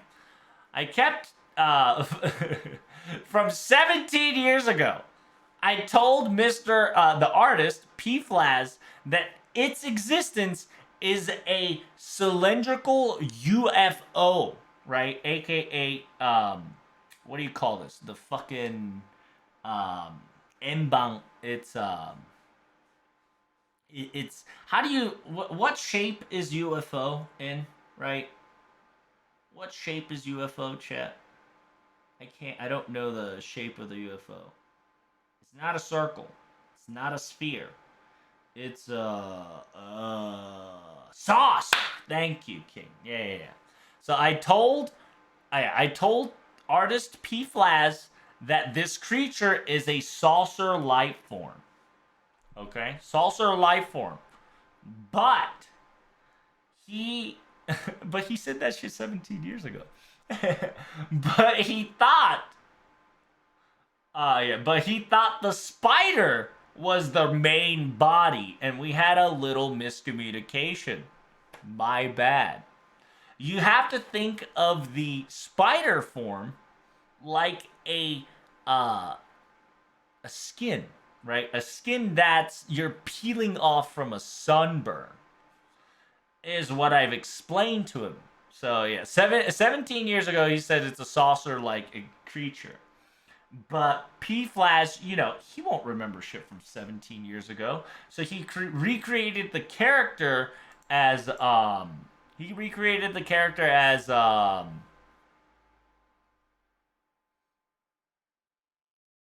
he recreated the character as a spider-like being, and we had a miscommunication. I'm sorry. You have to think of the spider area as like a dead skin kind of flinging onto your skin after a sunburn sequence, is what I've explained him. Lol.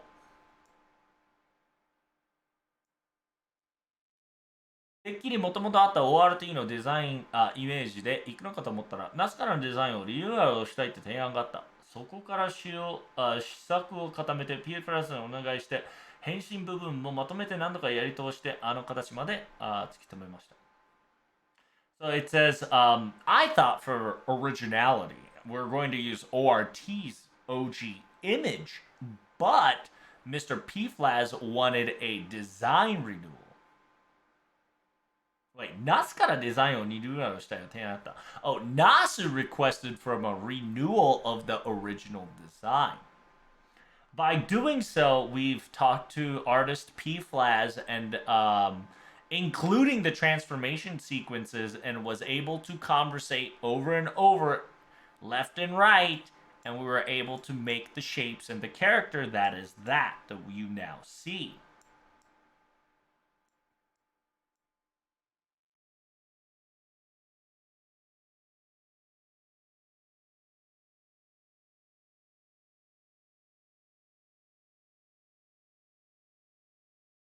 During the battle between ORT, you can clearly see the protagonist's facial features changing dramatically. How many did you exactly make or prepared in the final project? Takeuchi says 4. 4 in actual, like, just straight up 4. Nasu said it was a necessary thing for sure. I know it was impossible task with Takeuchi at the very moment, but I asked him. because there's a difference between witnessing your protagonist changing facial features versus just saying it in text, hey, your face looks awful. It says during that battle, everybody was going to reach their limit.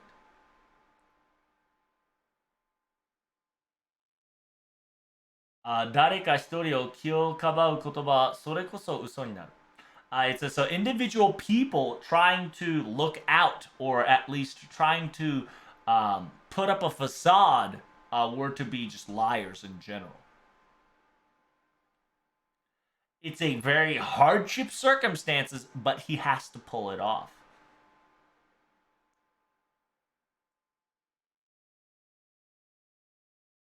I wanted the players to feel in real time, and the protagonist to feel the pressure of real time that this event sequence, even if you were able to overcome 7 lost belts, it was the most hardest thing possible.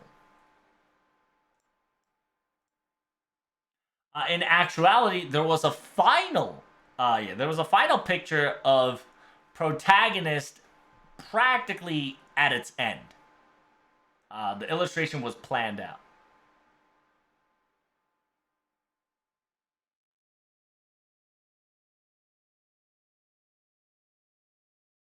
The fifth one was supposed to be protagonist all worn out illustrations, but Nasu specifically says if we were to show that, players' feelings won't still tense up and will not be very useful. So he specifically stated that he wanted a picture that felt pressure, but even if they were tired, it looks very menacing and ready to fight it off, is what Nasu has demanded. And with adjustments, those were the 4 illustrations. 4 illustrations being told.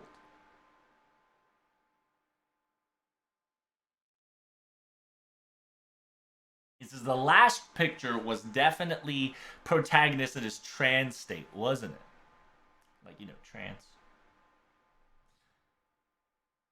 And then Nasu specifically says, yes, after all, it was a battle against, using all the servants, you were fighting an extraterrestrial's strongest life form. It was a final battle. So we definitely needed to showcase the expression in that way.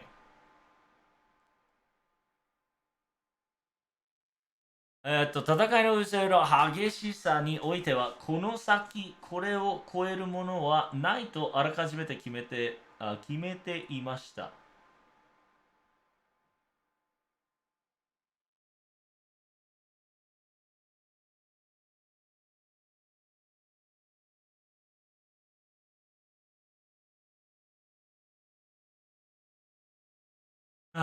And then it says here by using the fat, it needed to be done like that. The intensity of the battles and the craziness at hand. We knew for a fact that there's not gonna be something that would overwhelm this. So Nasu is specifically saying that they're not gonna do this shit again, right? This is essentially the battle of the century. It's a one-time big-ass battle. We knew for a fact that there won't be a battle that is more harder than this in this chapter, right?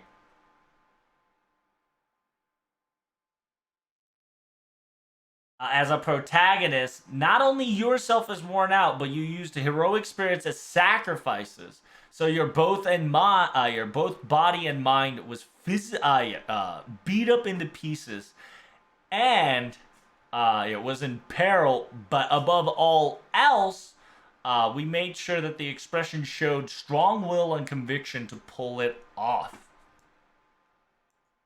Yes. And after that intensive fight, then came out the humanoid structure form of Alt Sivolba came in.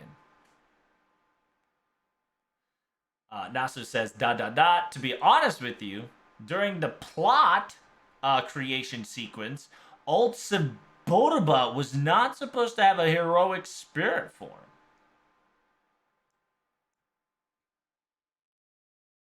During the scenario's final form and the final adjustment while drawing and writing the scenario as follows, that character kind of just naturally existed and became that.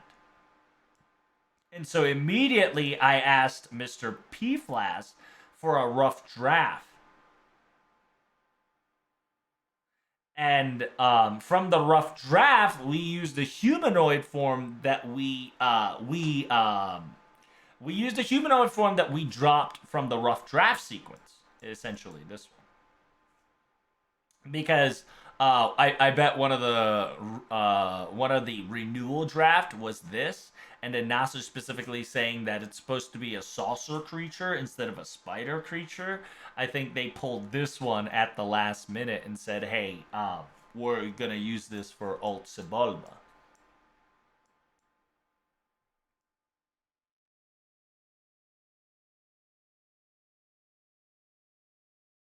Uh, it says I didn't know that it had a form and a structural sequence of a humanoid structure. It says please understand that ORT, in order for it to survive, and if there is a method or a possibility of a way to survive, it will definitely use that. It's kind of a machine that would always choose and constantly choose an option that allows the creature to survive, if any means necessary. So, by becoming a humanoid structure, it knows, なので人間形態になることで生き残れるならそうするはず. So therefore, if it can survive, even if it becoming a humanoid type, it would do so just to survive. And then on top of that, it would use the humanities laws and copy and paste the entire history from Big Bang and onward, simultaneously simulated and created facade world that itself became a heroic spirit, and then from that facade world create a summoning system that summons him from itself using the world itself as a catalyst. And that is kind of the reason why he pulled off that last impossible sequence at the very last minute. Essentially, this talks about the very last moment, where after we defeated ORT, unfortunately, Sheba fucking witnessed the fucking quote unquote Alt Shabalba, which essentially was because Alt Sibarba copied humanities laws and using humanities laws to simulate an entire different world just on that moment in that million seconds. Started from the Big Bang, created a simulation where he was a heroic spirit, and created a world in order to resummon itself by using its corpses as a catalyst to become AKA Sibalba. Was able to use some next level loophole system and created things on the spot.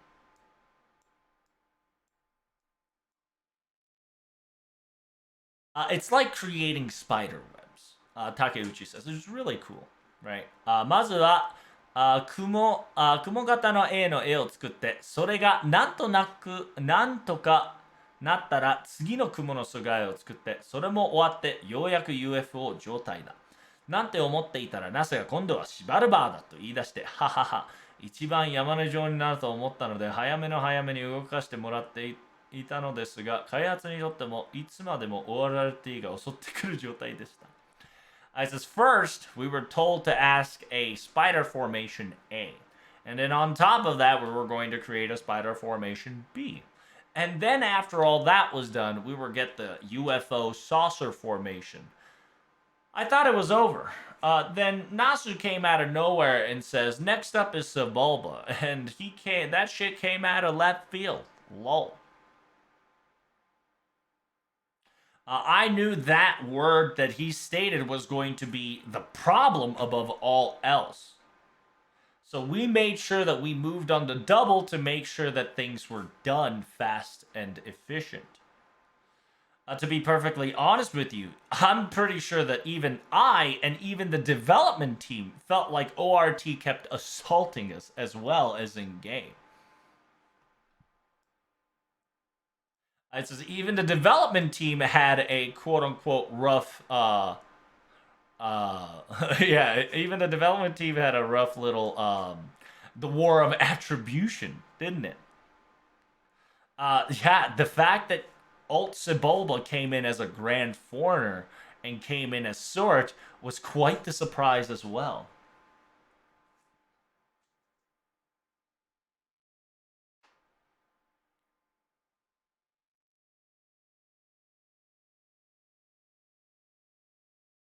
A らゆるクラスにグランドいるなら、フォーリナーのグランドは ORT 以外ありえないなって。So it says, well, there is a lot of grands in each individual class. So to be perfectly in a foreigner, I'm not going to lie to you. There is no other class for to be a grand foreigner than ORT. Sorry, Abby. Sorry, Cuckoo. So Nasu says, sorry, Abby. Sorry, Cuckoo, right? So therefore, that in technicality, at this very moment, the only grand foreigner servant is ORT.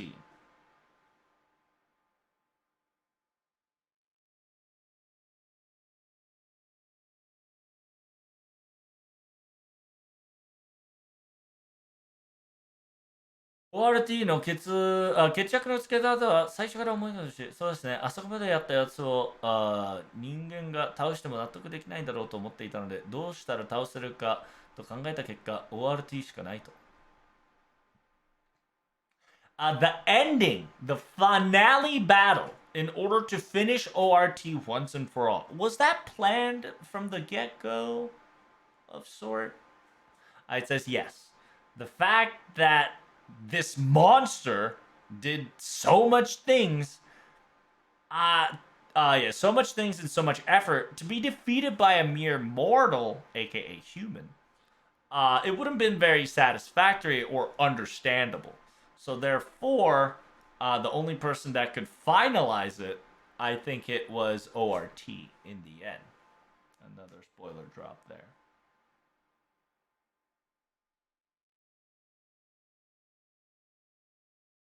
In the RPG circumstances, I feel like this is the hidden boss that's stronger than the last boss.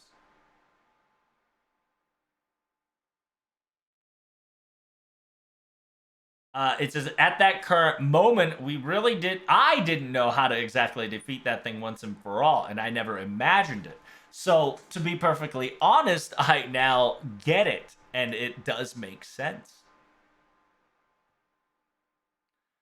It says monsters cannot be defeated by humans. That's why they're called monsters.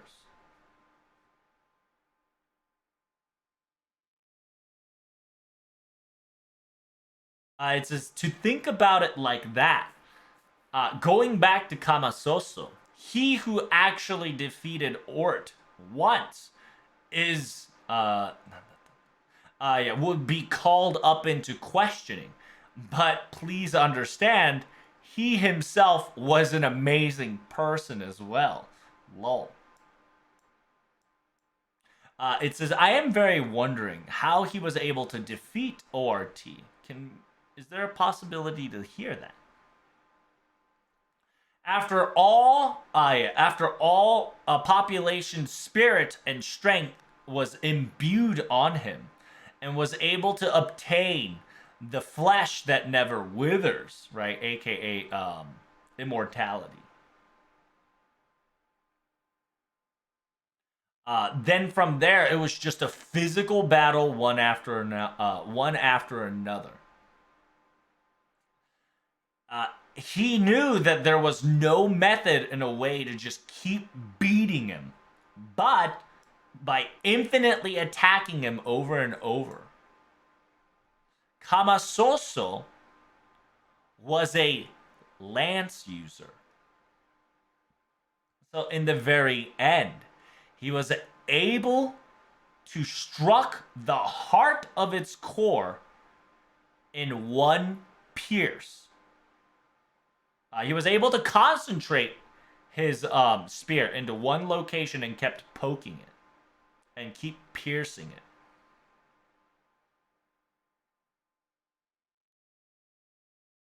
槍を持つ右手だけは消えず、かくて ORT の円盤は縛る場に落ちました。カマソスはやり使いなので、最後は UFO の中心にある核の全力につばたきよる一滴。その程度で腰も足も体も頭も砕けてほぼ消滅するのですが、槍を持つ右手だけは消えず、かくて ORT の円盤上は縛る場に落ちました。カマソッソは戦に一点、ただ一点というセリフはその再現のつもりでお願いしました。So essentially it says Kamasos was a Lancer user. So at the very end, when everything occurred, he landed this one shot with his lance. He landed a shot with his one lance that was all of his might. That landed on the heart of the saucer's core. But during that time, his entire body was eradicated. However, except the right hand that held the lance. And because of that, ORT Saucer was fallen down at Xibalba. When fighting Kamasoso, the line, this one time, this one point, that specific voice line was the recreation of that moment, and I've asked them to be added to this voice line.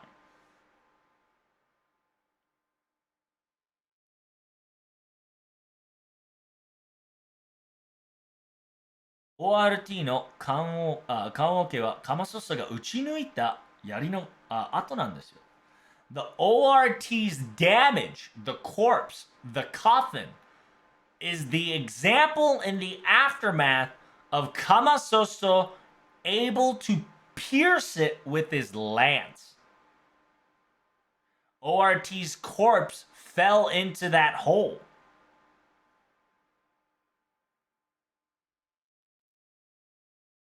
And what players saw in the coffin was ORT's outer shell. It says, wow, that's quite the intensity topic you brought upon.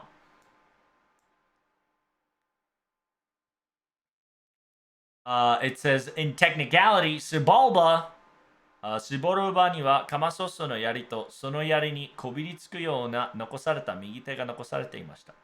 It says, in Xibalba, all there was left now was Kamasosso's lance and the right hand that never let go of the lance as if it was glued to it. Kamasoso cannot die, so from there he started regenerating. While he was regenerating, Kamasoso used all of his strength and filleted, right, aka tried to rip ORT open and pulled out its heart.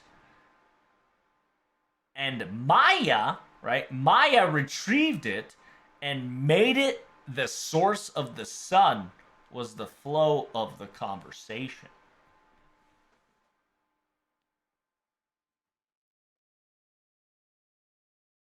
If you don't know, Maya's a Gaia, okay?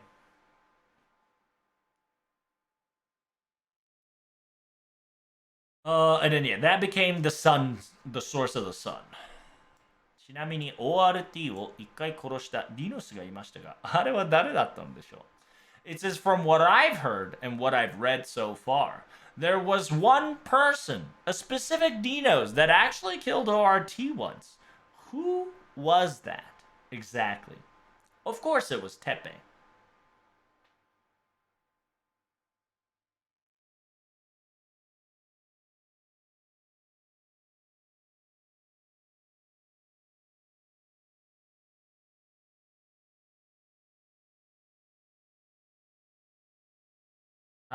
テペウです。原神の、特殊の武部がテペウを空に上げた後、突しながらすれ違いざまに命を削ったのですが、代償として半身を食われてしまいました。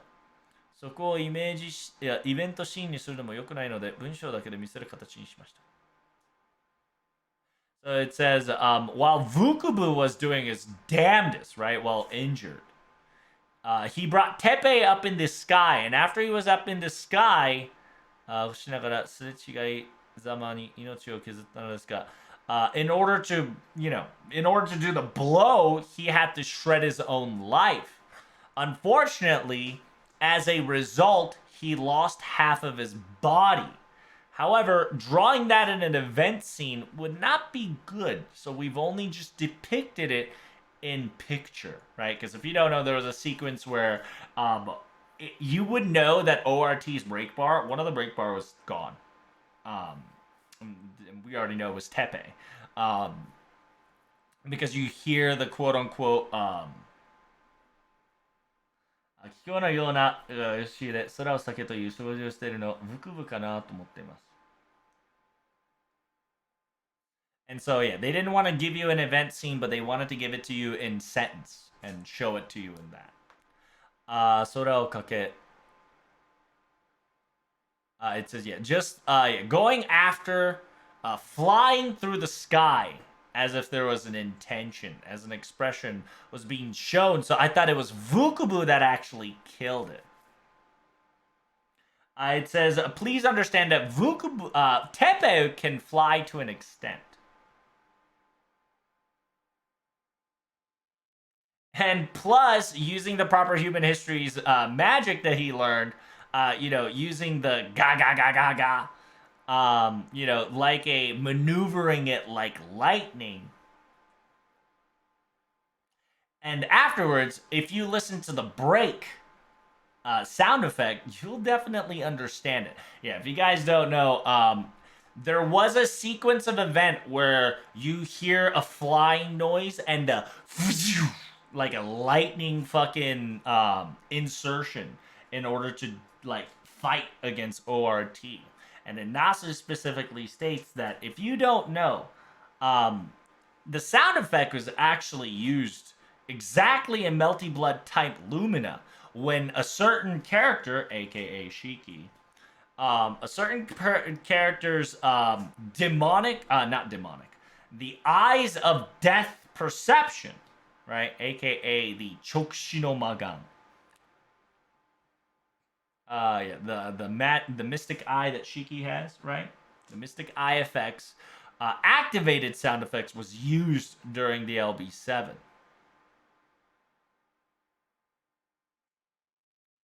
ここは今の話なので知らなくても問題ないのですが、yeah, this is just a operational staff problem.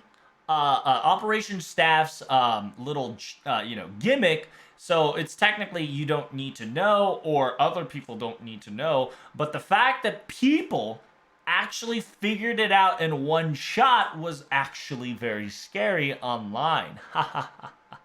Yeah, because I didn't know, but that sound effect did sounded familiar, and a lot of the Type Lumina fans that played LB7 was just like, hold up, that blade sequence was 100% when Mystic Eyes was popped off, which was pretty cool.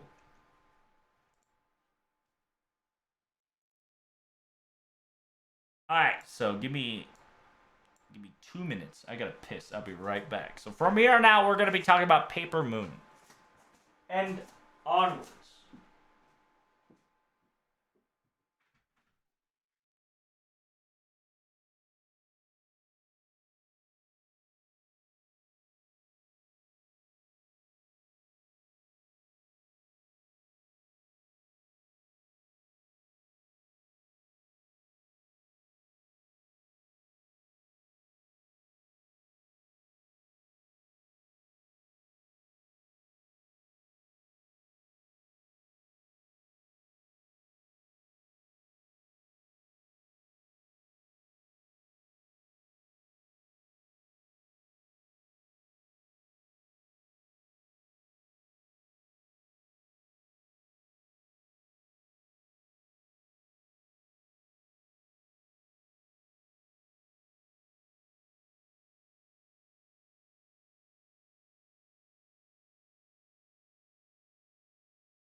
Sorry, had to BRB there a little bit. I had to get some sugar so I can translate.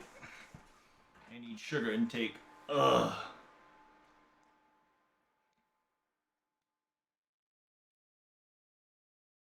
Ah.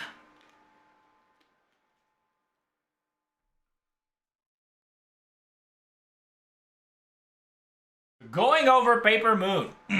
And Sosho 2 is under construction. From here on out, I would like to talk about Sosho 1 if we can. Sosho 1, the imaginary compass realm, inner realm of the Paper Moon. Imaginary number of the compass of the inner realm of the Paper Moon was very essence of mixation between Fate Stay Night and Fate Zero. Past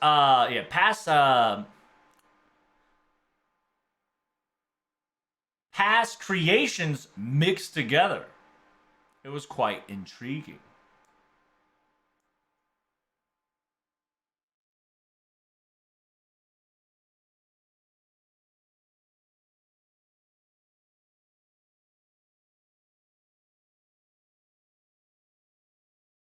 Yes, the writer in charge wanted to do something like that.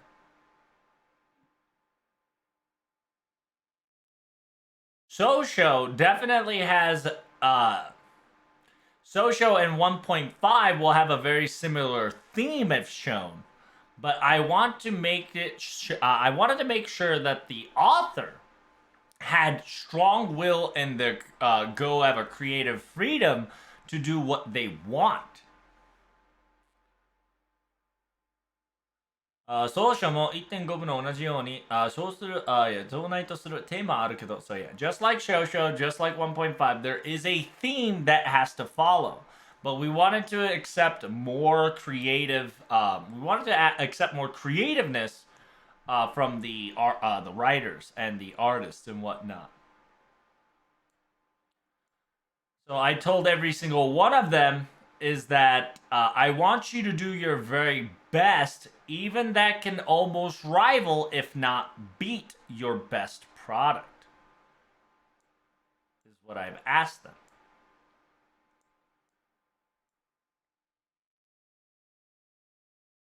It says, yeah, a lot of the character settings in the past creation definitely has been traced, in my honest opinion.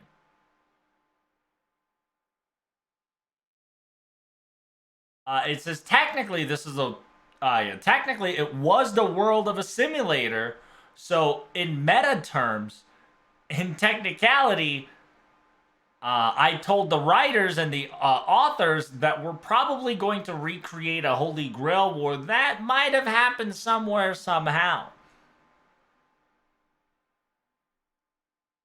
何も実際にあった and then on top of this, even Ronnie herself specifically stated that she used a Holy Grail war that happened as a reference. Speaking of Ronnie, if Ronnie's plan was working, and if she has completed and actually finalized her plan, was the world able to be saved?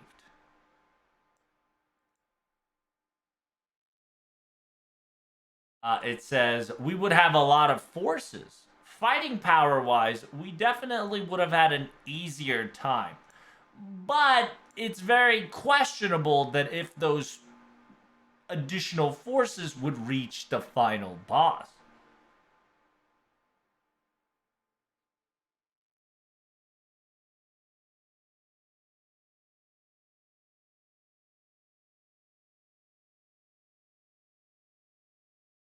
What ポルター英語が増えても最終的には管理するし、どんどん実化していくはずですか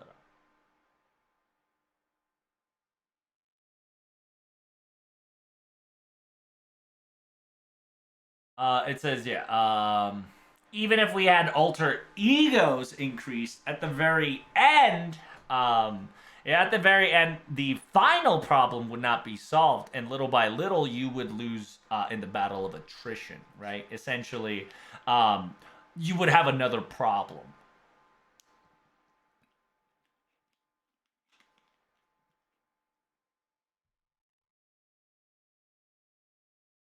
right?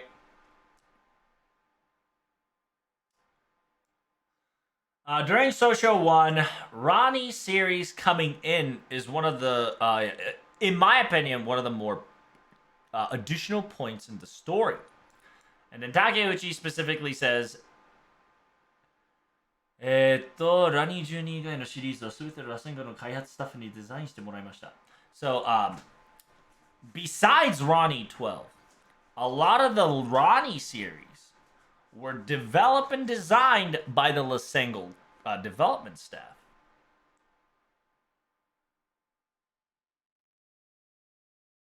In Social 1, there's a lot of artists and a lot of NPC they were in charge of. It was made with love and very strong passion, so I would like everybody to keep an eye out.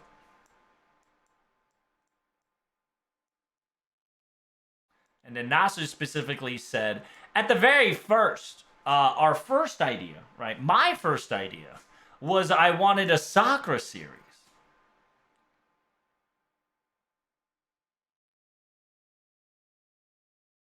However, if we were to add actual CCC ingredients into this story, the scenario will go all over the place.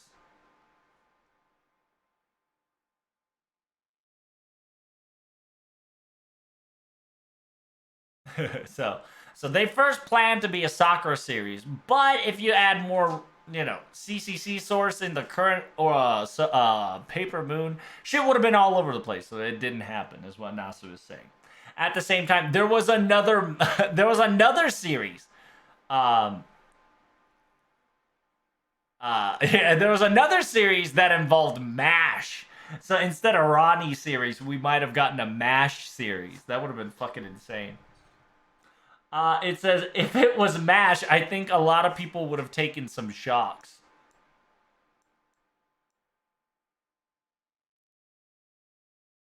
It says, I agree with you. At the same time, it's going to be very interesting and difficult to adjust things on those spots and to explaining it as well. So that's kind of the reason why best results was that we're going to use Ronnie.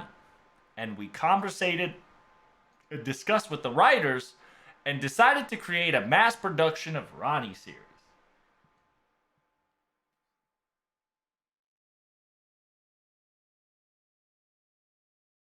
And Takeuchi specifically says,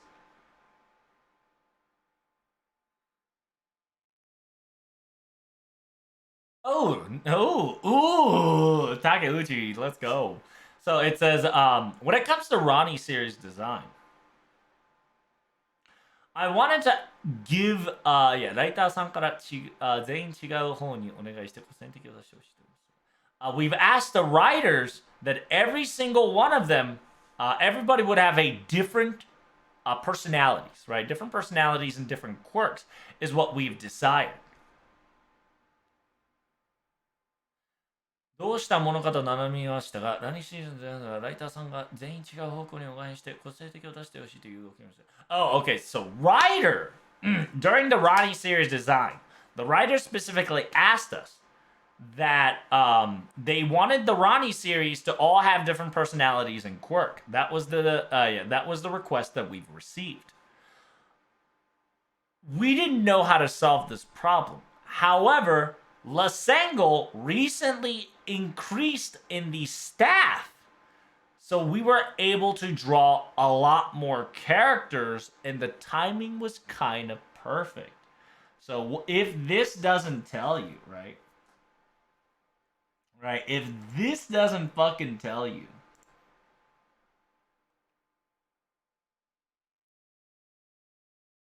that they got more staff right there, right? So Takeuchi has confirmed that they have additional staff members, which is good. This is a good part to underline right here. That Takeuchi has confirmed right here that Lasengle staff has increased. Feels good, man.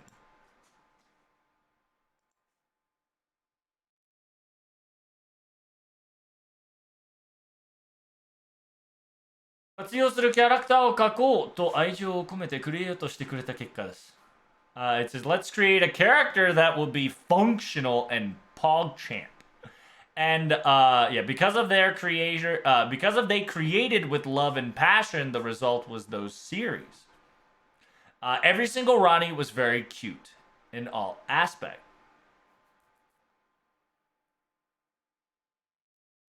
そしてあんな目に合わせたライターは後で反省室ですね。It says the fact that the writer made those amazing characters the way they did in the story, we made sure that the writer, the writer, the author goes to the quote unquote detention, right? Essentially, room to repent. Keck.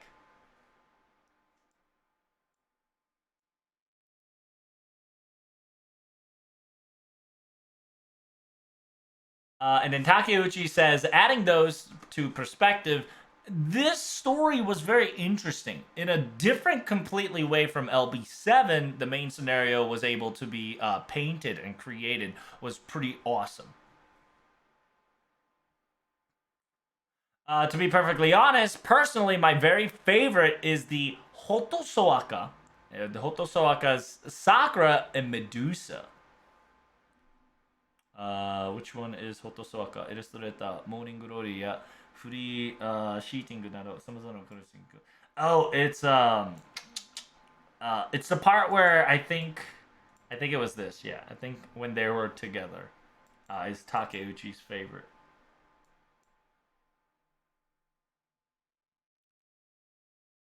It says the fact that 5-star Medusa was to be shown was unexpected. It says Nasu specifically says, we've discussed this before. Before FGO ends, we wanted to introduce 5-star Medusa. However, in current Takeuchi's schedule, it was very difficult to implement it. However, yeah, but on top of that, since the class was Saber, we were thinking to ask somebody else. And we went for that direction and asked for their assistance. And so, first and foremost, I wanted the concept to the writer in charge of the story. And then afterwards, I wanted Takeuchi to choose the illustration to be trusted with. It says, first and foremost, we were planning her to be a 4-star at most. But the illustration that Mr. Hotosuka drew up was so amazing that the 5-star Medusa actually was born. Hey, and then watch this, right? After Takeuchi ended, the interviewer says, one day we're hoping for swimsuit Medusa. And then Nasu goes, oh, lol?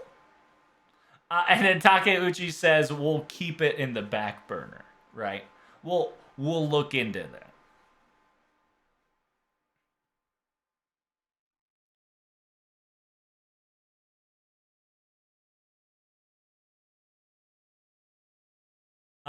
It says, during Social 1, there were new Karudia member staff being drawn up and now being seen.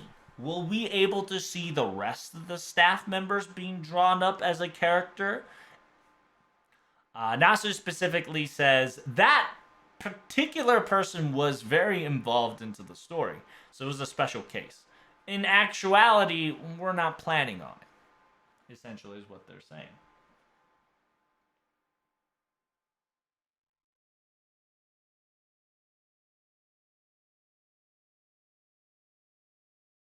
You gotta understand, Crossdale.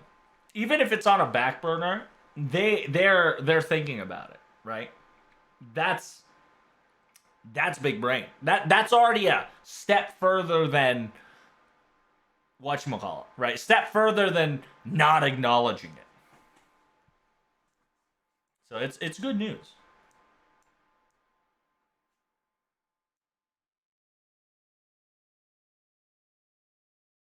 It says, if possible, can we get a word or two about the Sosho 2.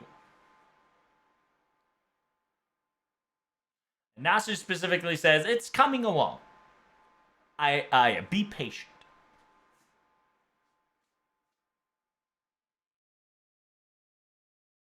During the teaser promotional video, there were text words like Tokyo. And so we're expecting that the location that we're going to be facing is Tokyo. Is it gonna be is there a roundabout possibility of Shinjuku being a location? And Nasu specifically says it's not Shinjuku. I think when you see it, you'll understand in many different meanings why it's in Tokyo. 次もいろいろ遊び寄っていて大変そうだ。頼んだぞ、螺旋語のみんな。So it says the next one is also rambunctiously going to be crazy. I'm counting on you, people of Lasango.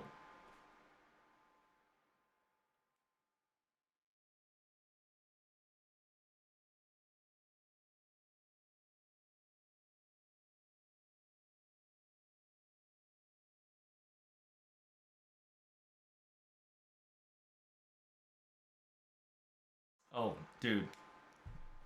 Dude, yeah, he just confirmed the Watcher exists, bro. Anyway, sorry. During the PV, there was a class card illustration of the fourth one for a mere moment.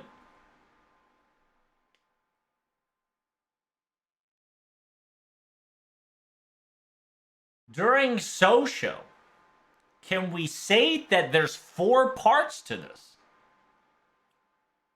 instead of 3?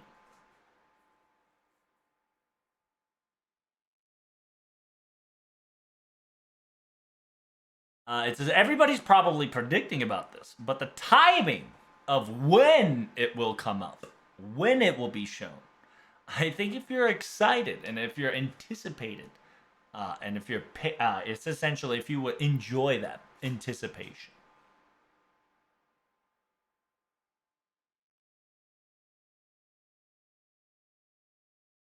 It says, while working on FGO, while working on this amazing project, there were a lot of classes that technically don't join in on the Holy Grail War.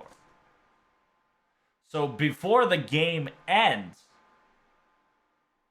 by enjoying the story, you get to learn the class's existence and why the class is what it is.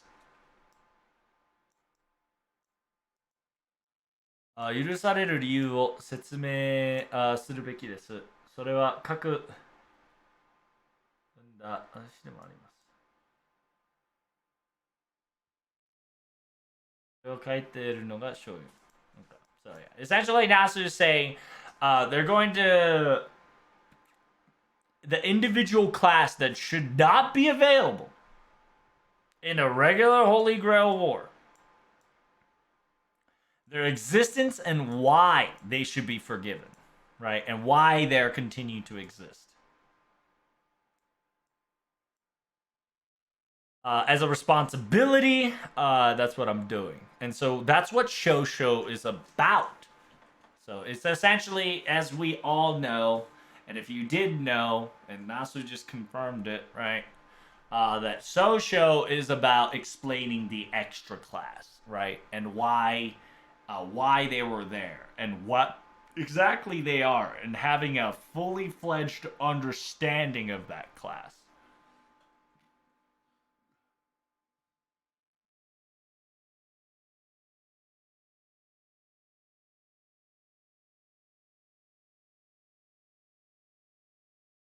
And then yeah, so that's why you're writing Sosho because of this. It says yes.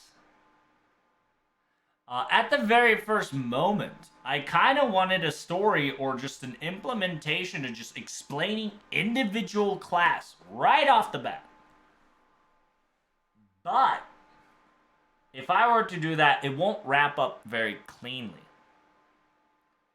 So therefore, we've decided to create a story talking about individual classes.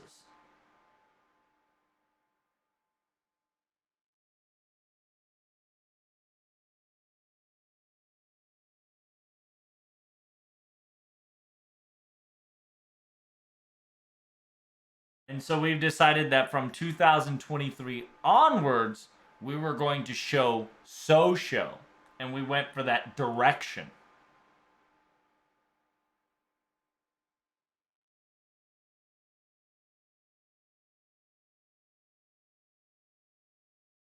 If you were to play Paper Moon, if you were to play Paper Moon, you'll enjoy it as an FGO content. And you will starting to understand how we would say goodbye with individual classes.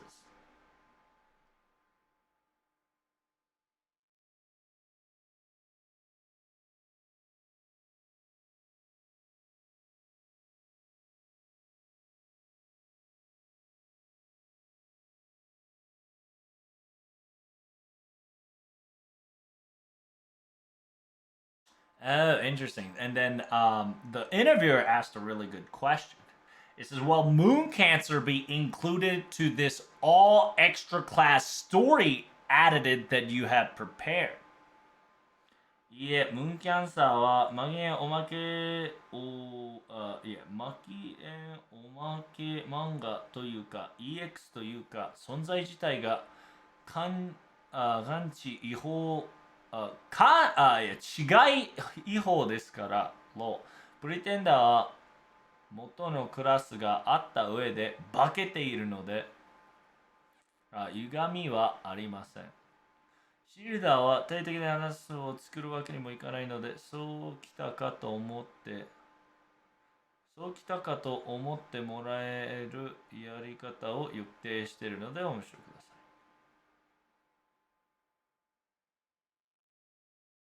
So it says, yeah, will Moon Cancer be considered as an extra class storytelling that you'll be giving us? It says, no. Moon Cancer is a exception with an exception. Existence of a side story EX. Its entire existence is lawfully illegal, right? It itself is a outside legal standards. Lol.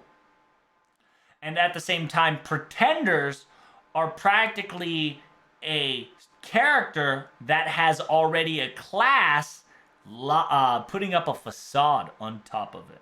So there is no actual disturbance to it.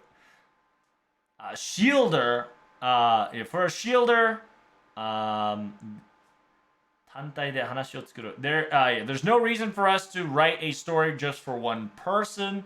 So, そうきたかと思ってもらえるやり方を予定しているので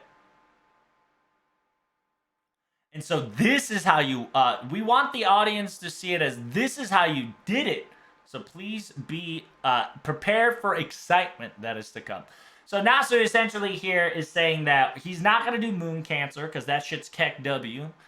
He's not going to do Pretender because in technicality, Pretenders are characters that has already a class that is just putting up a facade. And Shielder is MASH, but aka, if you know FGO, MASH is literally the end story of the story that's going to explain FGO. So he's not gonna do Pretender, he's not gonna do Moon Cancer, but he's not gonna do it as a main story, right? He's not gonna do it as a main story, but event-wise, he'll probably add some bullshit or two, no prop. And Shielder is FGO. Don't worry about it.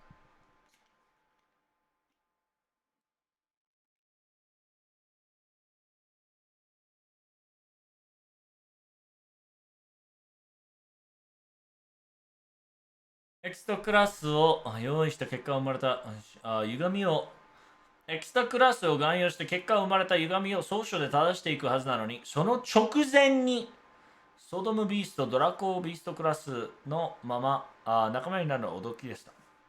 It says Sosho. We're supposed to Sosho is supposed to be essentially a retcon of the extra class. In order to balance out the disturbance or the quote unquote Yugami. What is Yugami? Yugami wa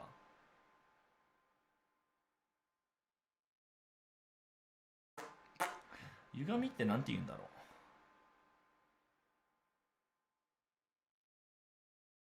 Fluctuation. Yeah.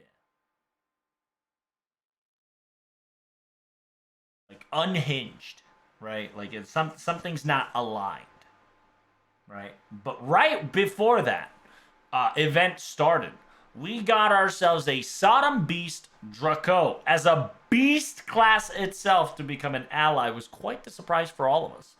And then Nasu says, yes, that's FGO. We can't let go. Yeah, our axles are never let go.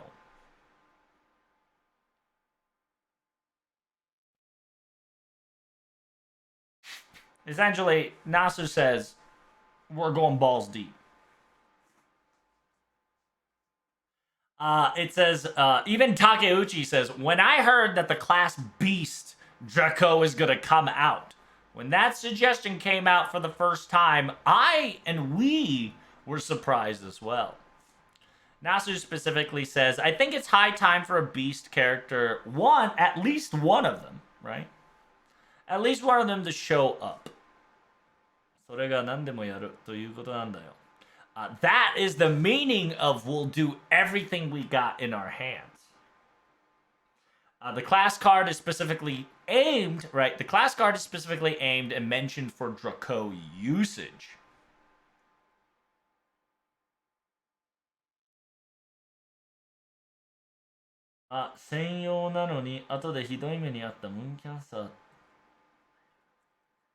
It says even though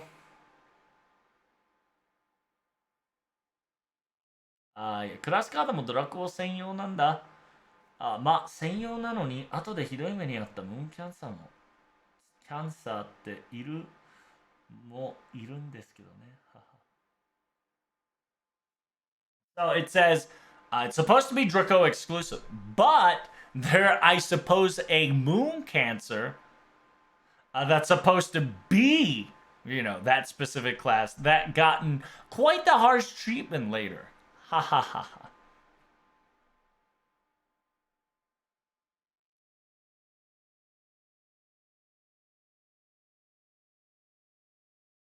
Talking about Kiara, if you don't know.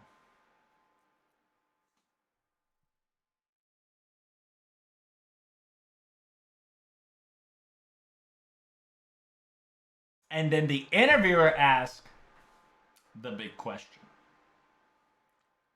It says, does that mean we can expect more beasts? Nasu says, most likely not. After all, this is very important.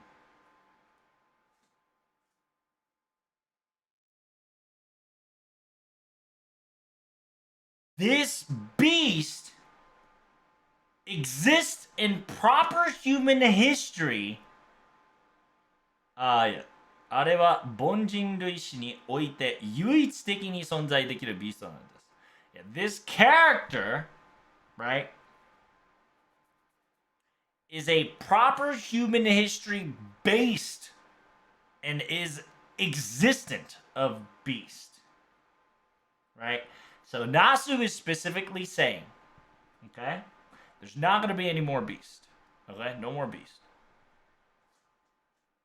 The reason why Draco is a beast, and she came in as a beast, is because in proper human history terms, she is a beast that can live in the realm of proper human history. And she existed of so.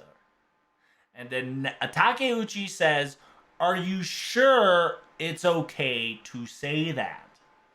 Okay, all right. Are you sure is it okay to say that? And then Nasu adds, I haven't told a lie. I specifically inserted a very important keyword after all. So Nasu's not lying, okay?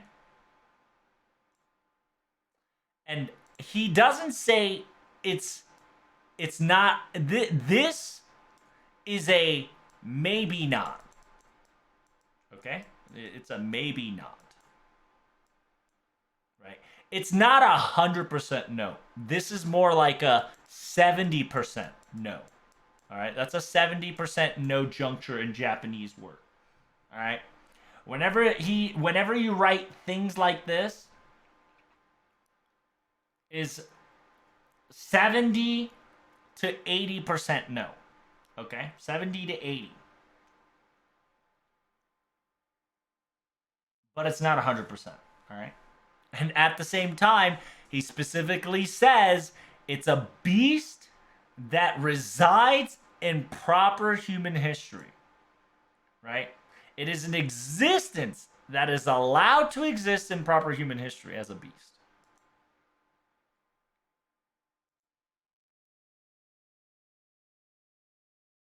So the hint there is a beast that can live in proper human history. That exists and resided. And it's also story related too, right? But just understand that there's probably not going to be beast anytime soon, but there's probably going to be a beast soon. It's going to be rare as fuck. I think it's going to be like yearly, right? Maybe you'll see maybe one, if not one every 2 years. All right. This year's swimsuit event and the Holy Grail War that takes place in Edo.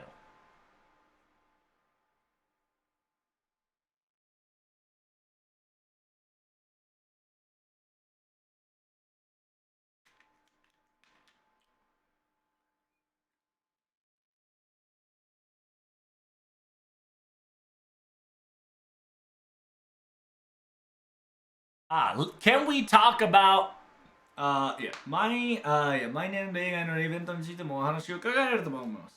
So can we talk about the usual, the every year swimsuit event? It says, as you already know, in this front page jacket, you see Morgana and Artoria Castor being depicted. You probably can guess the servants that might come soon as well. It says this year, Nasu Kinoko went all in on the summer event, so please be excited for what is to come. Can I get a concept? Can you teach us the concept of showing Morgana and Artoria Castor in the front page? When depicting Morgana, and this is Takeuchi. Takeuchi says, when dressing up Morgana in swimsuit, in order of operations, naturally she'll be wearing a black, dark black colored swimsuit. And on top of that, you add an image of going on a vacation and made it light and awesome, right? Light and vibrant is what we wanted to go for. While giving while giving out multiple ideas and rough drafts. We came to a conclusion that she looks really nice with a combination of white and gold combining together. And at the same time, half of it will be dress, half of it will be swimsuit. A little fancy dress and formal attire is what we went for. Nasu says, Morgana was a smooth process, but Artoria Castor was a rough one.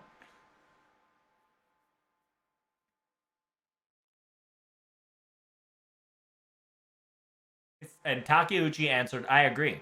We didn't want her to just be cute, and we wanted her to have unique feature as a swimsuit character. So we made multiple and immense amount of patterns ready. 最終的にはストーリーファッションの素材とセーラー服っぽいストリートファッションとセーラー服っぽい以前を取り込れています。夏の肌では活用な印象かつアルトリアキャスターからを大事にしながら第2第3にいろいろなネタを仕込んでいます。Oh, nice. So final concept is that we've added the street fashion with a sailor suit accuracy, right? セーラー服ってなんていうのかな like a sailor outfit, right? Like to explain that, I have to show it. So sailor outfit is like tummy showing, like half clothing, long sleeves. Sailor outfit is like you see on a sailor, right?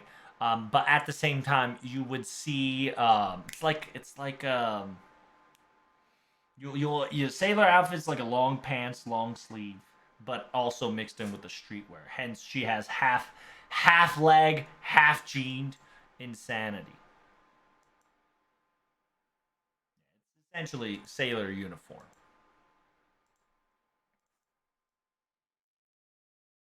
We wanted to make sure, and the summer outfit has a very impressionable look. Yet we still kept the importance of Castoria. And on her second and third ascension, we've also added additional details that you might enjoy. And then the interviewer specifically says, last but not least, I would like to have some wording for Samurai Remnant. It says, in the game, Minamoto Musashi is in it. However, Musashi technically disappeared from the throne, the Heroes of the Throne in FGO, correct? And then Nasu specifically says, timeline-wise, this will be talking before Olympus. This is between the end of 5. The timeline is between most likely after 1.5 is over. So this is between 1.5 and LB1. Okay? So Samurai Remnants timeline, or actually not timeline, Musashi's timeline, that's actually more accurate. Musashi's timeline in Samurai Remnant is between after Shimosa, before LB1. Alright?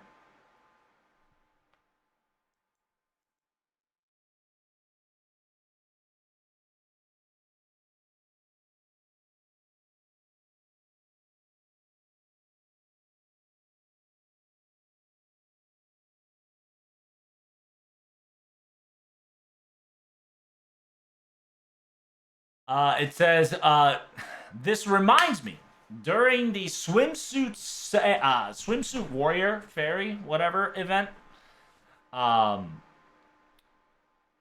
Musashi specifically named herself as Iori to get by.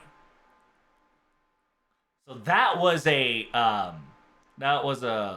pretense afterwards.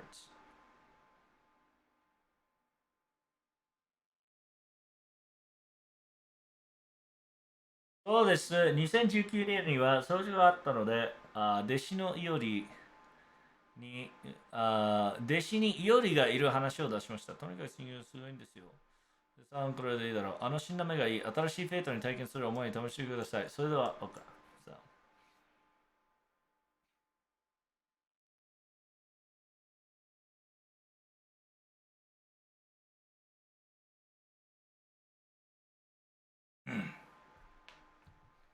And then Nasu says that's right.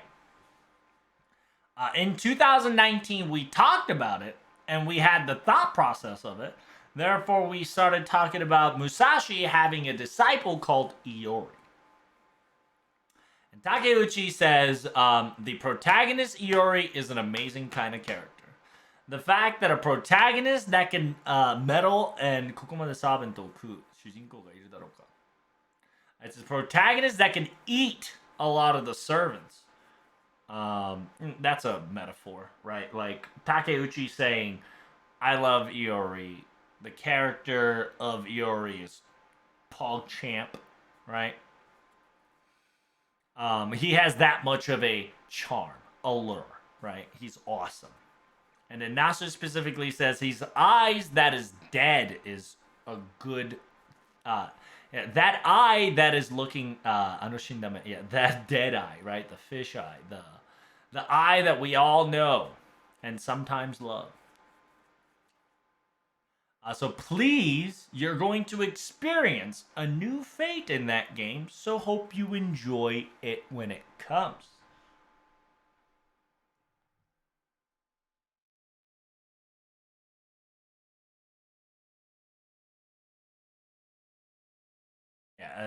Takeuchi specifically was saying, ここまでサーベントを食う、主人公がいただろうか.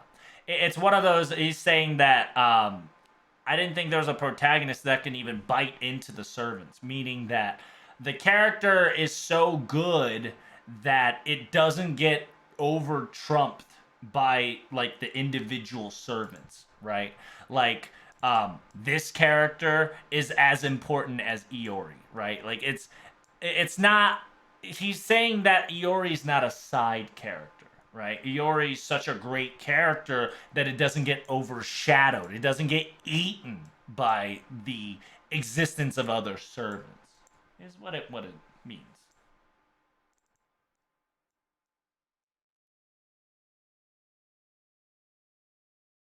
Oh, last but not least, can we hear your desires and what you want to see to ninth year of moving forward?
So, not Nasu, this is Takeuchi, okay?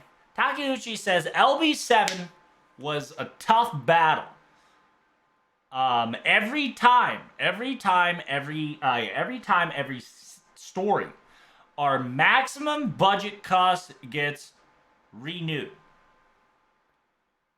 The reason that is because we're always constantly trying out new challenges. And because of the motivation is in the staff group, you'll probably see a new gimmick or awesome モチベーションが現場にあるから今年のスイムスーツイベントもそこが発揮されています。It says this year's swimsuit event will show the challenges that the new challenges that we've tackled. At the same time, the new series, which is Sosho, that started, while working through it, what we all aim for is the last finale in order to reach the final arc and final destination. We, the development team, will do our very best, so please keep on supporting us. And then Nasu goes, at the last, during the LB7, at the very end, when ORT was about to reach the sun, when looking back, everything else was shown as a crystallization of the entire realm, right? At the very first, Mr. The Lasengo, Team Lasengo specifically says, and asked me a silly question, and said, the ORT's movement and where he moved becomes crystallized, right? When they asked me that, I answered with no.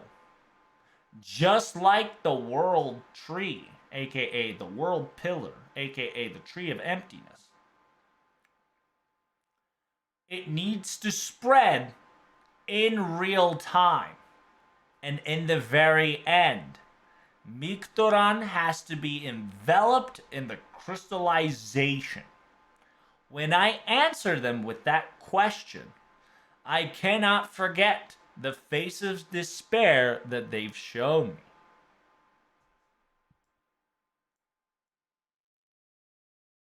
And the interviewer says, I can only imagine. Right? I can see it. Right? Because they're talking about this whole shit, right?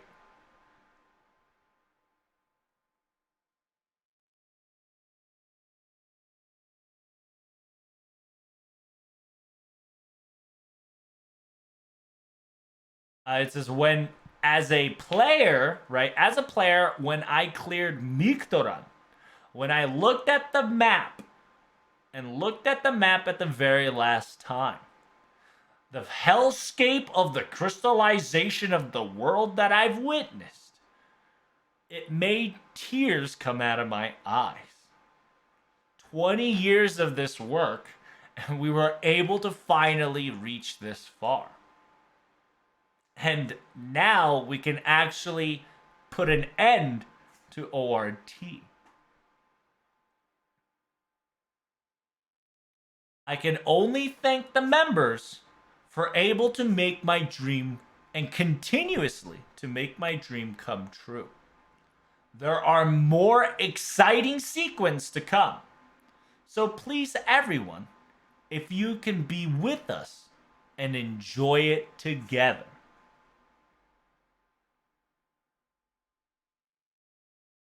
The end. So, just understand, right, before I go to my final thoughts, when Takeuchi says Shukyo, think of this as like Temple of Solomon.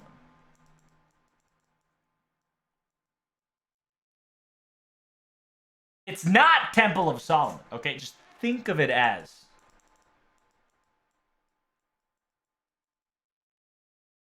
Okay, think of it as Temple of Solomon, okay? It's just he's saying that because they have to explain Sosho first, and then they have to dismiss all the extra class first, or come up with a bullshit sequence to be like, oh, you know, like we can keep the extra class forehead. So essentially, after Sosho is done, we're gonna head towards like 8 more sections, right? If not a little bit more, and then the Temple of Time 2.0 is gonna come. It's important after all. So not Takeuchi saying our budget cost increases every time because we're doing some next level shit every time. Takeuchi is saying that prepare yourself for this summer event. The motivation is high, so you'll see it in this summer event. Pretty excited. That's a good word from Takeuchi. Takeuchi is saying, listen, this summer event game is going to be Pog. It better fucking be Pog. Nasu just straight up started fucking talking on his own. How he just literally enjoys people's despair and suffering. specifically saying that the Lasengel team says, "Hey, Nasu, the quote-unquote monster that you're creating, wherever it moves, it'll leave a crystallization, right?" And fucking Nasu said, "Nah." He says, "I want that shit real time. I want that shit spread real time, all around the world. You hear me? And in the end, it's gotta be crystallized." All the way to the sun. And then he can't forget the despaired face of Lasengel's staff hearing that. And at the same time, Nasu finishes the entire interview saying, continuing this thing for 20 years, we were able to reach this far. The fact that we were able to reach ORT, able to come my dream, like a lot of my dreams coming true is phenomenal. I hope everybody, guys, there's gonna be more sequence to come, right? Nasu says we got some shit in store. So it says if you guys can stick around, enjoy, otsukiyai, you know. You guys can just be with us. It would be greatly appreciated. Very nice.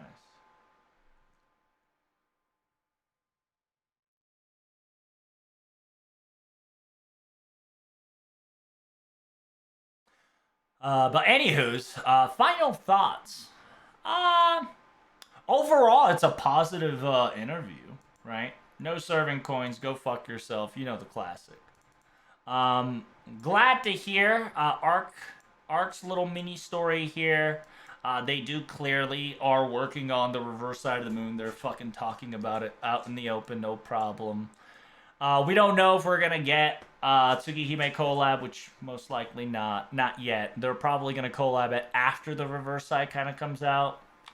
They're not gonna bring out the other arc. Don't worry about it. If you know, you know. If you don't, you don't. Don't type it in chat.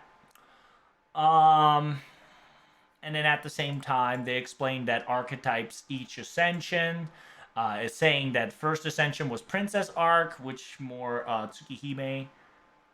Ascension 2 is essentially a Tsukihime arc that actually went a specific route 3 years later. And then at the same time, third Ascension is an FGO situation of a what if arc, and that what if is if Arcrid just stayed in her castle for 1,000 plus years and just didn't do shit. Nothing happened, right? Nothing happened to her. Nothing happened to it. Kind of talked about Phantasm Moon, aka let's get some parodies, right? Would love to see more parodies. Nasu answers, if FGO's all calmed down and done, we'll probably think about it. Teska Toripoka kind of went quickly Sherlock Holmes, you know, cool, pretty PogChamp. Talk about how Teska was not supposed to be this influential and this big, but because the artist is by the character who made Final Fantasy VII, right? Kind of got PogChamp, and then Nasu being Nasu, he's just like Poogers, right? It is what it is.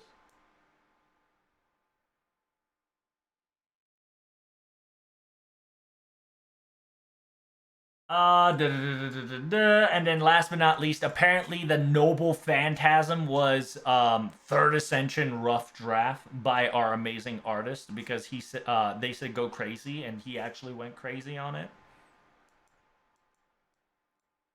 And then talk about how in technicality Nasu started working on researching the fucking LB7 roughly around 2021.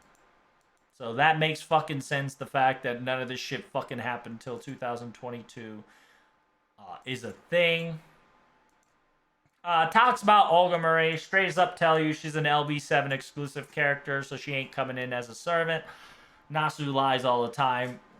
One day he'll take a shit and just, you know, change his mind. So there's still copium, but it's a hopium.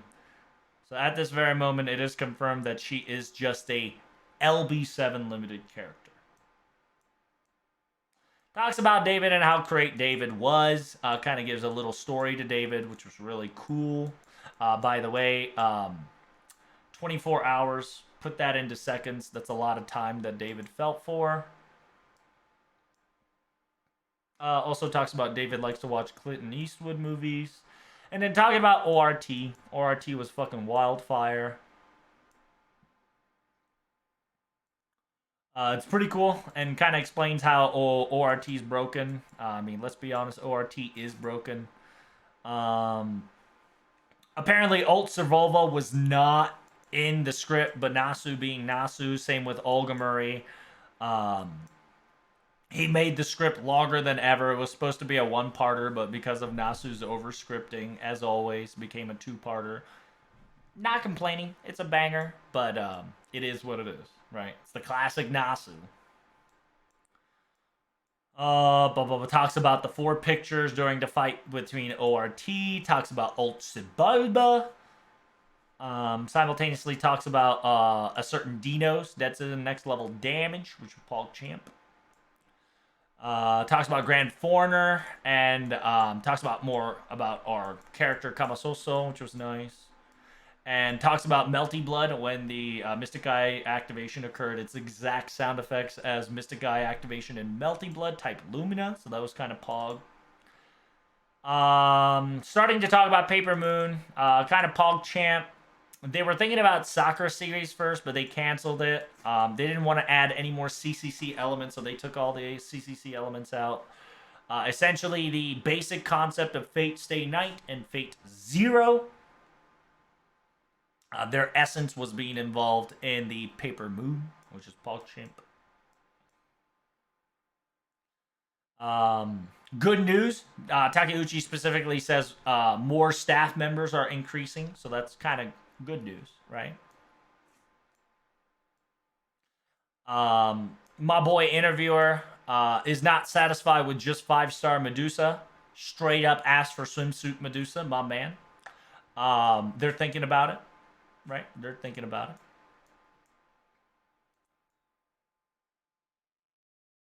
Talks about quote unquote extra class. Talks about what Sosho's all about. It is confirmed that it's going to be in Tokyo. It is what it is. Yeah, talks about Shosho. Shosho's going to be all about the extra classes except Moon Cancer, Pretender, and Shielder, because, you know, Shielder's already in the game. Talks about how, speaking of extra class, Draco, blah, blah, blah. Nasu gives you a hint that kind of says, oh, there's not going to be any more beasts, but, you know, proper human history beast is perfectly available, and, you know, everybody and their mom is just like, Nasu's lying, be like, Nasu's technically not lying, because it's using his play on words of anything that existed in history that is proper human history is going to be a beast. So any beast potential of human history can be in proper human history. So last but not least, talks about swimsuit events, saying that Nasu went balls deep in story. Simultaneously, it's going to be a cool gimmick. Takeuchi's kind of saying that, so I'm kind of excited. He doesn't say cool gimmick, but he's saying that the motivation to challenge new things is going to be shown in this year's summer. So that's kind of pog. You're going to see more different Castoria Ascension in second and third Ascension. Apparently there's got more details on it, so it's kind of pog. Fate Stay Samurai, we've got now a timeline that says Musashi between Shimosa and LB1, so that's kind of pog champ. Overall, I think it was a good interview. Glad to hear that Nasu's just not depressed. That's kind of a pog champ. Glad that Nasu's low-key kind of off his high horse on LB6 on the interview. He's hyped for Sosho simultaneously, the summer event, and was able to give us a little more detail on LB7, so that was cool. I think overall was a good interview. I enjoyed it. I mean, these guys, yeah,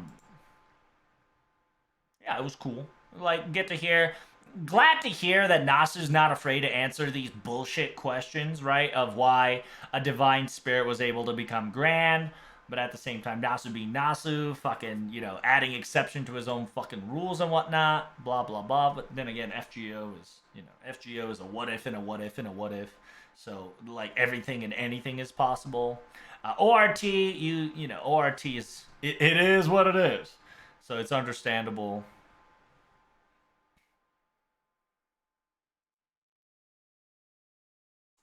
So they're currently working on Socio 2, so probably not going to be available till end of the month. Not end of the month, I mean end of the year. But, I mean, that's okay. Every 6 months, if we're going to get a story, I'm okay with it. Other than that, it's kind of weird because they're not talking about, like, any other events. Like, no new hints and whatnot, etc., etc. But yeah, I think this was a lot of Nasu talking, which was good. Glad to see Nasu be more talkative than ever. And you can kind of see Nasu's true nature here in the last 2 sentences. He's kind of an asshole. And if you don't know, Nasu's kind of a guy where he goes, I wrote a story, but your art's so good, I gotta add another story. But let me add this another story, and I need this gimmick. ASAP. Right? He's kind of that guy. So, it is what it is. What place is Summer 8 taking on? It's Summerfest. It's Summerfest 2, so it's like Hawaii or some sort of random ass island. It could just be, instead of Hawaii, it's in fucking Britain. But other than that, that concludes. Like I said, overall, love the interview. FGO ain't dying, right? A lot of people are saying FGO, KEKW, dead game, but we popping off still, right? Sales-wise, they're numero uno as always.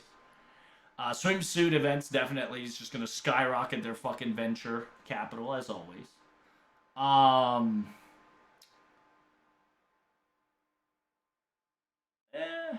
mean, there's a lot of plate already, right? And I don't know. To me, as a Fate fan, working this shift for 8 years straight, it's great, fantastic to hear. To me, this is more about story detail than the future. But to me, I think it was a good interview. I enjoyed it quite a lot. I ain't gonna lie, I'm a boomer now. So when it comes to FGO, I'm 100% boomer. I miss the reruns. I miss the 2-week, 2-event sequence instead of the 1-week, 1-month sequence. At the same time, I just feels like caring for player base definitely diminished.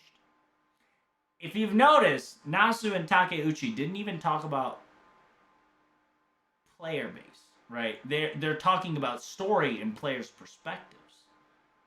But they never really talked about for players. It's almost as if these two just kind of want this shit to be over with.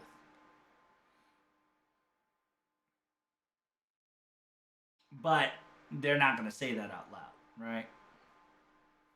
And out of all this interview, boys and girls, Takeuchi slipped, and thank God he slipped, because he specifically says, right, we've got more members. Let's fucking go. Right? It says right here. It says, luckily, Lasengle's staff members increased. So people who can draw characters also increased. So it was a great timing. Right there. Feels good, man. Alright. That is the biggest W that we can ever hear from this interview. So, hope you guys enjoyed the stream / translation. If you enjoyed it, make sure you hit that follow button and don't forget to subscribe on YouTube. And I usually stream on Twitch daily. At the very moment, I got some complication in my IRL life, so I'll probably let you guys know on Twitter or Discord. So don't forget El Spaghetti. Other than that, I'll see you guys in the next video. Bye-bye.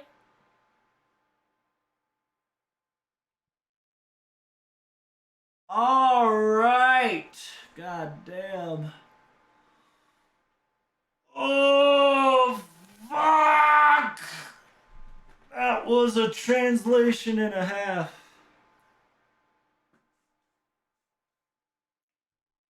God damn, boys and girls, that was rough.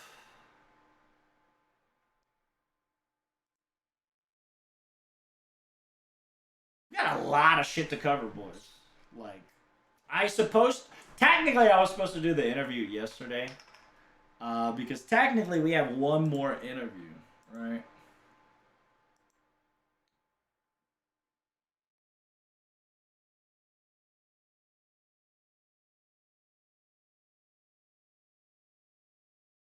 So, interestingly enough, a little fun fact.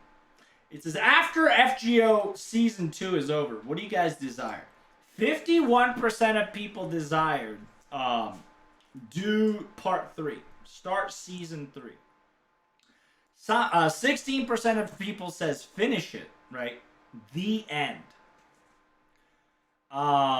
Said start FGO 2 with a new protagonist. Is 14%. 9% says make a completely Fate RPG. Completely new. Make a new Fate RPG game. 9%. And then the other 9% is meh.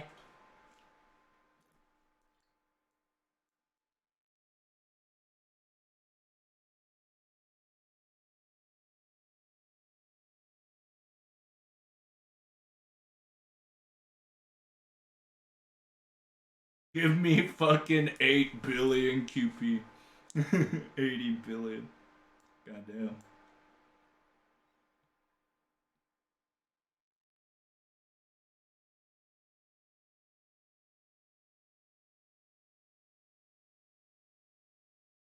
Give me Kadak swimsuit craft essence or swimsuit. Or both. Damn. Female be wildin'. What the fuck? Subscription? Fuck you. Under the Same Sky Project Type 2. That'd be lit. Yeah. Samurai Remnant, Fate Strange, Fate Collab, Hundo Pacento.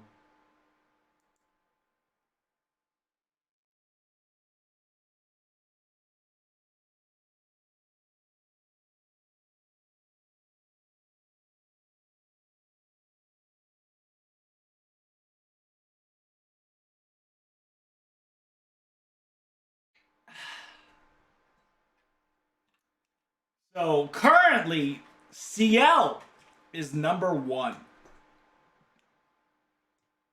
CL is number 1 with 380 votes of being FGO character. Next one is Aozaki Aoko, and then Shiki.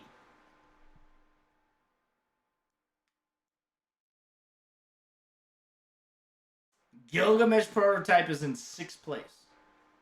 I like how it says Seiba, Fate, Strange Fate. Don't worry, chat. Hakuno's still at 10th place. He's being strong. It says, if there is a swimsuit clothing, who should it be? Oberon. Well, look at that, huh? Oberon, male. Therefore, you know why they want Oberon swimsuit? Is so we can get his banner. That's it. That's all there is to it. Aozaki Togo is also there in 4th place. Yep. A female top 10, of course, is Morgan. Don't you worry, Ereshkigal fans. You're still in 2nd place. It seems that they decided to say fuck 2nd place and took first and third place. So you got fucked. This ain't no FGO arcade. Alright, you don't want to be in second place. It's funny because Mellison, Banshee, and Burgess.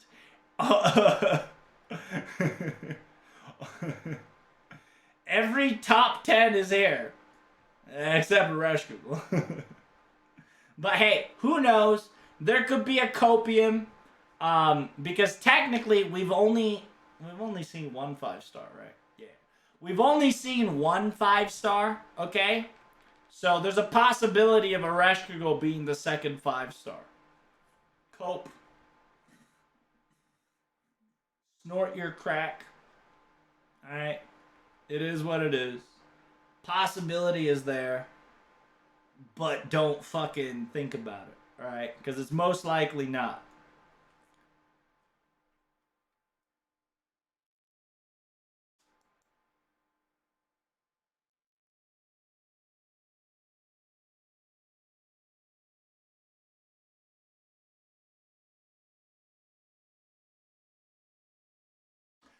This one. So if you don't know, this one is the interview for Flowers. If you don't know. This is going to be the director, Mr. Shu Hiromatsu. Okay? He was the directing animator for Beyond Memorial Movie 23, Beyond the Tale. You guys like the video, right? You guys like this video? He created this. All the animation was directed by him. He was the animator director, and we're gonna read the interview tomorrow.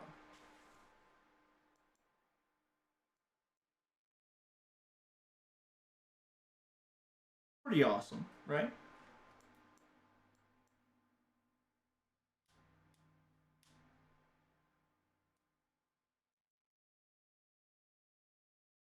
And if you don't know, he was the person who wrote the 5th ending of Chainsaw Man, which was the famous metal ending, right? The metal ending of fifth ending of Chainsaw Man. At the same time, he also worked on Fate Apocrypha. Specifically was in charge of episode 22. He was in charge of the big fight during what's his name? Is it Karna? Yeah, Karna versus Jeek-kun.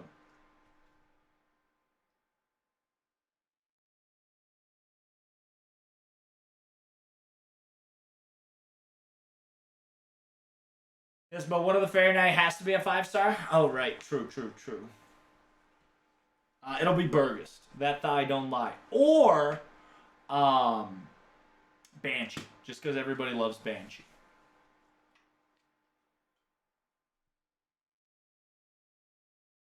Why didn't made Artoria nude? Artoria was not nude. Fuck you talking about?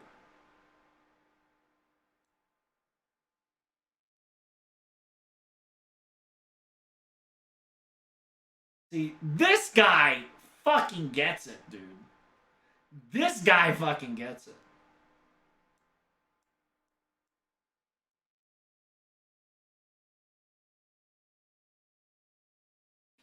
Specifically says, when you ask what is a Fate series, the first thing comes up in your head is Artoria.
That is true. It's a well done part for sure.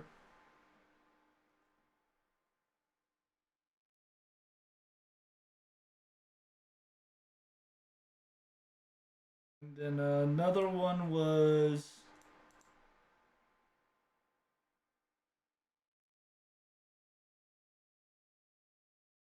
I think that was it. Yeah.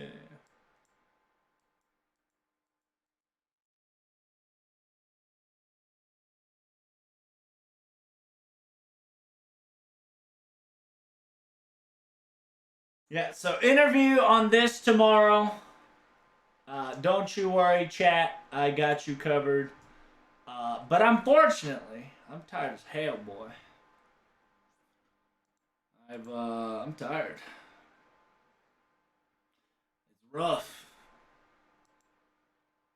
I'm having trouble sleeping, which is kind of the feels weird man part. So that part fucking sucks. I'm hoping that in about 2-3 days I can fix this sleeping problem. So here's tomorrow's scheduling, okay? We're gonna have the interview, right? We're gonna read the interview of Hana Hope, and the animator director of Shu Hiromatsu talks about the entire craziness of Hana Hope, and we'll watch this video first, talk to the interview. After reading the interview, overview with the interview. Um, Other than that, remember live stream FGO, right? Fate Grand Order Servant Cutterdale live stream at October 10th. It's gonna be the quote unquote Summer Festival 2023 and new additional new information to come, right? The voice actor is the voice actor of Kadok, voice actor of Morgan, and the voice actor of Beryl. So those three peeps are coming in hot. We're hoping, because the voice actor of Beryl is here, we might get a MASH costume. We can pray. We can pray.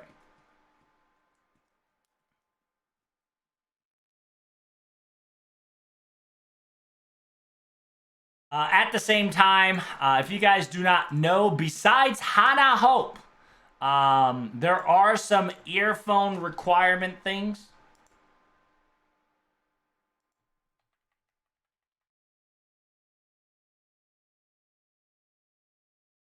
Put your headphones on.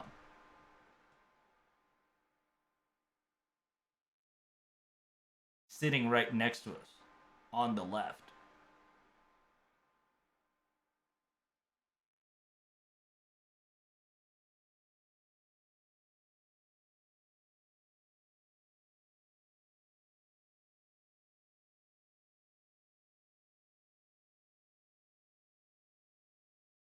Now he's on your right.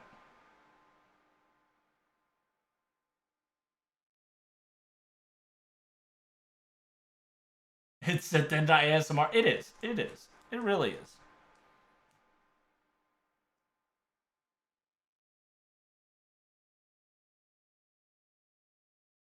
Now on your left.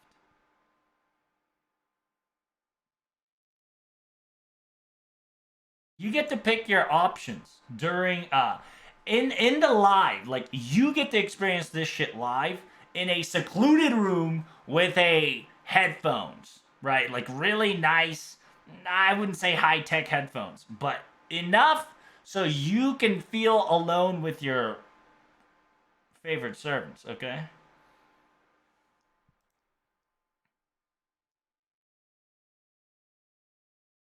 Look at him blushing up. These blush makes the ladies' panties fucking go crazy.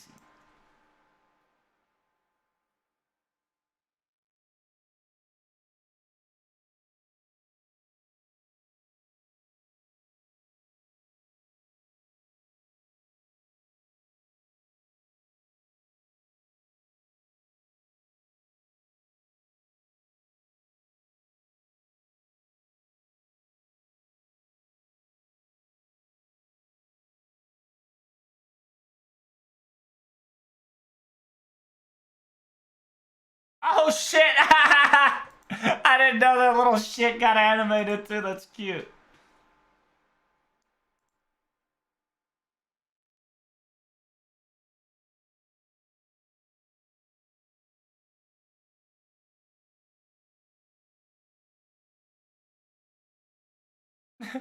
Alright.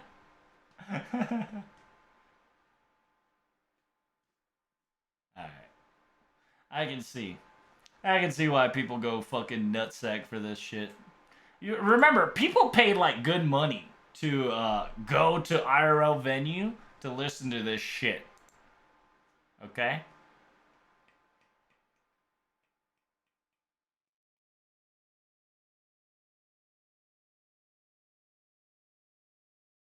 Talking about oh my god. Dude, whoever wrote the script definitely knows the ladies' fetishes, especially the voice actor of MASH and the voice actor of Nita Chris and the voice actor of Elizabeth, right? Because this little kid is talking really close to your ears at the same time moving around, making expressions and making fucking human noises at the same time talking about muscles. Bro, people be paying good money to listen to this shit.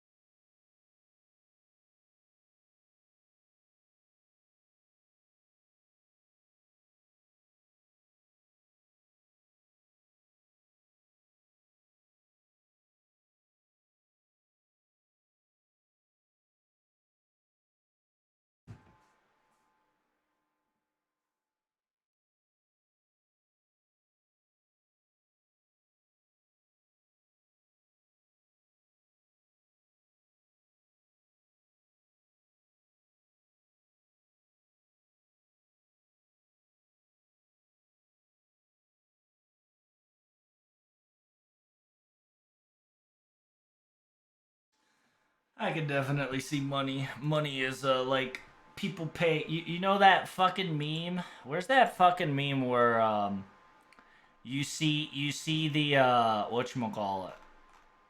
You know that dude that like breaks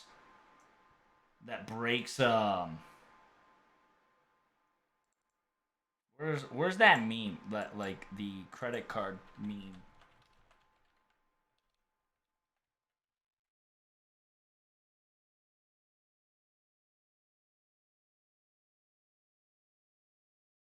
This one? Yes, this one.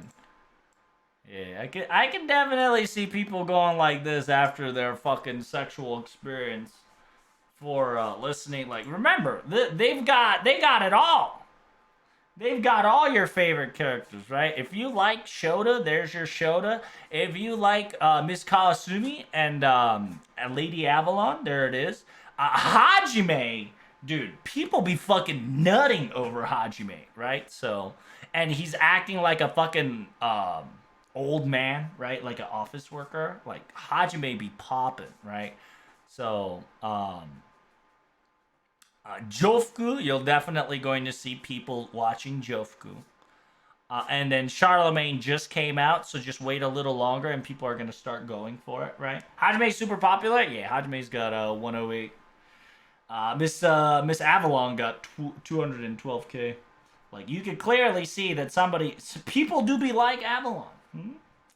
What about Charlemagne all the way? Well, I'm not going to be I'm not going to be watching all of them. I'll probably watch it tomorrow. Because I gotta go. All right, let's be honest, chat. It's time for me to go. All right, the time has come, and so have I. I gotta go. I'm tired. Now I gotta. I'm glad that I was able to get this shit done. So, thank you guys so much for watching. Greatly appreciate it. If you enjoyed the stream, don't forget to follow me on Twitter, YouTube, and Discord action. Oh, Cad's streaming. Nice. We're gonna raid into Kadra. I appreciate all of you. Thanks for the translation in the stream. Get some rest. Yeah. I won't be getting a rest. However, I will be. I gotta do some IRL shit. But don't worry. Like I said, tomorrow we'll go another live stream and then get this shit done. So I hope you enjoyed it. If you enjoyed it, you have fun. All right. Bye.